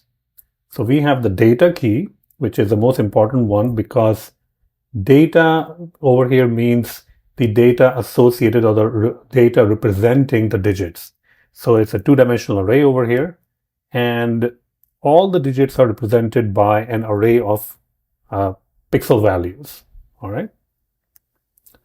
Then we have another key called target, and these are the numbering, basically 0 through 9, because the digits, the handwritten digits, images, they have numbering from 0 to 9. And then we have the feature names. All right. Just like we had feature names in our house pricing, we have feature names over here. And look at the feature names. It's pixel 1, pixel 2, pixel 3, and it goes on pixel 7-7. We also have target names. So this is also a large array with target name and the images itself. Okay. So we have a lot of stuff. So if we look at the images over here, you can see that it's also a multi-dimensional array over here, and the data is also a multi-dimensional array. Okay. So what we are going to be using is, mostly we'll be using the data and the targets. This one, target. So let's go down at the bottom, add a new code block. Data equals to digits, and over here I'm just going to call data. So we're extracting out the data associated with all these different numbers and putting it into a variable called data, and the targets. So digits, target. All right. Now, if I go ahead and print out data of 0, you will see that it will literally be just an array of numbers that is representing the images. If I print out the targets, it's an array with these values, and these values represent the actual target, like the answer key. This means that at the array location number 0, it's 0. Like the image associated with that is actually a 0. And 1 will be 1, 2 will be 2, and so on. Now, there are a lot of data items. I mean, you can go ahead, a lot of basically images. So if you say length of data, you can see there are 1797 rows in there. And if you do the same thing with targets, you get the same exact result. We can also go ahead and take a look at the shape of the data. This means it has 1797 rows, and each row has 64 features, right? Next, we can actually take a look at it visually. So how can we take a look at these data points, which are basically images represented in the form of numbers? How can we visualize them? So I'm going to go ahead and import Matplotlib, and you can import that at the top also, pyplot as plt. So I'm going to go ahead and import that. Let's go ahead and create a figure over here. Figure, we can say figure size, and just a small figure is fine, 2 by 2. Now, plt, which is a Matplotlib, does contain a function called image show. So we can use imShow, which is image show, and pass in the data of 0 location. So whatever the data is at 0 location, we're going to pass that. We're also going to reshape it into 8 by 8, because that's how the image show kind of works. So we're just going to reshape it into a different kind of like a shape over here. So reshape over here that we're using, if we look over here, the reshape part, I'm going to go ahead and show you that after reshape, I think we have to also, we can also say, let me check over here. We can also say the color, because it's all gray colors. Okay. So when we say data of 0 over here, what we're saying is that the data that is representing all the images, which is a 2-dimensional array of 1797 rows, and data of 0 will be just one large vector of numbers, array of numbers, representing a single image. All right. And then we call reshape. Reshape will reorganize those 64 values into a 2-dimensional array with a shape 8 by 8. So now instead of a 1-dimensional array, because we are saying data of 0, it's going to give us that 1-dimensional array, like 0, 0, 5 something. We get 8 by 8 grid of data, and where each entry represents a pixels grayscale intensity. Okay. Now, if I go over here and also say that CMap, and I think you can actually provide CMap like a gray color. So basically, we're looking for a gray color over here. And now we can also set the title. Now, it would be nice if the title matches the image that we're trying to display, right? So I'm going to say digit, like the actual digit. Targets, because our target contains all the answer key, and pass in the same index, because over here we passed in 0. So we're going to pass in the 0 also, because we are looking at the image at location number 0, and the target, like the answer key, at location number 0. Next up, we can say plt.show. And you can see the digit is actually 0, and the image is actually also displayed. Now, we can probably turn off the axes over here because, they're kind of annoying. There we go. All right. So this kind of proves that at the data location number 0 and the target location number 0, it's actually the digit 0. But the data length is like very long, 1797. So if I say over here, let's say what is on 240 and the target 240. Okay, kind of looks weird, but it's saying 7. It's kind of hard to see that it is 7 or not, but it is 7. All right, so I'm going to say 12. Okay, so on 12, it's 2. So this image is of 2, So we can definitely see that the data does represent these images. Now I can go ahead into code and I can write some code over here. Okay.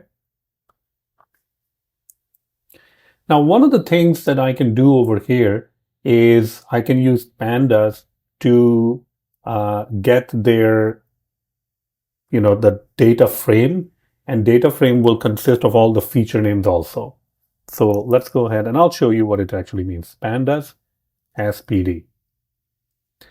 So we'll get the feature names. Feature names are, we've already seen the feature names, right? Over here. These are the feature names, pixel 2-1, pixel 2-2, and so on. So these are the different features, and I think there are like 64 different features. So I'm just going to go ahead and put these feature names into a variable called feature names. Next, I can create a data frame, pd.dataframe, with the data that we have, the actual data of the images of the numbers, and the column names. Now, in this case, column names, I'm just going to provide the feature names. And let's go ahead and print this out now. Interesting, right? So this means the data is now placed along with the column names. Look at all the column names we have. We have a lot of different columns over here, and the data is representing the pixel intensity. Okay. So you can see different intensities like 0, you have 5, and so on. So you have different intensities over here. So somewhere where the intensity is like 0, it will be like white, and then so on, like different shades of gray. Okay. Now we can set the X. X will be data frame, and Y will be targets. Okay, so that is also done. Now, one of the things that we can also do over here is you can see that some of the numbers are like 5, 15, and so on. We can perform standardization so that all these number values are on a different scale, which has the same distance, but or it will be lesser distance between them. All right, it will be on a different scale, so all the values are close to each other. So I can say scikit-learn dot pre-processing import standard scalar. We can create the scalar now. So we'll say standard scalar,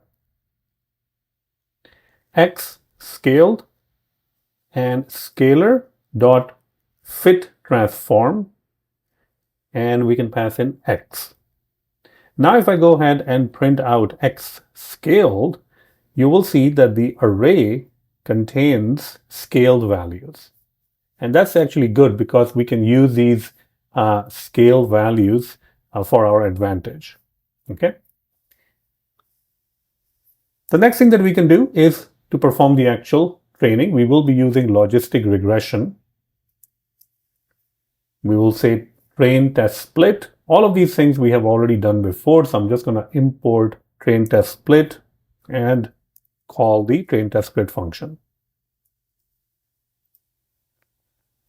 Keep in mind we are passing X scaled over here because we are using these scaled values. Next, I'm going to import logistic regression. Why logistic regression?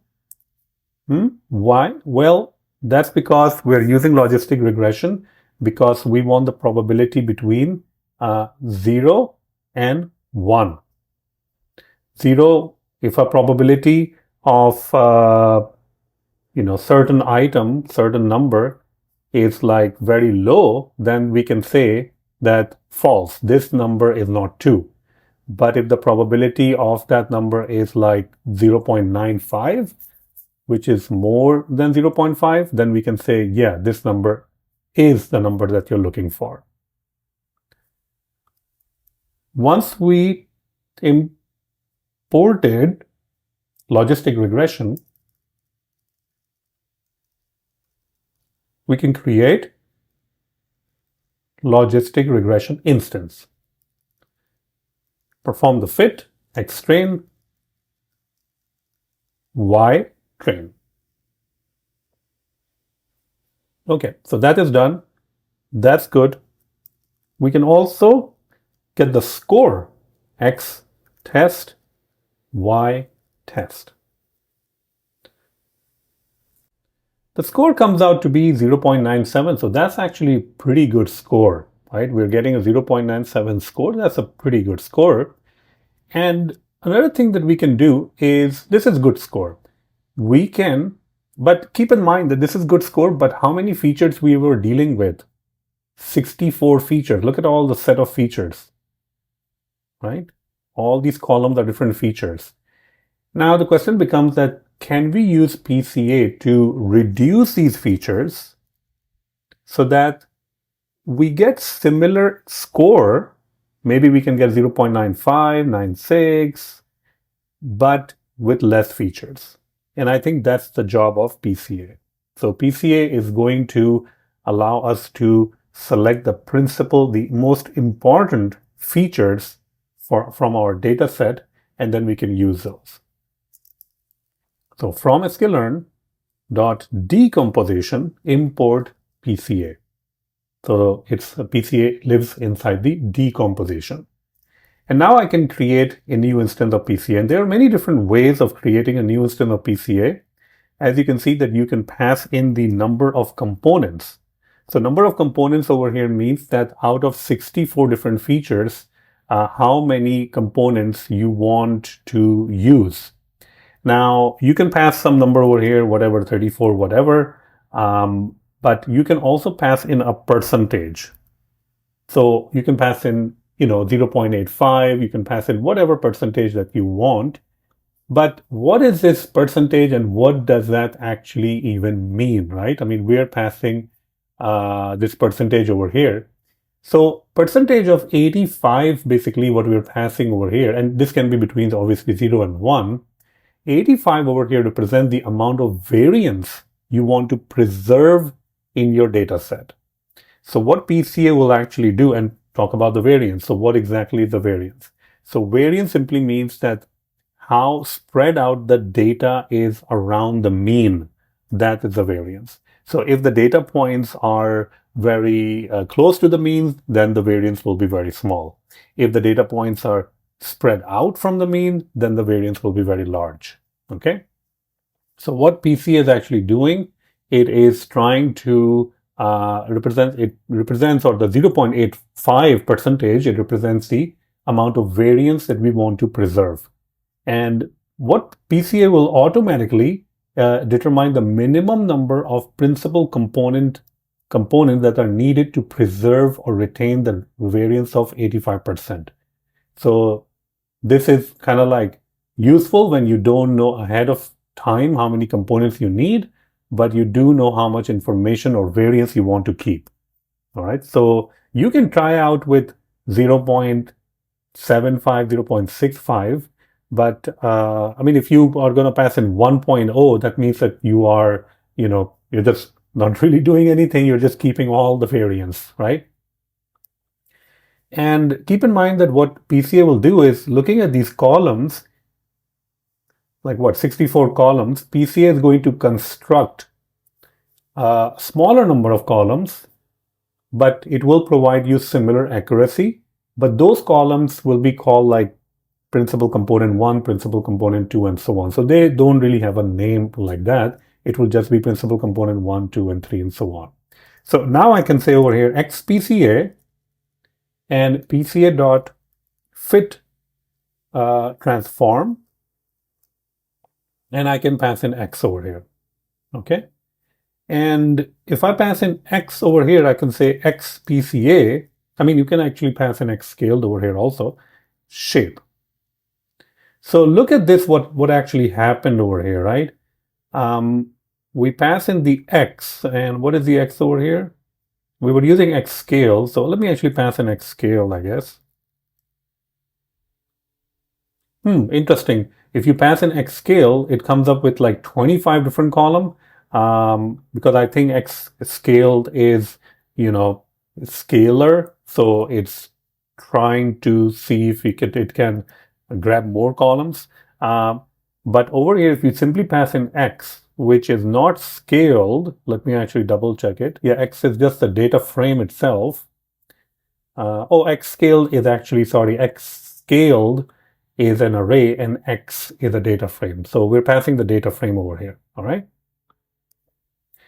And if you print it out, look at the feature names over here, or feature number. So instead of 64, it got 17. That's kind of crazy. Now, using this example, what if we try to split the data again? So over here, you can see that I'm using xtrain PCA, xtest PCA, and I'm passing x PCA. So we're now using the data set which has been gone through the process of principal component analysis, and we're going to train it.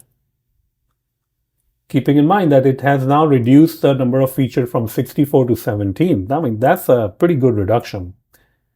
And we can actually perform the training over here. So let me go ahead and perform the training, because all I'm trying to do over here is to get the score. Model.score x test PCA and y test. I mean, that's a pretty good score, 0.95. I mean, I know that our original score was 0.97, but even the score of 0.95 is pretty good because we have reduced the features. All right. Now, there are ways that you can also ask PCA that how did you select those things, or what is the ratio that you have actually used. So you can see that these will be 17 different features, and it's telling you that what is the percentage of each feature that I have actually used. And it is already, looks like it's already sorted in descending order. So the first feature, and these features, they don't really have any name. They have the name of like principal component 1, principal component 2, principal component 3. And most of the time, these columns that PCA has generated is just a combination of different columns. So it will take a look at these columns, it will combine these columns, generate a different column. It will take a look at these columns, it will combine these columns, random columns, and then create a new column. All right. Now you can also, construct, and I'm just going to type in some code or copy paste some code, because if PCA is reducing those features from 64 to 17, what will the graph actually looks like? So you can see that this is a reconstructed digit number 6. So this is what the digit looks like when you have removed those from 64 to 17. But it is still keeping the same percentage of variance, I would say. Well, 85% of the variance. So if you look at compare it with the picture over here, right? So this was, let me actually pass in, what was that, 6? Okay, let's pass in over here. Probably it will be like 6 or something. Okay, so this is what the 6 looks like with 64 feature columns, right? And this is kind of like the 6, what it looks like when it is being drawn by PCA. I mean, it's still 6, and it still can recognize this as 6 because the score is still 95%. But you can see that it has lost a little bit of that sharpness, I guess, right? Because we went from 64 to 17, but also keep in mind that the 85% of the variance is still there. So it's not like we cannot recognize this thing.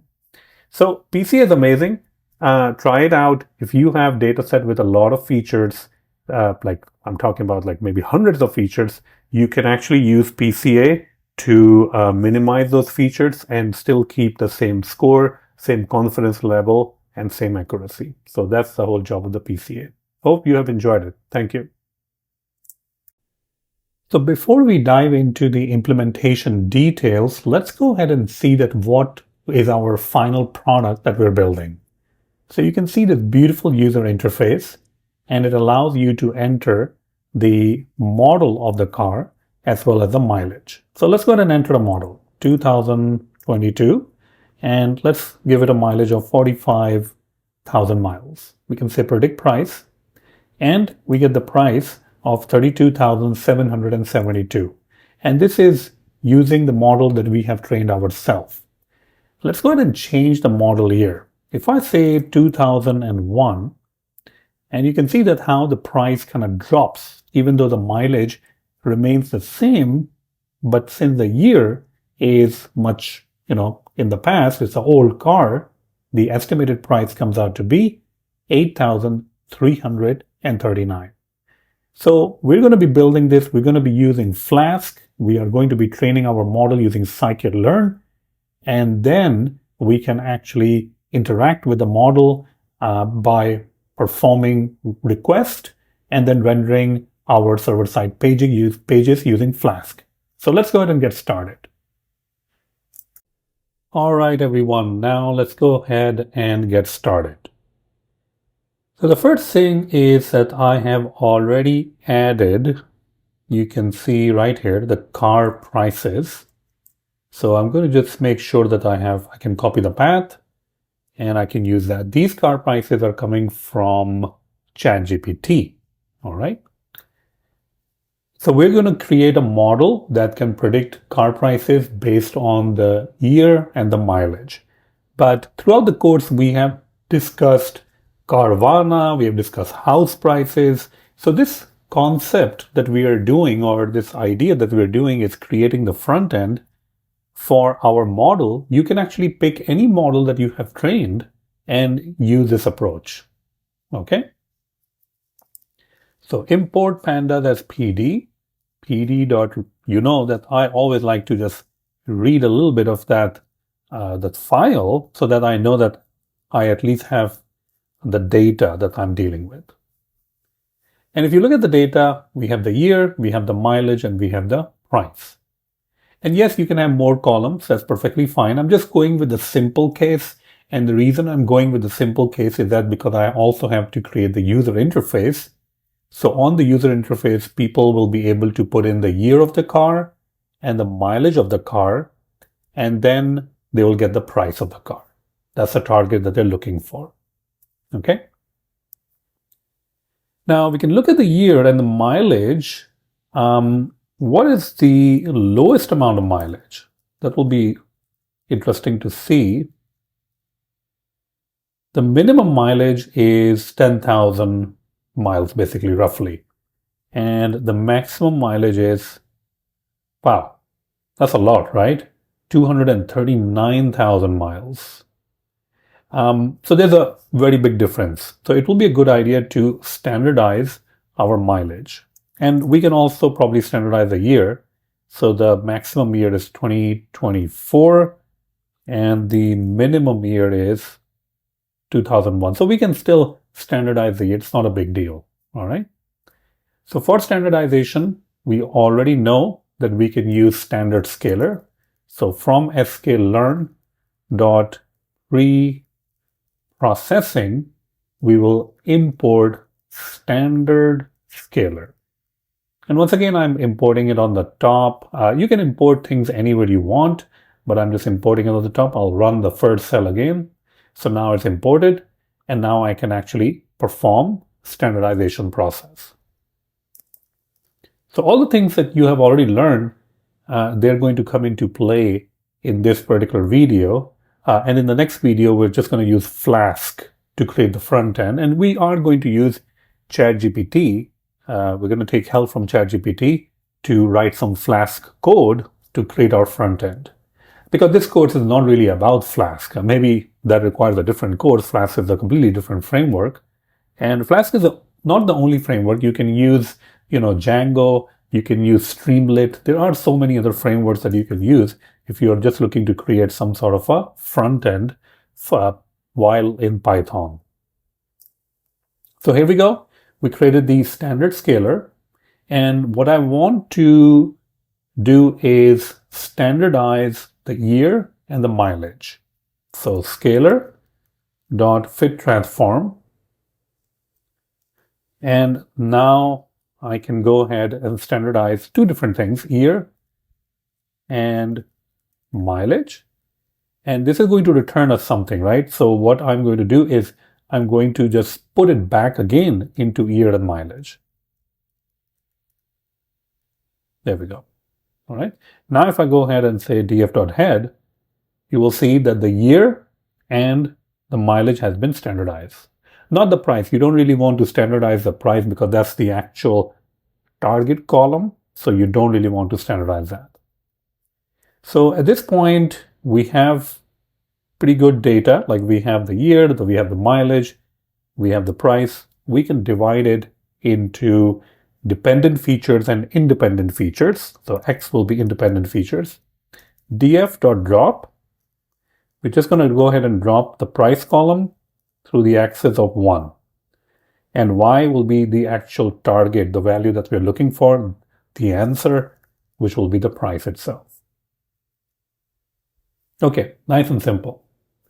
Now these are probably 20,000 different records.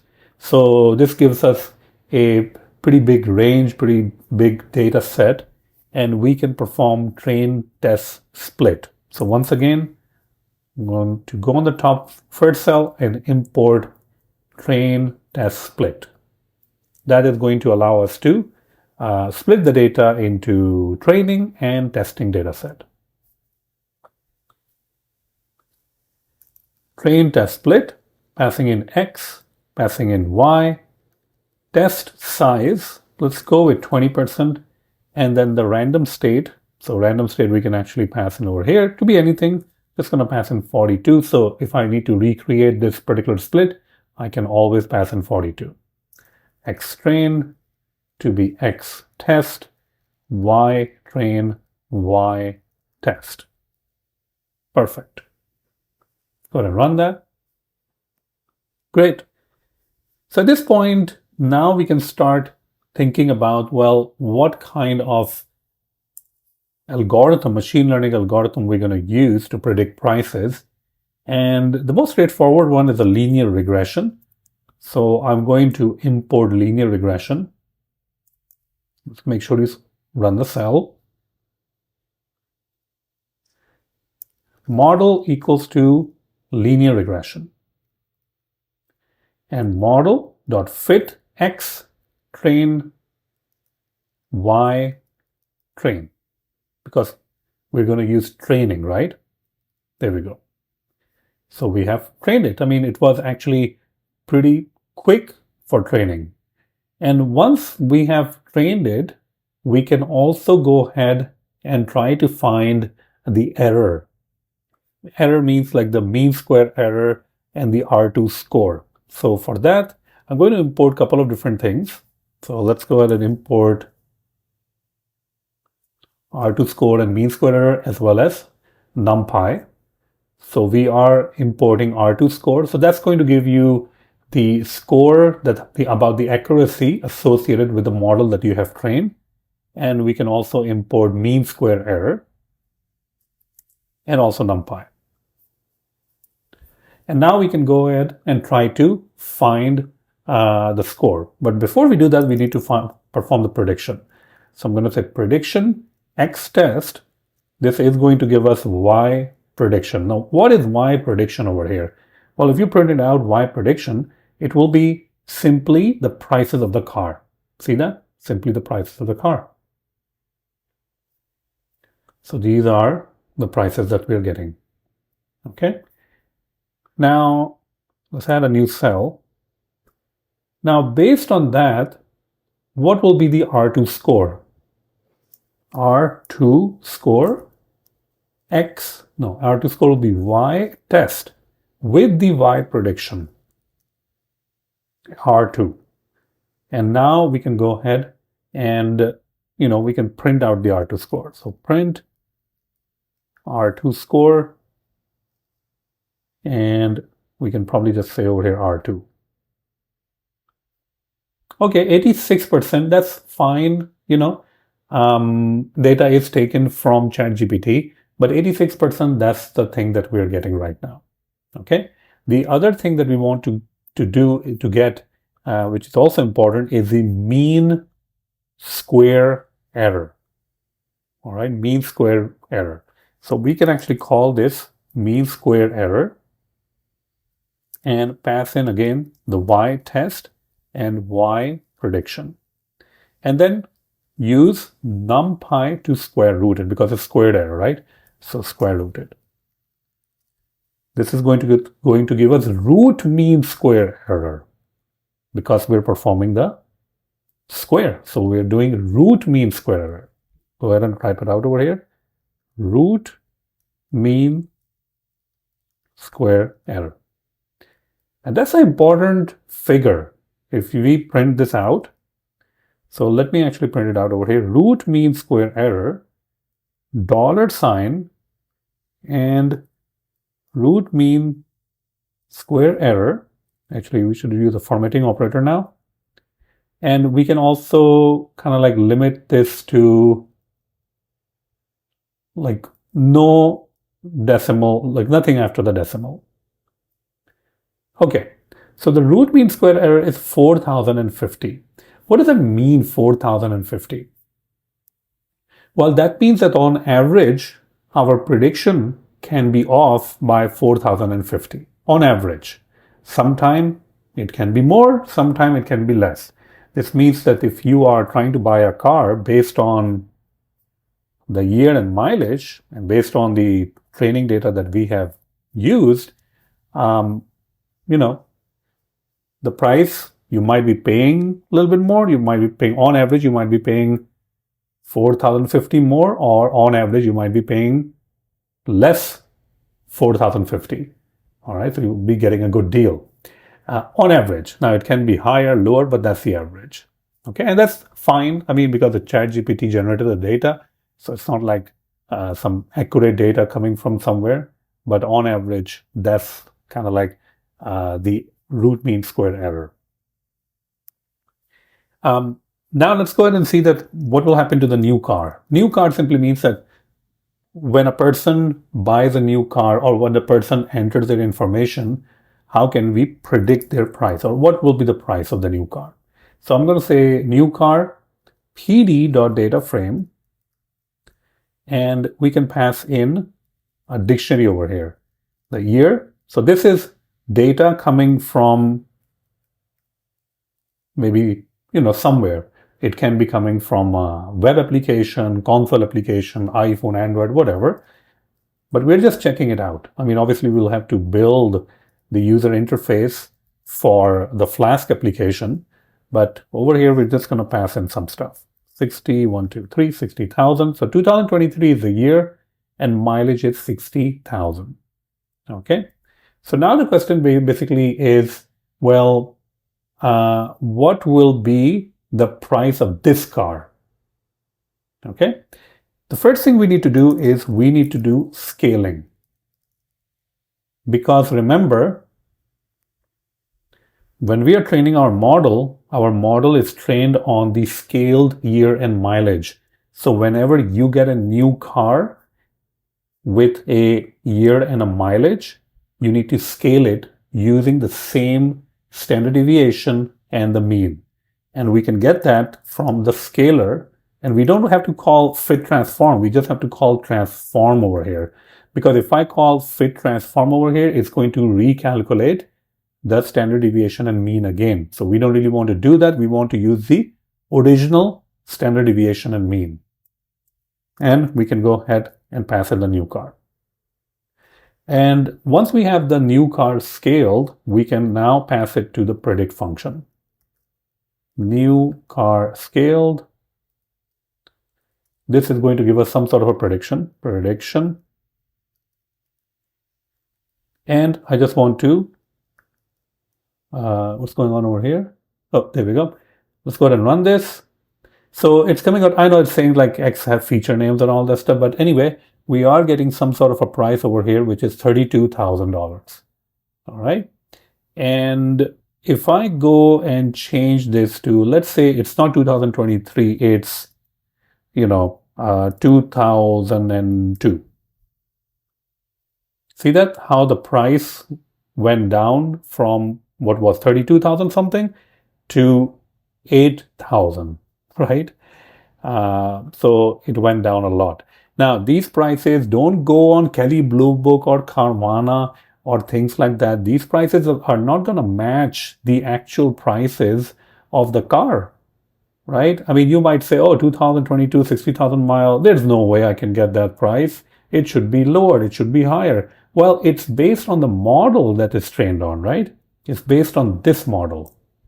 So if you think these prices are wrong, which it might be because they are dummy prices developed by ChatGPT, then go ahead and get the real data and then compare and then train it. All right. Okay. So this is pretty good that we have trained this, but how can we use this model? Well, one of the ways to use this model is to simply save the model. And for saving the model, there are different tools that are available. There is something called joblib that we can use. There's also something called pickle that you can use, but I'm just going to use joblib. And let's add another over here. I can say, and it's actually pretty safe, like pretty simple to save the model. So if I say save the model, joblib.dump. Dump means we're saving the model. What are we saving? We're saving the model.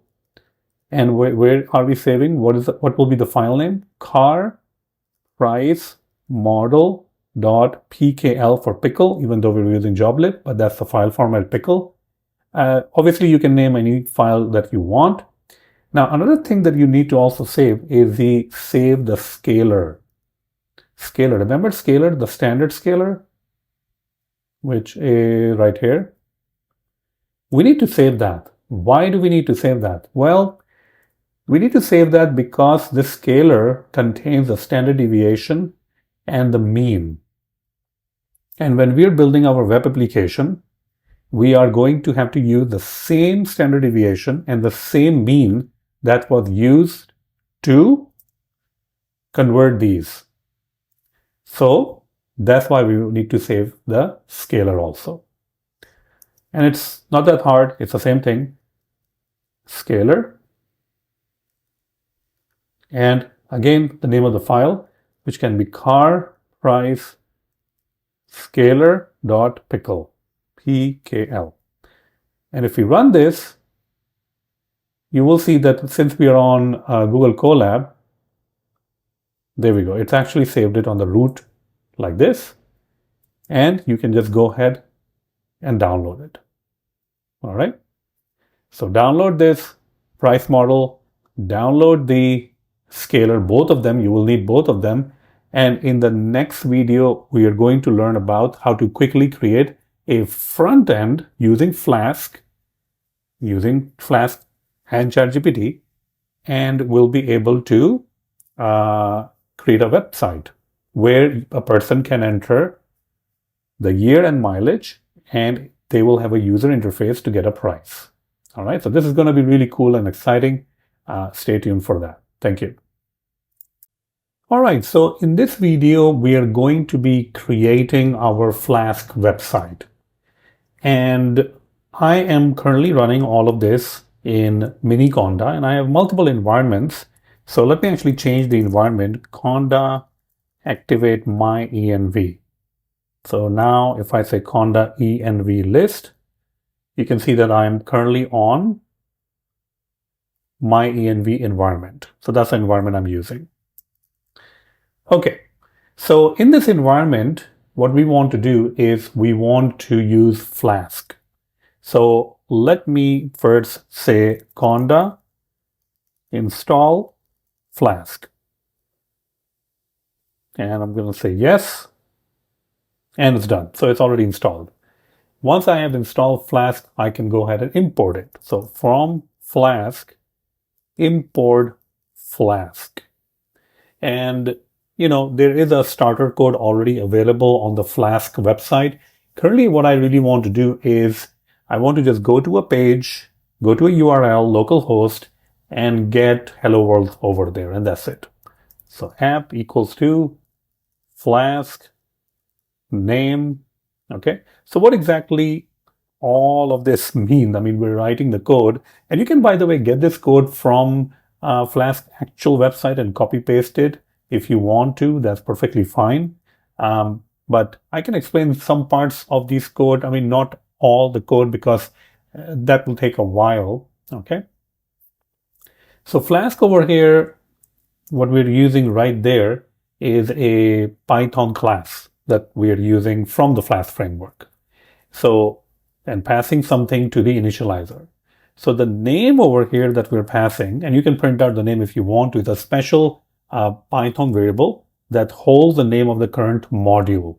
So if you run the file directly just by using python app.py or something, the module will be like main module.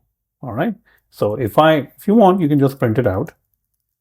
Print out this one. All right. So once it prints out, you can actually see what's in there.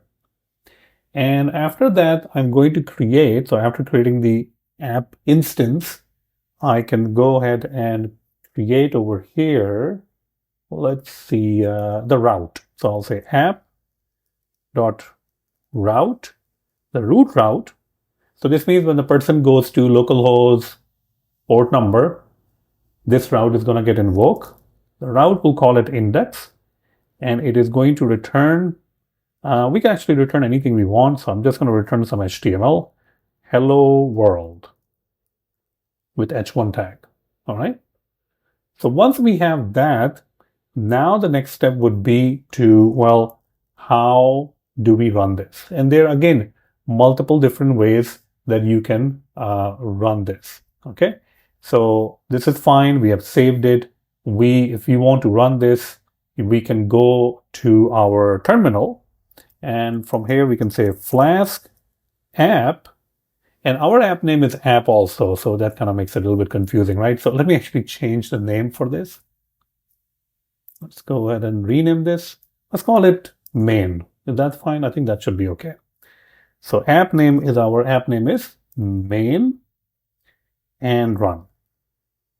Okay, so there we go. It's actually already running, and it's telling you that it's running on this port number 127.0.0.1, which is simply means localhost, and on the localhost is running on port number 5000. Let's go there and check it out. All right, so that's pretty good. I mean, we got our Flask website running, right? And by the way, you can always go to the Flask website, like a quick start website, if you just search for Flask official website, this is the official website. And if you just go to minimal application, that is what they're going to show you. And that's literally the code that we typed in, right? And then you can run it using different ways, but I'm using it like this. All right, great. Okay, so this is running fine. We got and then main. What is main? Did we print out main? Main, I think there we go, main. See that right there, the module name, the file name, basically. So that's the name over here. Okay, now we don't really want it to print out, but that's fine. So the thing that we want to do, and you can press Control-C to kind of stop the server so that you can make the changes. Okay. So what do we need to do? Right?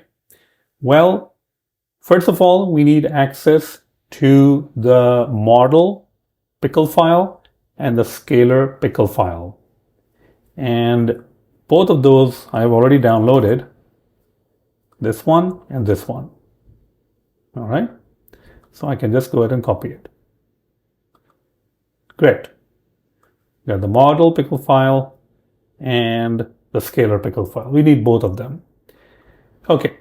The other thing that we need to do is we need to create some sort of an interface. Now for that, I'm just going to use ChatGPT, because that will be a little bit more code to write, but I'm just going to use ChatGPT and tell ChatGPT to create the interface where a user can enter the year and the mileage.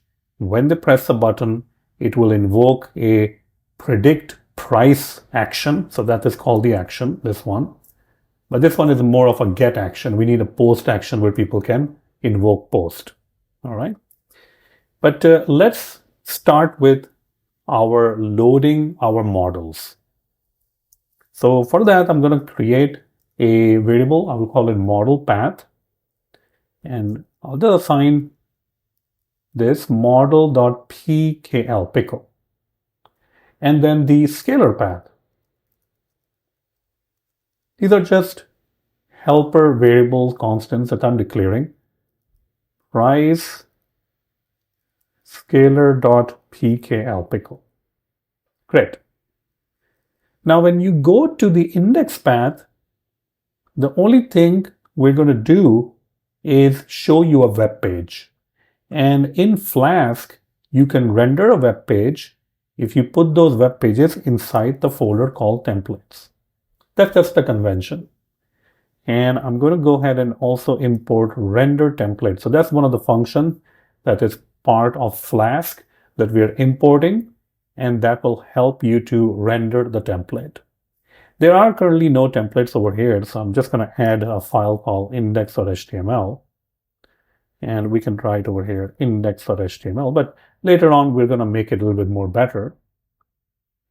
So when the person goes to index, we are going to go ahead and say render template index.html. We don't really have to provide the path to the templates folder because that is the convention. Let's go ahead and run our server again. And you can see that now it is rendering the index.html file. All right. So that's good. Let's start the server. So the job of the index route is simply to show you the index page, and that's pretty much it. The actual work is performed in the different route, which is predict price. And we need to also say over here that the predict price is a route. We'll call it predict price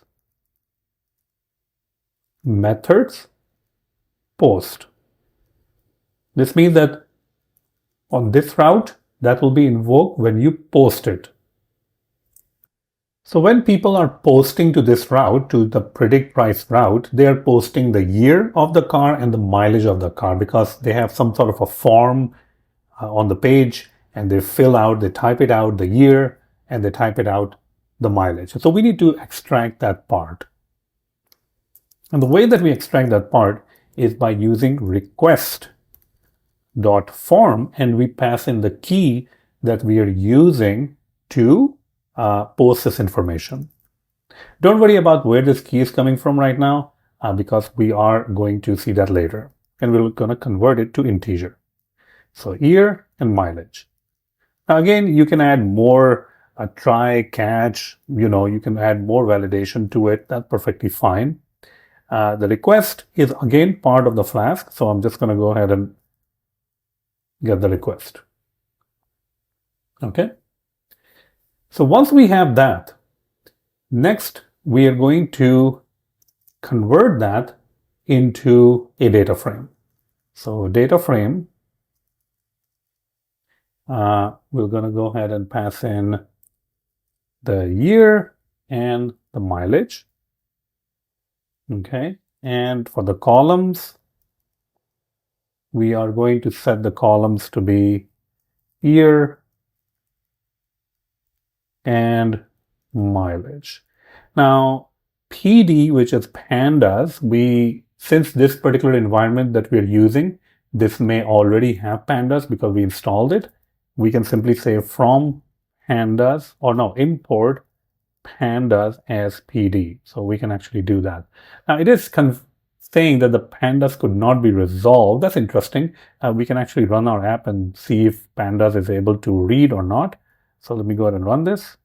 So it's running. I'm not sure why it's saying that the pandas cannot be resolved because it's trying to import at least. So we'll see that if that works or if we have to import pandas again. But I can go ahead and try to install pandas again, which is conda install pandas. Okay, so maybe it was not installed. It says all requested packages already installed. Okay, so see, it was already installed on this particular environment, my env environment. Okay, so we got that, and we didn't even load our model yet, right? So load the model. And how do we load it? Well, for that, we will need joblib. Import joblib.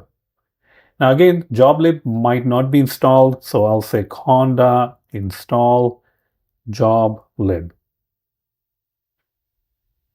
Okay, so it's saying it's already installed also. Okay, so I've probably installed all of these things a little bit earlier on. I'm not sure why it's complaining over here, but we can try to use it to see what happens.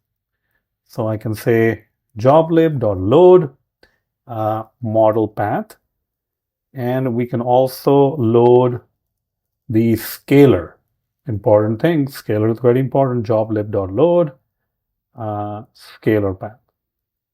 Let's run this so that we know that it is working or not. Okay, so it looks like it's working. You know, that's fine. And we can, there we go. Okay, so this looks like it's working. That's great. The reason that we have loaded the scalar is the value that the user is going to enter in their interface. If this is the interface, they're going to enter the year of the car. So they're going to enter 2019, and they're going to enter the mileage. So that can be, let's say, 20,000 miles. But remember, when we were training our model, the model was trained on the scaled values of the year and the mileage. So we need to scale these things. We can't just send 2019 and 20,000 miles. We need to scale them with the same standard deviation and the same mean. And that is why we saved our scalar file so that we can load it again and use those values. And that is exactly what we're trying to do. Scale the features. Scaled features. So I can say x scaled, and we can say scalar dot transform. Just transform. You don't have to say fit transform, because if you say fit transform, it's going to calculate the standard deviation mean again. But we're not really trying to calculate standard deviation. We already have standard deviation and mean because we're loading the scalar from the pickle file, and that already contains those information. So this is going to give us the scaled values. Once we have the scale values, we can perform the prediction. Model.predict x scaled. Now it is going to return as an array. We're just going to pick up the first item of the array, assign it to prediction. I think we can do it like that. Okay. So once we get the prediction, then we can format the price and render the template, because this is the formatted price, right? So this will be the price of the car. The formatted price will be the price of the car. And we want to display it on the page because the user, they need to see it on the page, obviously. So I'm going to pass in the formatted price as a result. And we can also pass in other stuff. Year value is year, and mileage value. I mean, if you want to display the mileage in here, you can actually do that. Okay. So this is going to, and I can actually display it over here so that you know that the price is getting calculated. I mean, just print it on the console, and then eventually we'll display it on the UI. Okay. So these are the things that we're passing. Now, another thing that we need to do, obviously, is to create the interface, right? So currently, we don't really have the interface. I mean, if you go to the interface, simply says index.html. So we can actually change that. Let's go to ChatGPT And then ask ChatGPT, create Flask index.html file where user can enter year and mileage, and there is a button to predict car price that will post information to predict price action. Finally, the price is returned as a result, which is displayed on the screen. Also make the page nice looking. There we go. So hopefully it will just create the page, and if our things are not aligning correctly, we can always go and change the HTML page. So it's going to create this page right now. Okay, there we go. Now it is obviously advisable that you learn HTML, CSS, Flask, and all those things. But I'm just using ChatGPT because this course is not about Flask, or else that will take us like forever, right? I mean, we have to start from the very beginning. So right now you can see is just adding some CSS style, actually a lot of CSS styles. Usually it's a good idea to put all the CSS style in a CSS file, but for this simple example, I'm just going to leave it in the HTML page. So the main part starts over here. See that? The form is actually posting to predict price, the action that we created. It's a post. And if you look at the input name, see that? That's the name. That's the thing that it is posting. So whenever we fill out the input information, let's actually go ahead and copy it, and then you'll have a better idea how it looks like. There we go. I'm just going to paste it. And I think the result is being displayed. So we'll see that how it actually turns out. But let me go ahead and run the app first. Okay. Wow, that page looks crazy good. Wow, right? I mean, that looks really good. Wow. Okay, 2019 and 45, 1, 2, 3, 45,000. Oh no, you can see that it was not able to display. Something weird went over here, right? So it was unable to complete the request. So let's go to our main.py. And what happened over here? Let's see. Error in app, exception on predict price. And, we don't really need to display or pass all of this information, I guess, but we can probably remove this. But what exactly is going on? Did it actually calculate the price? It did calculate the price. See that? It calculated the price 29,281. But for some reason, it's saying, kind of hard to tell. Okay, unknown format code F for object of type str. Okay. Well, if you have the prediction, we probably can just pass in the prediction over here. So we don't really need the formatted price. If we want to do the formatted price part, formatting the part, we can do it somewhere else. Okay, let me refresh it. Let's type in something, 2019. And there we go. So that's a pretty good deal. I mean, it was able to show us a price. Let's go with 2001. And I will say this is 250,000 miles. Oh, you got to pay money to get rid of this car. Okay, let's do with 25,000 miles. There we go. I mean, that's a pretty nice looking page. I'll be honest with you. It's a really nice looking page. All right, so there you have it.